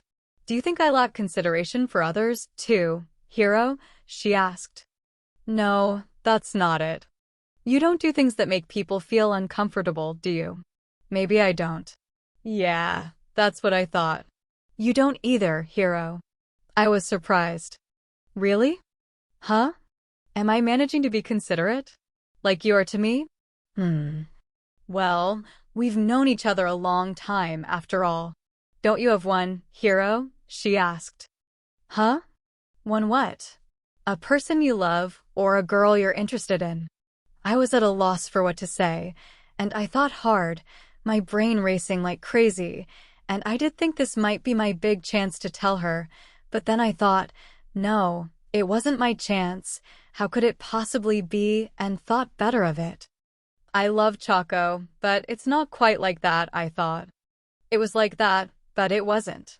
What was it? It felt like it had already gone past that point. Like it had transcended it. I didn't care about myself, and I was happy as long as Choco was happy.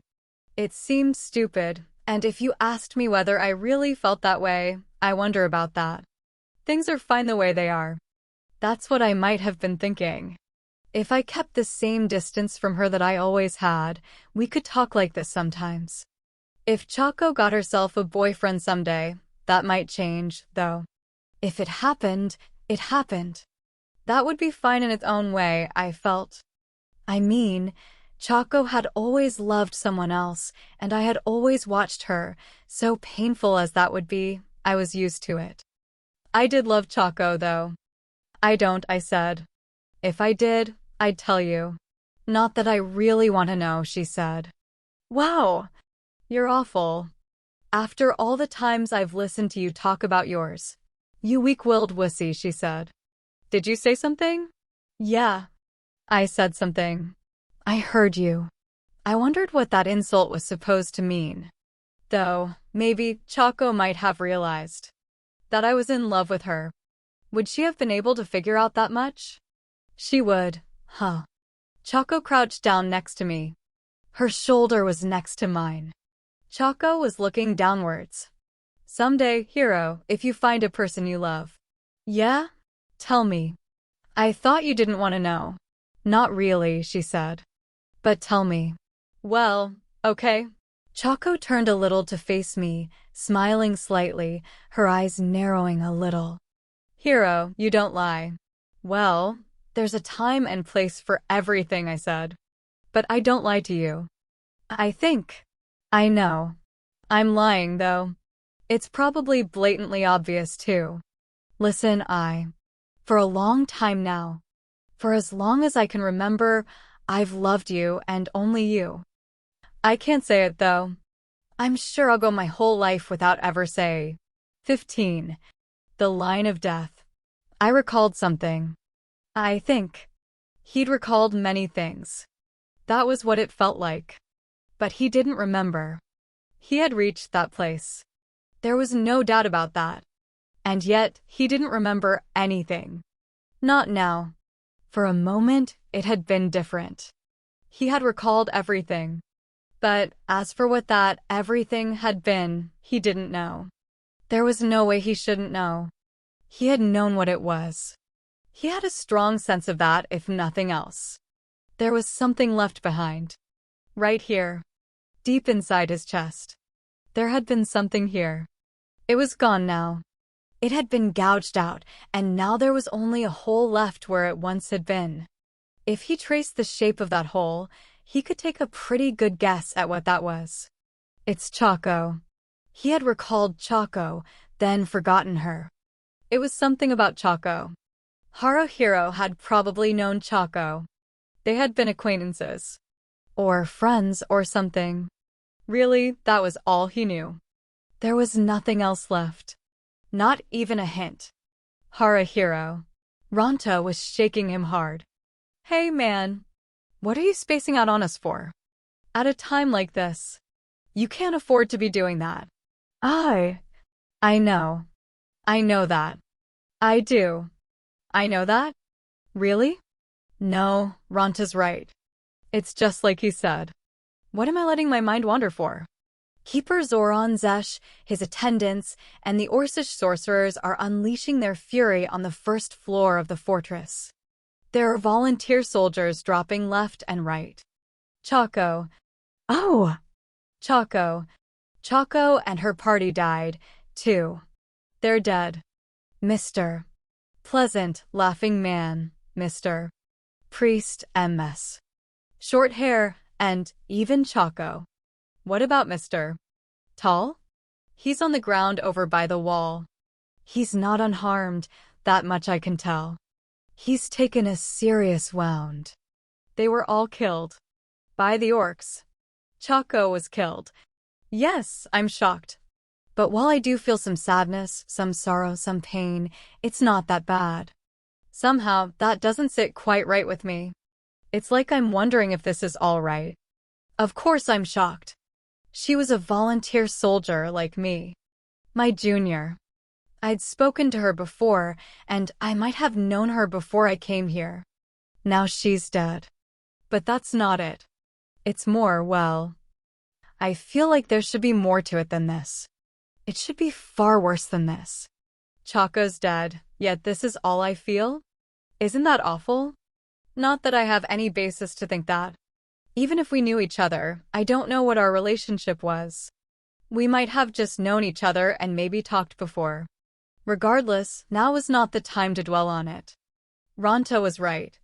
They were in a tense situation. The surviving volunteer soldiers, including Rinji and his group, were fighting a desperate battle against Zoran Zesh and his party. As for Rinji himself, he was trading blows with Zoran. He was being pushed hard, too. No, it was far worse than just that. Rinji wasn't even deflecting Zoran's scimitar with his sword. Can't he do it? Haruhiro wondered. Rinji was dodging. He was desperately dodging. He was covered in blood. He didn't seem to have taken a fatal blow, but he had a lot of cuts on his head. Damn it! Ron shouted, rushing in to aid him. But Rinji yelled, "Don't you dare come over here," at him. "You'll get in my way. Nobody come near us." It probably wasn't because it was a one-on-one duel between men or anything like that. It was because it was too dangerous. Zoran's long, fat arms. His thick shoulders and chest. Those movements. And finally, that scimitar. Zoran's probably even more dangerous than Ishdogran, the one who came and attacked Alterna. It'd only take one hit, I'm sure. If he got one solid hit in, it would be over in an instant. Even his own attendants must have been afraid of getting hit, because they weren't trying to get closer to Zoran. As a result, Zoran and Rinji were facing each other one-on-one, but there was a battle going on between the orc attendants and sorcerers and the volunteer soldiers, too. A battle we're losing, Haruhiro thought. One we're losing badly.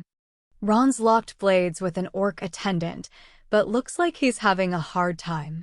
Chibi-chan, Sasa, and Adachi have been pushed back up against the wall. How many volunteer soldiers are actually fighting on even footing with the orc attendants? Very few. The rest could go down at any moment or are going down already. "Sorcerer!" Shihora shouted. Haruhiro looked and saw there was an orc who seemed to be a sorcerer coming in their direction from near the bottom of the stairs. "Hunga!" Maguzo shouted. When Maguzo moved up, the sorcerer stopped walking and lifted up the pot hanging from his waist, opening the lid on it. Something was coming out of the pot. Bugs, Haruhiro thought. Bugs, huh? It's probably bugs. A swarm of bugs. Ow! Maguzo cried out in confusion as the bugs swarmed over his head. He was wearing a helmet, but the bugs were tiny. It looked like they were getting in through the opening. Gwah! Maguzo screamed in agony, looking like he was going to sit down. That's dangerous, Haruhiro thought. He can't. Don't sit down, Haruhiro shouted, reacting immediately. Maguzo, don't sit down. You can't stop. Hung! Maguzo shouted, swinging his sword around unsteadily. Wah! Damn you and your petty tricks! Ronta shouted, but as he was running forward, he froze in a bizarre pose. Guh, and ch. Ronta muttered. What? Haruhiro gasped. Could this be sorcery too? The sorcerer who had unleashed the bugs on Maguzo now had his palm pointing towards Ronta. Is it psychokinesis? Haruhiro cried. Yay! Yum shouted, readying her bow and firing an arrow. The sorcerer leapt backwards to dodge the arrow, but it looked like Ronta was able to move now. That's great, but her arrow grazed Ron's face, Haruhiro thought. Watch it! Hey! Ron shouted. Wah! Sorry. Yum cried. You can't use your bow, Yum. Haruhiro called. This is a melee. Right, yeah, got it. Rel, ECT, Palam, Thursh. Shihoro called. A shadow elemental fired out of the tip of Shihoru's staff. The shadow elemental flew in a spiral, hitting the sorcerer and then forcing its way into his body through his nose and mouth. It was Shadow Complex. Did she get him? Haruhiro wondered. The sorcerer stumbled for a moment, then shook his head. But that was all. Shiharu clenched her teeth. He resisted it. Leave this to me. Ronta shouted. Hatred. Ronta took a sharp step towards him, but the sorcerer had seen it coming. He leapt back nimbly, with Orc Attendant A moving up to take his place. Orc Attendant A's Gahari and Ronta's longsword collided. Their blades locked. Reject. Ronta immediately pushed him away, trying to put some distance between them, but Orc Attendant A pushed back into him. Ush! The orc grunted. Mwah! Ronta shouted. Ronta's losing his balance, Haruhiro thought. This is really bad. He's gonna get taken out. I've gotta support him. Can I do it? Haruhiro asked himself. I'm going to do it. When Haruhiro tried to leap in, Orc Attendant B moved up and blocked his path. He's really intimidating, Haruhiro thought. I'm breaking into a cold sweat. Do I really have to do this? This is nuts. Osh! Osh! Osh! Osh! The orc called. Haruhiro gasped out. Swat. Swat. Swat. Swat. This is bad. My hands are going numb. My eyes are spinning. I'm scared. Way too scared. I can't do this. He's strong. He's got power. I'm gonna get killed. Smash. Mary's timing was perfect. She whacked Orc Attendant B with her priest's staff. No, it wasn't good enough, huh? Haruhiro realized. Orc Attendant B easily knocked her staff back with his shield, and then, with his body still turned towards Haruhiro, he looked towards Mary. It was good enough, Haruhiro thought. Now, Haruhiro charged towards Orc Attendant B with all his strength.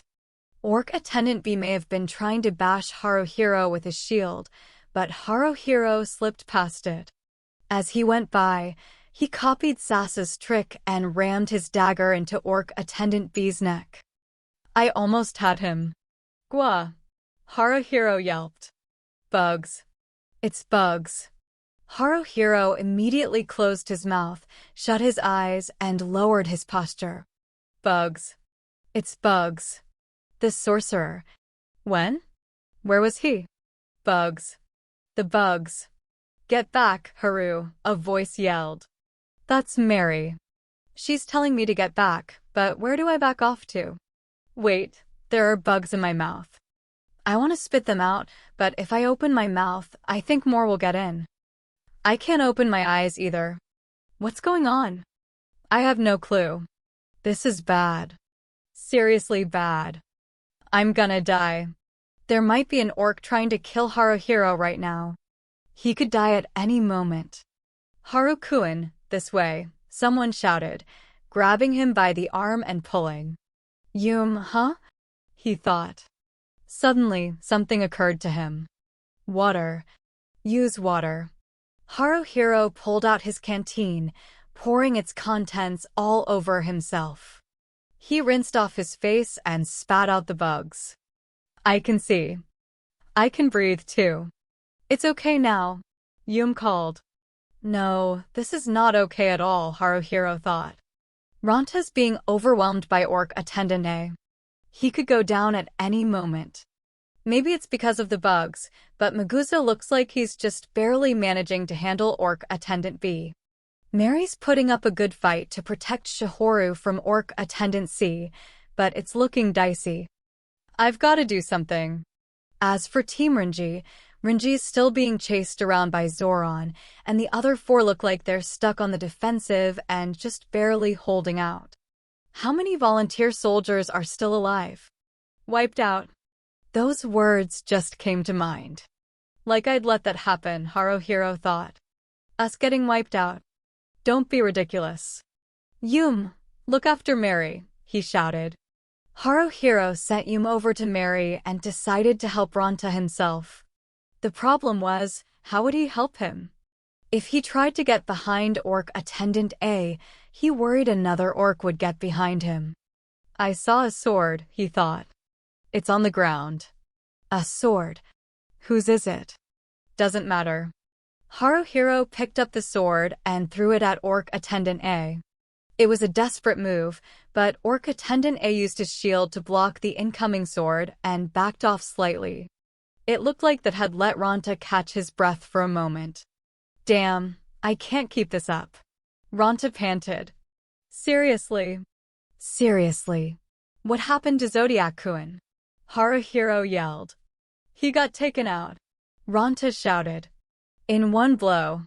That idiot's weak. Anger. If Ranta was turning to go on the offensive even in this situation, he might be pretty impressive. However, Orc Attendant A was even better. He swept Ranta's longsword aside like it was nothing. Orc Attendant A used his riposte to strike Ranta in the head. His head, Haruhiro thought. That was his head. Ow! Ranta moaned. Sure, he's wearing a helmet, but the head is dangerous. Ranta staggered. I'm not gonna let you kill him. Haruhiro charged at Orc Attendant A with reckless abandon, or that was what he made it look like, before falling into a defensive stance when Orc Attendant A turned to face him. Bring it. Come attack me. Here he comes. Swat, swat, swat. Pull yourself back together, Ranta, he called. I don't need you to tell me that. Oh. 100 rending slashes of repentance. There's no skill called that, Haruhiro thought. He's spouting nonsense. Ranta was using his longsword to unleash a flurry of blows on Orc Attendant A. Well, they're all getting blocked though. Still, Orc Attendant A is going on the defensive. I know. I'll attack. Even if it means being a little reckless, I need to attack. I've got to reduce the number of enemies, even if it's just by one, or we're not going to get anywhere. Behind him. Get behind Orc Attendant A. Take him down with a single backstab. I'll do it. I'm doing this. It happened the moment Haruhiro made his decision. Mike, somebody screamed. It's Haruhiro thought. That scream is She's fallen to the ground. Or rather, she must have been sent flying. She was covered in blood from her shoulder to her breast. Did she get hit? He thought. By Orc Attendant C? Orc Attendant C went to attack Mary tried to stand in his way, swinging her priest's staff around, but, cruelly, Orc Attendant C was able to easily deflect it with his shield. Oh, crap.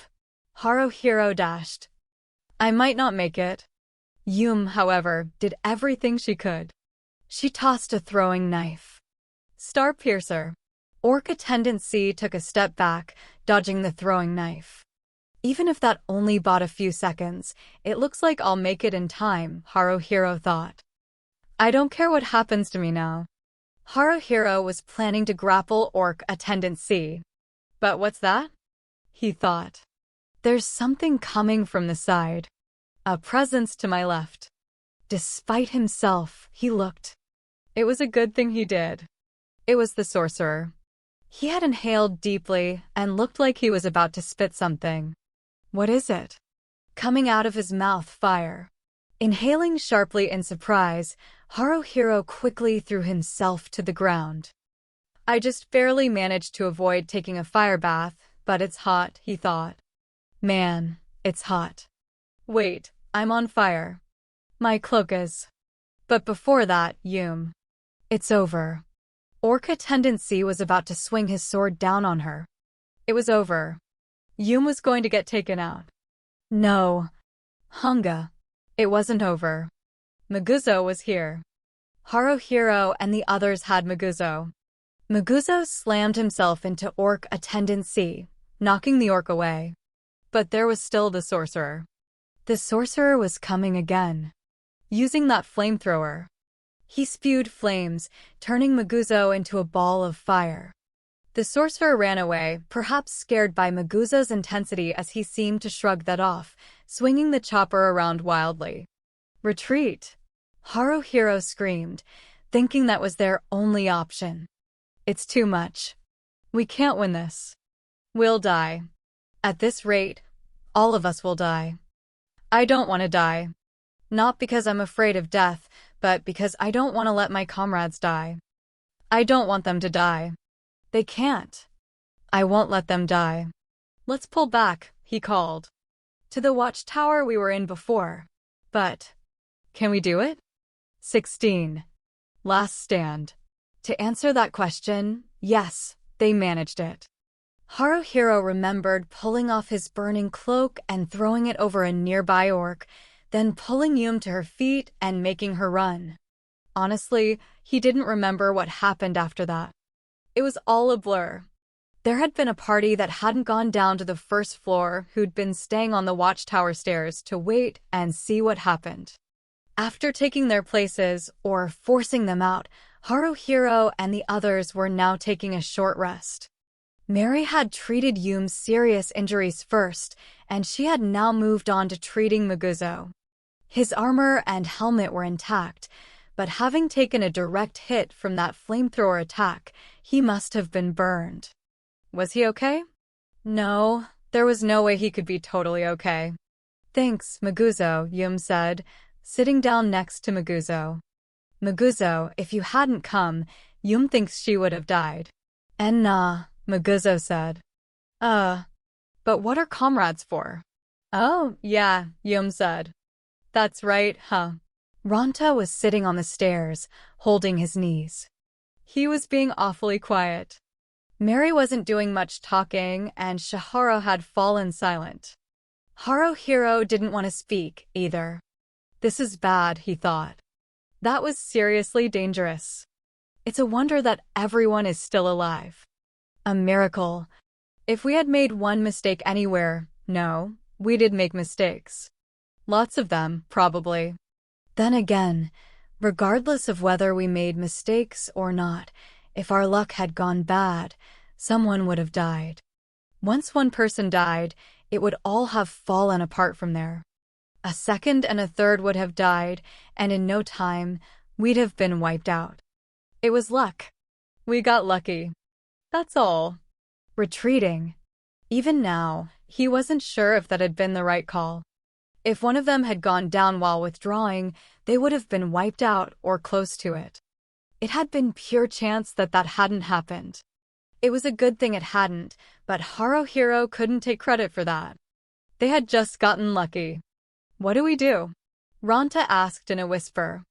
No one answered. What would they do? What do we do? Haruhiro thought. Hold on. It's impossible. We can't fight anymore. We're totally outclassed. Even Rinji and his party are struggling. Not just struggling, they were on the verge of going down. They may already have. Haruhiro raised his face. When he did, he realized he'd been looking down. All of his comrades' gazes were focused on him. Why was that? Oh, right. Was it because he was the leader? Because Haruhiro was the leader of this party? Did that mean he had to make a decision about what they were going to do? Well, even if they ask me, I can't decide that, he thought. Don't be ridiculous. Don't push this off on me. I don't have the power for that. The responsibility is too heavy. I can't do it, okay? I mean, too many have died. There are a ton of people who've died. It's scary, okay? All of this stuff. Just stop it already. Dying. She did die, didn't she? He realized. Choco died, too. Are all of us going to die? Renji, his party, and then us? Everyone? We'll die, just like Choco. We can't do it. It's already over. I want to say that to them, but I can't decide anything. I don't want to anymore. Stop it. I can't take being leader anymore. I don't care. Do whatever you want. You can all do whatever you want. Don't look to me for anything. Don't expect anything. I can't bear that burden. I can't, okay? Well, I guess we're gonna die. We have no choice but to die. There's nothing we can do about it. If you don't like that, then someone else make a decision. Put out some ideas. Say, why don't we do this? Tell me what we can do. I can't say it. If he said that, it was plain as day what would happen. The party would fall apart. He realized. No, it's not like that. It's not. That wasn't it. In the end, this was all about him. Even in this desperate situation, he wanted to keep up appearances. He wanted to look cool. He didn't want his comrades to give up on him in dismay. Haruhiro wasn't an upstanding leader, and he probably couldn't become one. Still, he didn't want his comrades to think of him as the worst leader ever. He didn't want everyone to hate him. He didn't want to be given up on. Until the very end, he wanted them to think of him as a comrade. There's a limit to how pathetic I can let myself be, he thought. Giving up. It doesn't get lamer than that. It's just too awful. But in the end, was this all I could manage? I'm not Minato, so, well, I guess it was. I'll go scope things out, he said. Haruhiro and his party were huddled together a small distance up the spiral staircase. If they stayed here, they'd continue to hear the sounds of battle and voices, but they wouldn't have a good idea what was going on. They were probably here because they'd rather not know. No one made any attempt to move. Haruhiro felt the same. However, it was better than staying here, exposed to everyone's greedy, well, that word would be a bit unkind, clinging gazes that pleaded for him to do something. Besides, it wasn't like he wasn't feeling morbidly curious. Haruhiro went down the stairs and poked his head out. He clenched his teeth. Renji. Team Renji was still fighting hard. Ron and Chibi-chan were bloody from fighting to protect Adachi and Sasa, while Renji's epic duel with Keeper Zoran Zesh was still ongoing. Zoran was hardly scratched, while Renji was in such a state that you couldn't even tell where his injuries were, but he was still on his feet, constantly moving to avoid Zoran's two swords. Epic. Yes, epic was the only word to describe it. As for other surviving volunteer soldiers, there were still maybe 5 or 6. The orcs had hardly taken any losses. But how had it come to this in the first place? When they had first descended to the first floor and then climbed the stairs to the watchtowers, Zoran had been nowhere to be seen. Had he been hiding somewhere? There were doors on the first floor leading to places other than the stairs. All of those doors were open. That meant that volunteer soldiers had at least checked them for orcs. But they'd never found Zoran. Perhaps there was a secret basement or something. Zoran and his men could have hidden there, then come out when the volunteer soldiers went up to the towers. That could be it.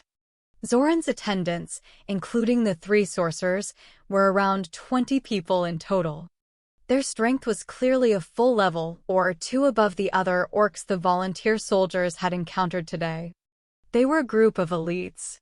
Team Renji was 5 people, and there were 5 other volunteer soldiers. Then there were Haruhiro and his party for another 6.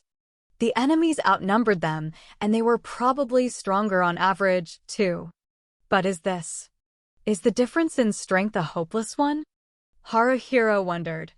It wouldn't be long before the remaining volunteer soldiers were struck down, and then Renji and his party would fall one after another, rendering the situation hopeless. But now? Right now? At this point in time? At this point in time, he thought. Assets. Not all of our strategic assets are here now. Kajiko and her wild angels probably haven't come down from the watchtower yet. Their force had a total of 18 people. Even if they've lost a few, that's still around 15.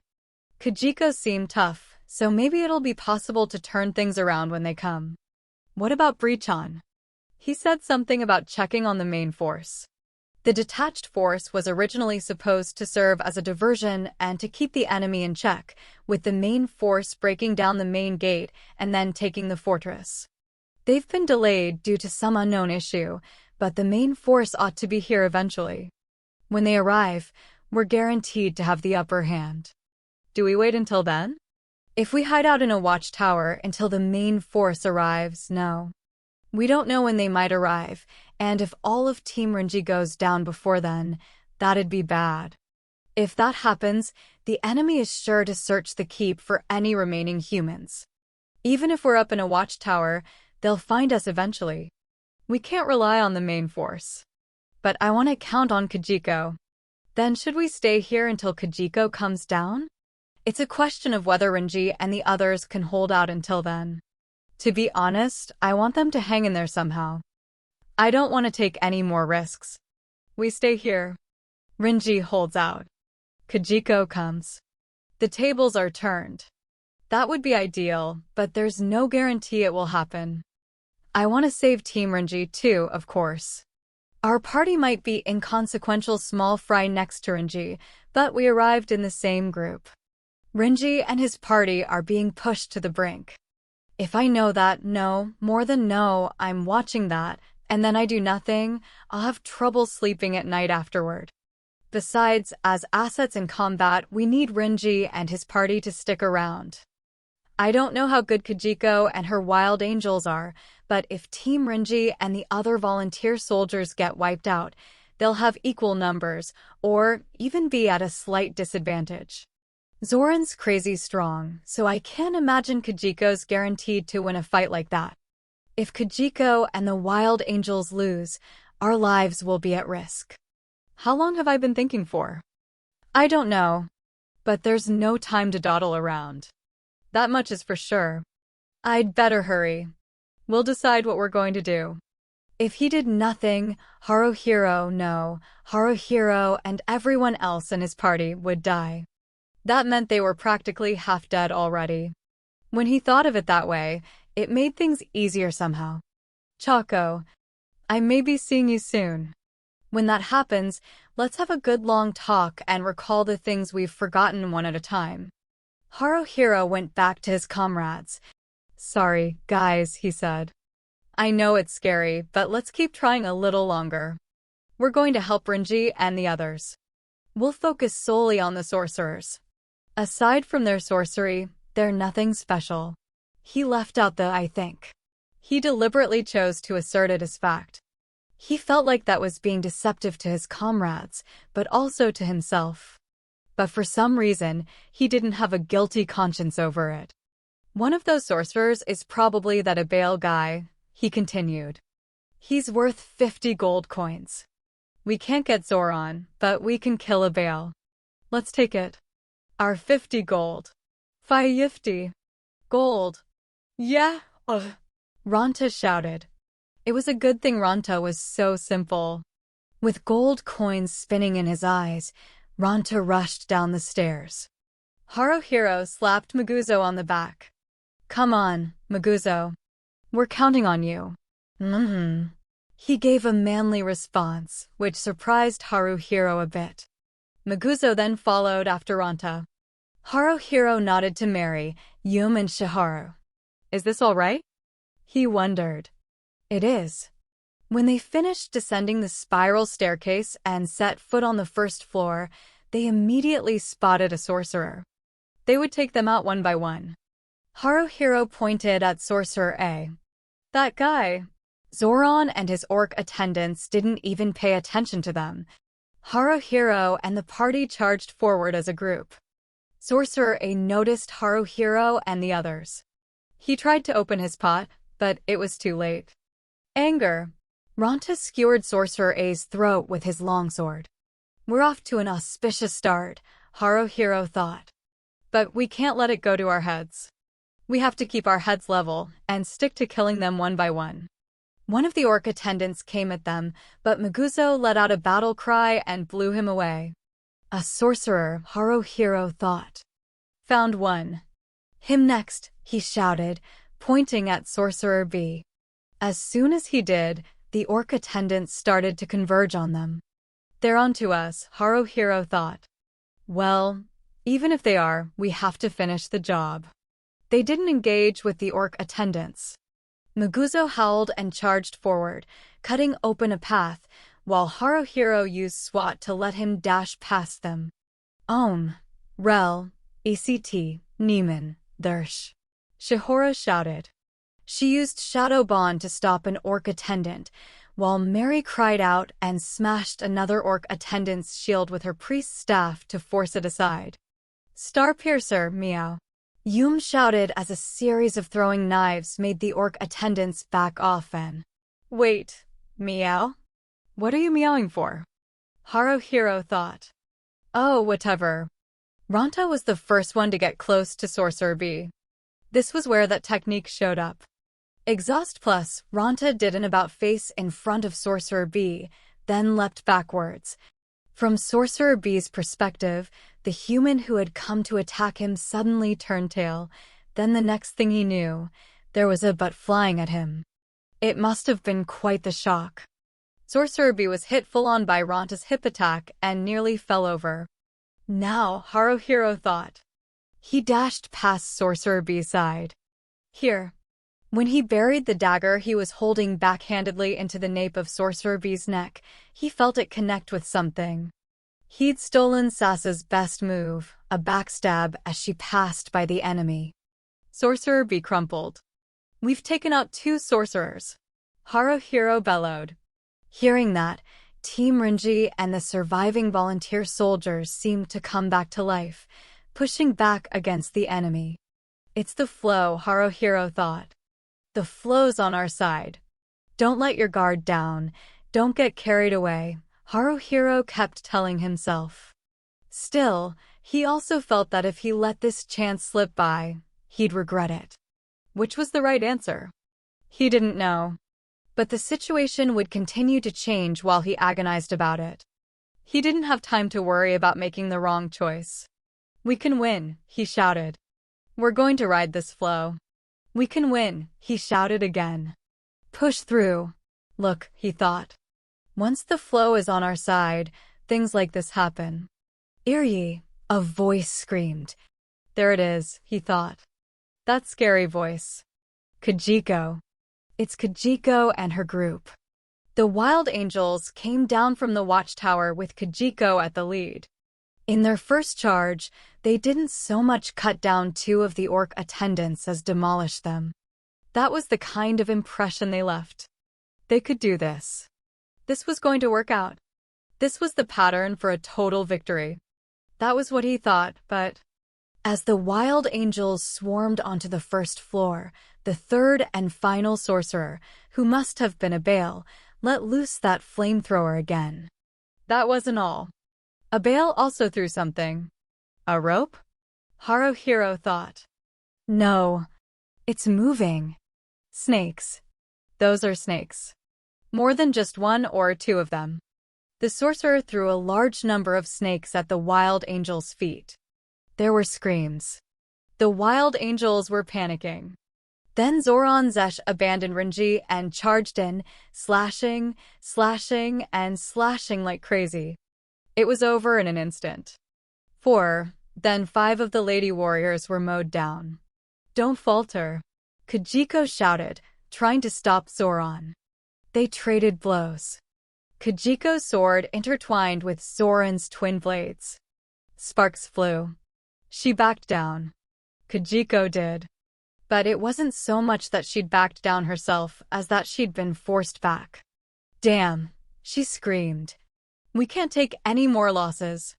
Everyone except Mako, Kakuno, and Azusa withdraw for now. It seemed Kajiko intended to have the rest withdraw, keeping only the most experienced with her. Renji chased after Zoran, trying to get a slash in, but it was easily deflected. Zoran's treating him like a child, Haruhiro realized.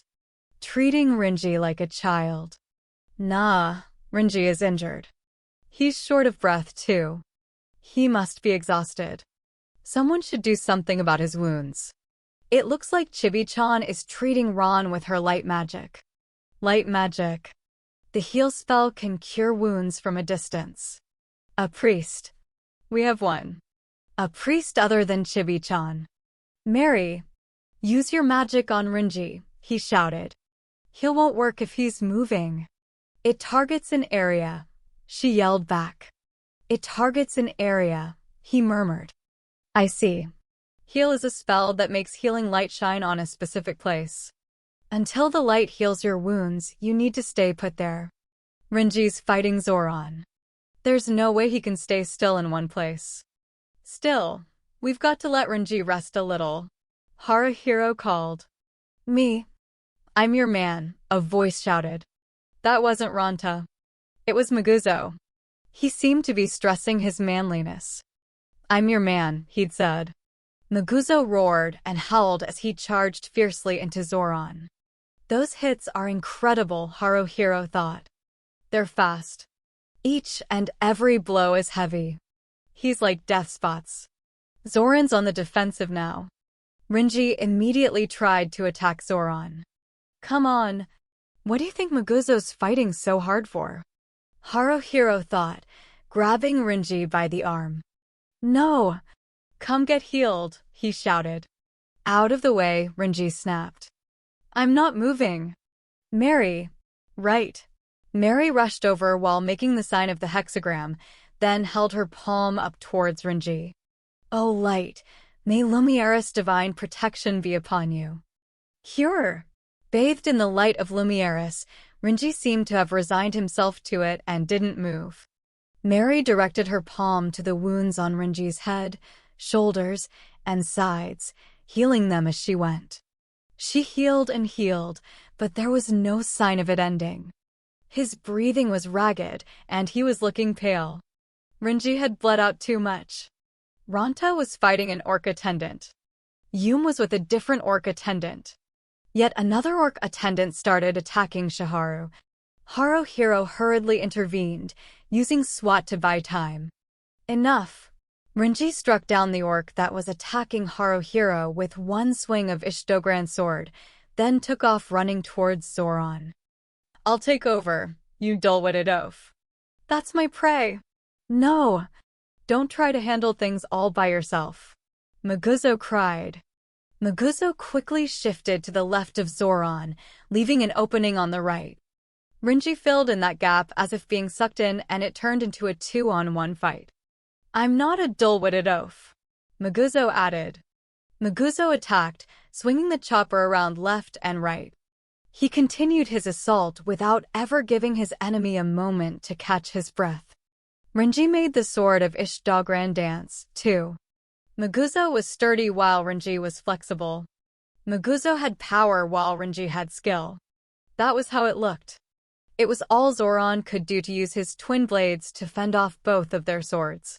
It seemed like it couldn't possibly be true. But it was. This was real. Yeah, that's right. Haruhiro shouted. You're no dull-witted oaf. You're doing great, Maguzo. He was like a totally different person. No. Maybe this was Maguzo. Maguzo had probably often been called slow or dull-witted and a lot of other nasty things. It had probably happened before he'd come to Grimgar, so he may not have remembered it, but he had internalized those insults and Maguzo had lost confidence in himself. But by fighting alongside Haruhiro and the others, he had become a great, almost too great, central pillar of the party. Without Haruhiro there, the party could function so long as Mary or someone else took over as leader, but without Maguzo they'd be in trouble. None of them could replace him. Everyone felt that way. They all relied on Maguzo. Maguzo must have sensed the trust his comrades had for him, and now he was fully aware of it. He was building confidence and was finally able to show off his abilities. This must be Maguzo's natural level of ability. Rinji had misjudged him. Maguzo should have been brought onto Team Rinji. However, Rinji's loss was their gain, as that meant Haruhiro and the others were able to have him in their party. In fact, perhaps Haruhiro ought to be grateful for the good fortune that had brought Maguzo and the rest of them together. I don't like fighting alongside men, but...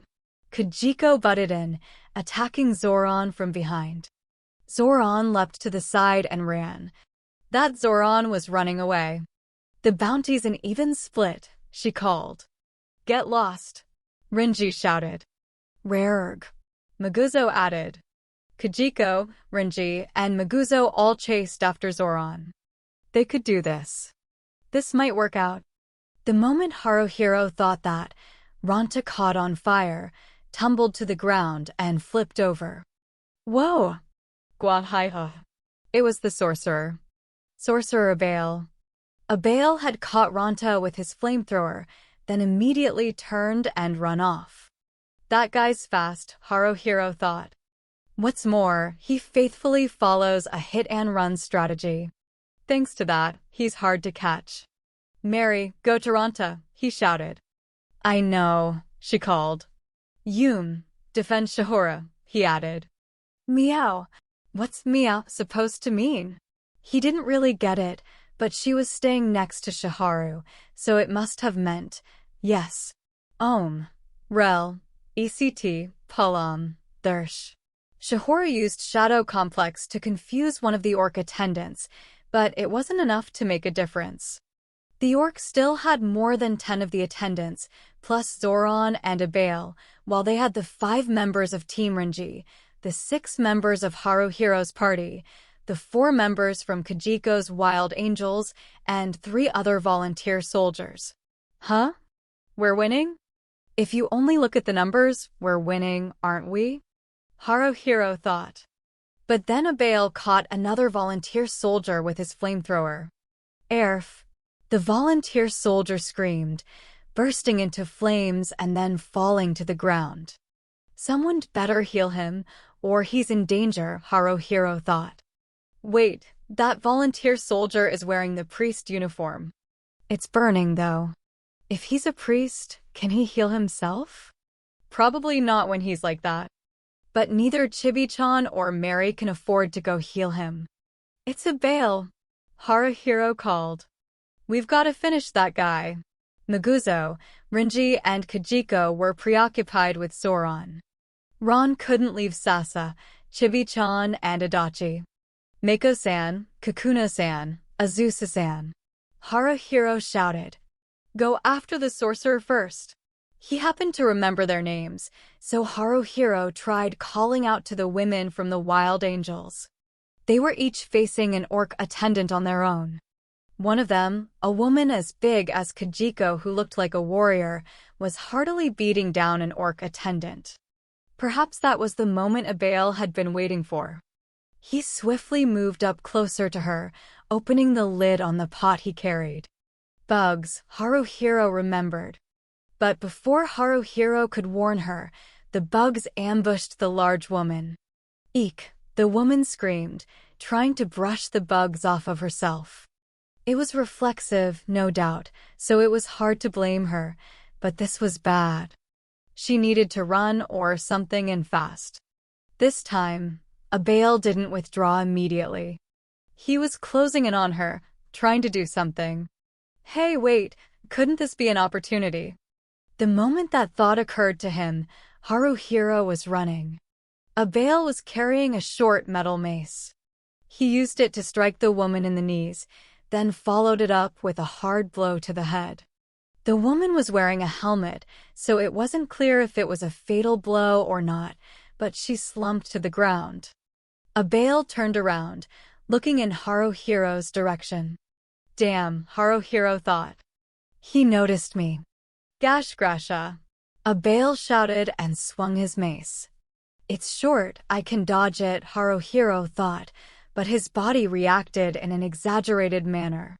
He threw himself to the floor, rolling over and then getting up, but by that time Abale was already fleeing. He's fast, Haruhiro cried, after he started to give chase. Is this really all right? Haruhiro wondered.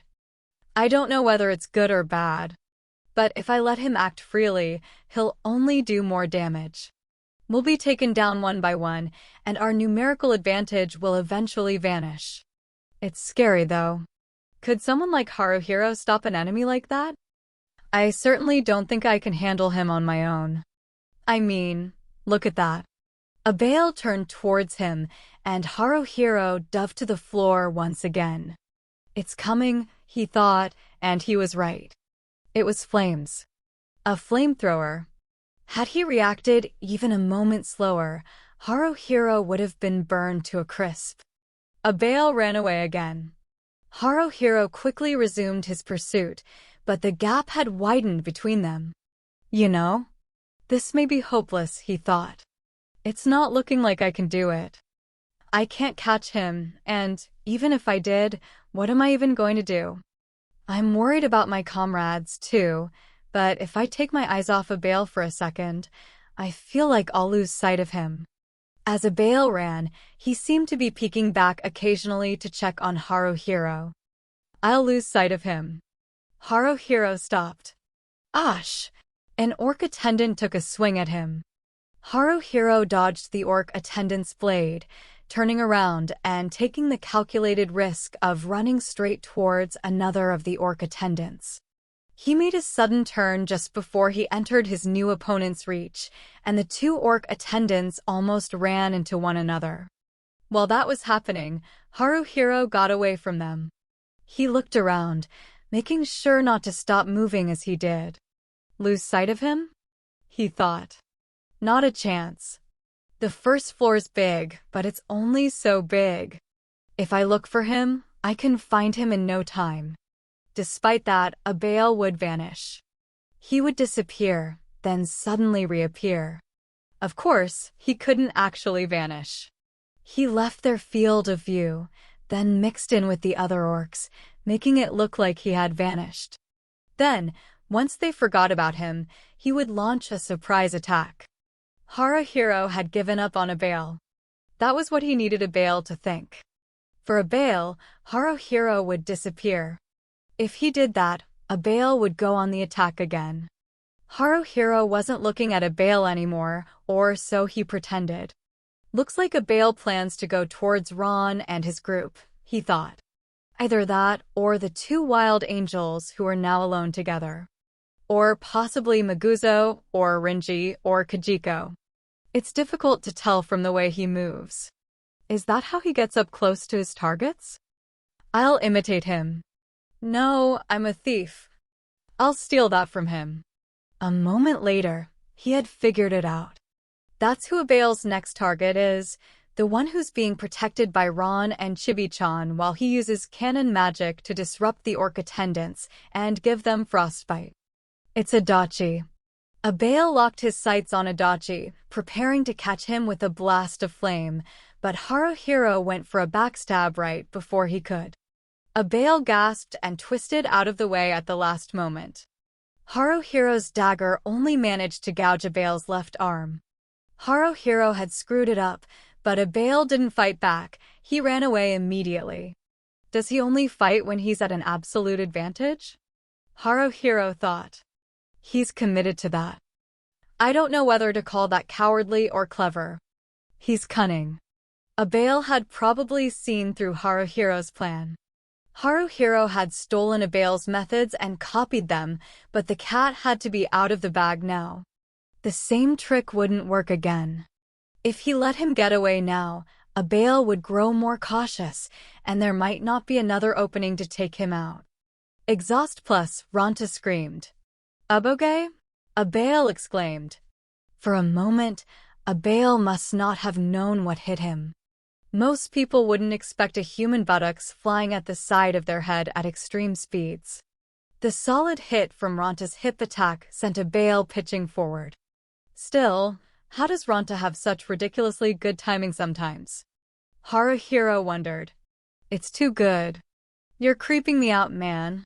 Anyway, I don't need to be able to see that line to be able to kill Abale now. Haruhiro took every possible caution, choosing to use Spider instead of backstab. He grappled Abale from behind, putting him in a pinion. He then shoved his dagger under the orc's chin, violently slitting the orc's throat open before immediately leaping away.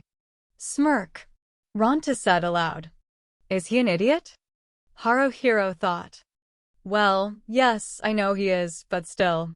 Ronta swung his long sword down diagonally, slamming it into the back of Abale's neck. It may not have decapitated the orc, but it went about halfway through. He kicked the orc to the ground, then followed up with another strike. Not satisfied with one, he went for a second, then a third. Abale stopped moving. Yes! 50 gold! Ronta screamed. Oh, also a vice too. That's Ronta for you, Haruhiro thought. He never breaks character. You almost have to admire the guy. Well, I won't. There's no way I would. Now it's just Zoran. Haruhiro called. There are still orc attendants left, but Zoran Zesh comes first. With the danger Abale posed gone now, and them fighting Zoran 3-on-1, we can do this. Moga's woe. Haruhiro exclaimed.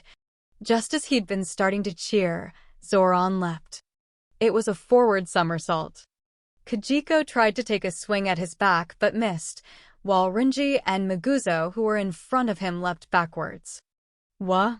Kajiko yelled. Urk! Rinji yelped. Oh! Maguzo gasped. Gah! Zoran roared. Then the orc spun. His forward somersault had used a vertical spin, but now he was moving forward while whirling around like a top. His spin was horizontal this time. It was fast, with incredible momentum. It wasn't that Rinji and Maguzo didn't do anything. They backed away. But they couldn't get back far enough. They both tried to block Zoran's twin blades with their swords and were sent flying. Zoran wasted no time in attacking Maguzo. It was a relentless onslaught. When Rinji tried to step in and help, Zoran immediately turned towards him and attacked.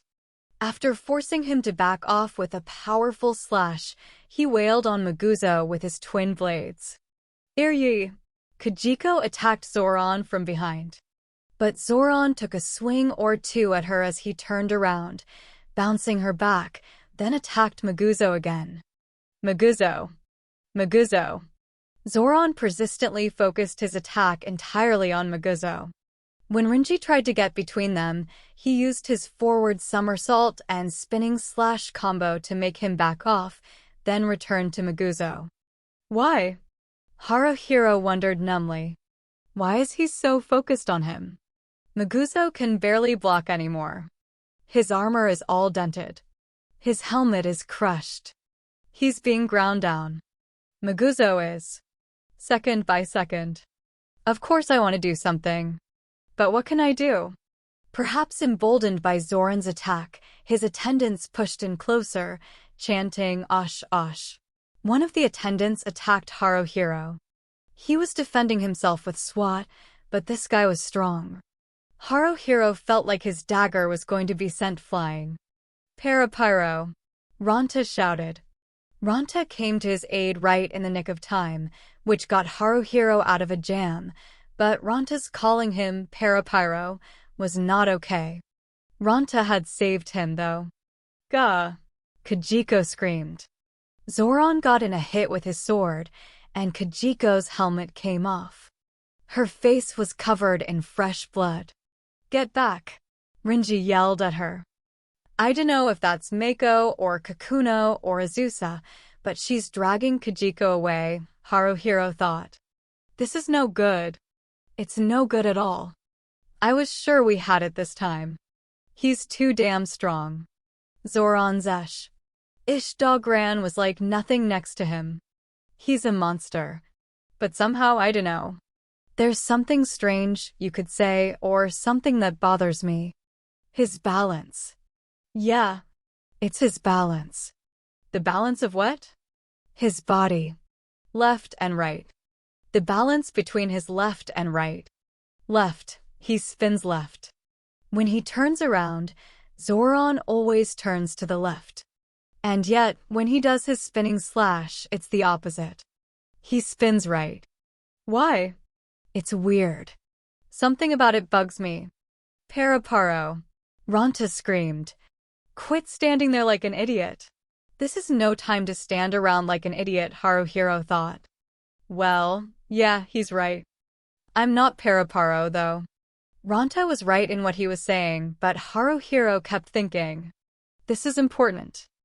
I get that feeling. Those twin blades. Is Zoran left-handed? Left-handed? Why did I think that? It's because they're stiff. His movements. When he moves his left arm, it seems more fluid than his right. His right arm moves up and down less, like it's stiff. Either that, or like it's under some weird stress. Like he's trying to cover something. If, for example, he has an old wound on his right shoulder or right side, could that be what's causing it? Even if it was unconsciously, he'd naturally try to cover it. Well, so what? Rinji and Maguzo, who were desperately confronting him from up close, probably wouldn't notice it. Haruhiro had only noticed it by chance because he was watching from a distance. Again, so what? He thought. Ranta. Haruhiro called. Huh? Ranta asked. Do you want 100 gold? Damn straight I do. Ranta yelled. Then be a decoy. Haruhiro told him. You're the only one who can do it. Huh. Looks like you've finally figured out how to use me properly. Ranta hollered. What do you need done? Haruhiro gave him a brief explanation. Ranta's role was dangerous, but simple. With a Dread Knight doing it, even if it didn't work, just attempting it wouldn't be that difficult. The problem was Maguzo and Rinji. Maguzo. Rinji. Haruhiro shouted. He has a habit of turning to the left when he turns around, and his right side is weak. He's got an old wound there or something. Let Ranta take the front. You two get behind him. Would they get it? Even if they understood, could they do it? There was no guarantee. Haruhiro looked over towards Mary and the others. Mary and Yum were working together to stop an orc attendant and protect Shihor. Shihor used Shadow Bond to stop another orc attendant in his tracks. It was good just knowing they were alive. Chaco, Haruhiro thought. Chaco's fallen. She's dead. Once you die, that's the end. Let's end this. I'm going to settle things. We're doing this, Ranta, he shouted. Are you ready? Hell yeah. Ranta hollered. It's 150 gold. That's your response? Haruhiro ran. Zoran followed Haruhiro with his eyes while continuing to rain harsh blows on Maguzo and Rinji. He was perceptive. Haruhiro was trying to circle around behind Zoran. He's seen through me, Haruhiro thought. But how about this? Hey, loser. Ranta came out in front of Zoran. I can handle you all by myself, you damn loser. Did you hear me, loser? Lucer. He stood in front of Zoran, pointing his sword at him and striking a grand pose. It was all according to their script, but still, how crass. Still, with Ranta taking it that far, Zoran had to know he was being insulted, even if he couldn't understand the words. Maybe that was what made him snap. Zoran used a forward somersault, followed by a spinning slash. Gah. Zoran roared. Exhaust. Ranta wasn't blown away. He blasted himself backwards, evading Zoran's spinning slash or flying out of range of it. Huh. Moron, you're so obvious, you Luo, exhaust. Ranta had gotten carried away and Zoran had chased after him in a rage. It would only take Zoran an instant to cover the distance that Ranta could fall back using exhaust. Still, Haruhiro had been right. Maguzo and Renji were both more powerful in combat than Ranta, of course. In a one-on-one fight, Ranta would absolutely lose. Even so, those two weren't superior to Ranta at everything. Ranta had things he was better at than they were. When Zoran launched his forward somersault and spinning slash combo, Maguzo and Renji couldn't avoid it. They were forced to block with their swords. It hadn't just happened the first time. It had happened repeatedly. Maguzo and Renji were by no means slow. Even if they knew it was coming, they couldn't get out of the way. Zoran's combo was just that fast, and its reach was long, which made it dangerous. Despite that, Ranta had shown he could dodge it. The way his exhaust skill worked played into that, but at the very least, when it came to dodging that combo, Ranta the Dread Knight was superior to Renji and Maguzo the warriors. Gah, hide. Gah, ha-hey, the orc roared. Exhaust. Exhaust. Ranta bellowed. Zoran was getting mad. He couldn't even hit someone like Ranta, so it was easy to see why that would make him angry. Thanks to that, Haruhiro was able to get behind Zoran. Maguzo and Renji were both chasing Zoran along with Haruhiro. He spins to the left, remember. Haruhiro called. If they were going to attack, it should be from the right. Compared to attacking from the left or from right behind him, Zoran's sword would take just slightly longer to reach them. Wahaha. Ranta hollered. You're not good enough to beat me. As Ranta incorrigibly continued his provocations, Zoran howled and executed a combo. A forward somersault, then a spinning slash. Ranta escaped with exhaust yet again. Just as the spinning slash was ending, Renji came at Zoran from his right side. His attack was quiet, swift, sharp, and fierce. He seemed to creep in, yet he closed the distance rapidly, then swung his blade. Zoran reacted with a spin to the left, of course. Using the sword in his left hand, his back hand, you could say, he swung to the outside to deflect Renji's sword. It was so close. Making it by a hair's breadth, Zoran's sword blocked Renji's. But it was different from before.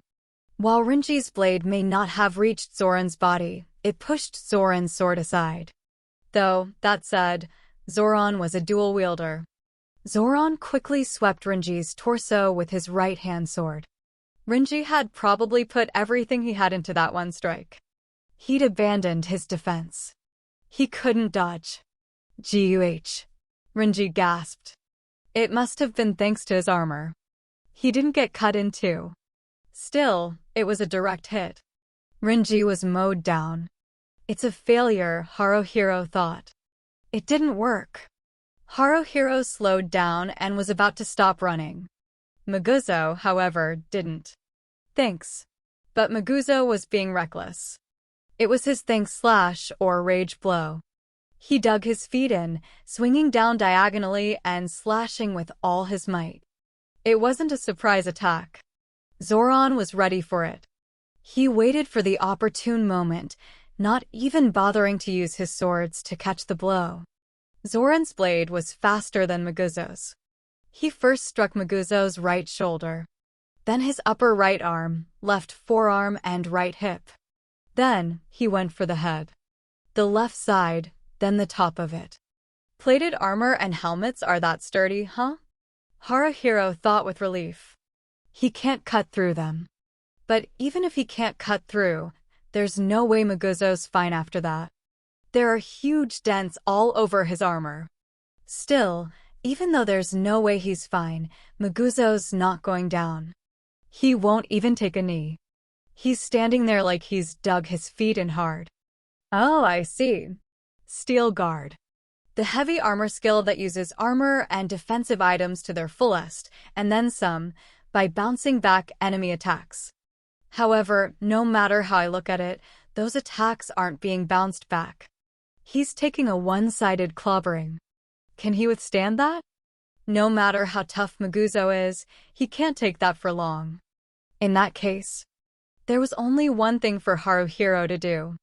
His body was already moving on its own. Haruhiro was a thief. He was a coward who was always watching his opponents' backs, always thinking about how to get behind them, and now was no different. Zoran was focusing on Maguzo. He must have been wondering why this human just wouldn't go down. It was strange. Wrong. Just maybe, he was feeling a creepiness from it. He may even have been being driven by irritation and impatience. Haruhiro charged in towards Zoran's back. The line? I can't see that thing, he thought. It doesn't matter. However, I do have a vague sense of where to strike. Zoran's wearing some high-quality red armor and a helmet, but there's a slight gap between the two. Maybe I can get in through here? Zoran was tall, so Haruhiro held his dagger with a backhanded grip, then swung down. He aimed for the seam between his head and back. He stabbed. In that moment, Zoran's body stiffened. Haruhiro pulled his dagger free, getting ready to stab again, when Zoran's left arm came at him and he was knocked away. Thanks, Maguzo bellowed. As Haruhiro was rolling across the floor, Maguzo unleashed his thanks slash and landed a hit on the tip of Zoran's shoulder. Zoran kicked Maguzo away and might have been trying to make a temporary retreat. I won't let you. Haruhiro clung to Zoran's right leg. Zoran immediately stomped on Haruhiro's head with the heel of his right foot, knocking him senseless for a moment. When he came to, Kajiko was showering blows on Zoran. Ron was nearby, too. Adachi unleashed cannon magic on Zoran. Chibi-chan bludgeoned Zoran with her staff. Ranta slashed him. Shihoro used Shadow Beat. Yum hit Zoran with her machete. Even Mary was there using her priest's staff to clobber Zoran. Because of the blow to his head, Haruhiro was feeling a little out of it. That's a little weird, he thought. Everyone is wailing on Zoran as if they were possessed. Well, I can't blame them. We've had a terrifying experience. A lot of people have died. Seriously, that guy was so terrifying it's not funny. Now Zoran's cowering on the ground, not resisting. Is he still alive? I wonder. What about his attendants? It looks like some of them tried to save Zoran, but they got taken out. You know, there aren't a lot of attendants. No, that's not it. There are a lot more of us. The rest of the wild angels and some volunteer soldiers who had been hiding came out. They surrounded Zoran's attendants one by one and beat them to death. Haruhiro touched the back of his head. He wasn't bleeding, but his face was all wet. It looked like his head, nose, or jaw had hit the floor when Zoran had stomped his head, and he was bleeding from that. It was hard to breathe, so maybe his nose was broken. Enough. Rinji stood up, pushing his way past Kajiko, the members of Team Rinji, and Haruhiro's party. Ranta yelled something and tried to stop him, but Rinji just punched him. Rinji grabbed the sword of Ishdogran. No one had time to stop him. He swung down, decapitating Zoran. It's over, he said. The room was silent. Whoa, someone cheered. The few remaining attendants shouted something before charging the wild angels, only to be slaughtered. Haru. Mary rushed over to him. Are you okay? Haruhiro nodded. He tried to say something, but he couldn't speak. 150. Ranta cried, jumping into the air in joy. 150 gold. Rinji struck the killing blow. Sasa tried to protest, but Kajiko shouted, it's an even split. I don't really think I care, Haruhiro thought. Well, no, I do care. I mean, it's a fortune. We could learn new skills, or we could move out of the lodging house and rent at a place with doors that lock, or we could order new equipment. There are a lot of things we could do with it. Our defensive gear in particular is getting pretty battered. We need to get it fixed or replaced. Oh, but I'm not thinking straight. It looked like the orc attendants had all been killed. Shihoro was crying tears of relief and Yum was hugging her, saying, There. You did great. Just great, as she patted her on the head. Can you get up? Mary asked him. Yeah, no, I can't. Haruhiro was about to say that lie, because it seemed like Mary would treat him gently that way. But he didn't. I can manage, yeah, Haruhiro said, getting up. Though, really, before you help me, why's he just standing there? Haruhiro wondered. Everyone was dancing, chatting, having their priest treat them, or doing something, but Maguzo was just standing there. There's something weird about it, Haruhiro thought. Maguzo wasn't holding his sword. His arms were slumped at his sides. It's incredible that he's standing at all, though, Haruhiro thought. I'm amazed he can stand. That he managed to stay on his feet. Especially in that state. Like, his helmet, it's not just crushed, it's not even on completely. There's blood dripping off him here and there, too. Suddenly, Maguzo slowly fell over. Like when something big and heavy suddenly loses its support and collapses. That was the sort of fall it was. Mary gulped. Haruhiro called his name. Maguzo. Hi there, free audiobook here. I hope you enjoyed the book. Please check out our Patreon in the link below. We have a lot more books there and is being constantly updated. Your support keeps us going, thank you.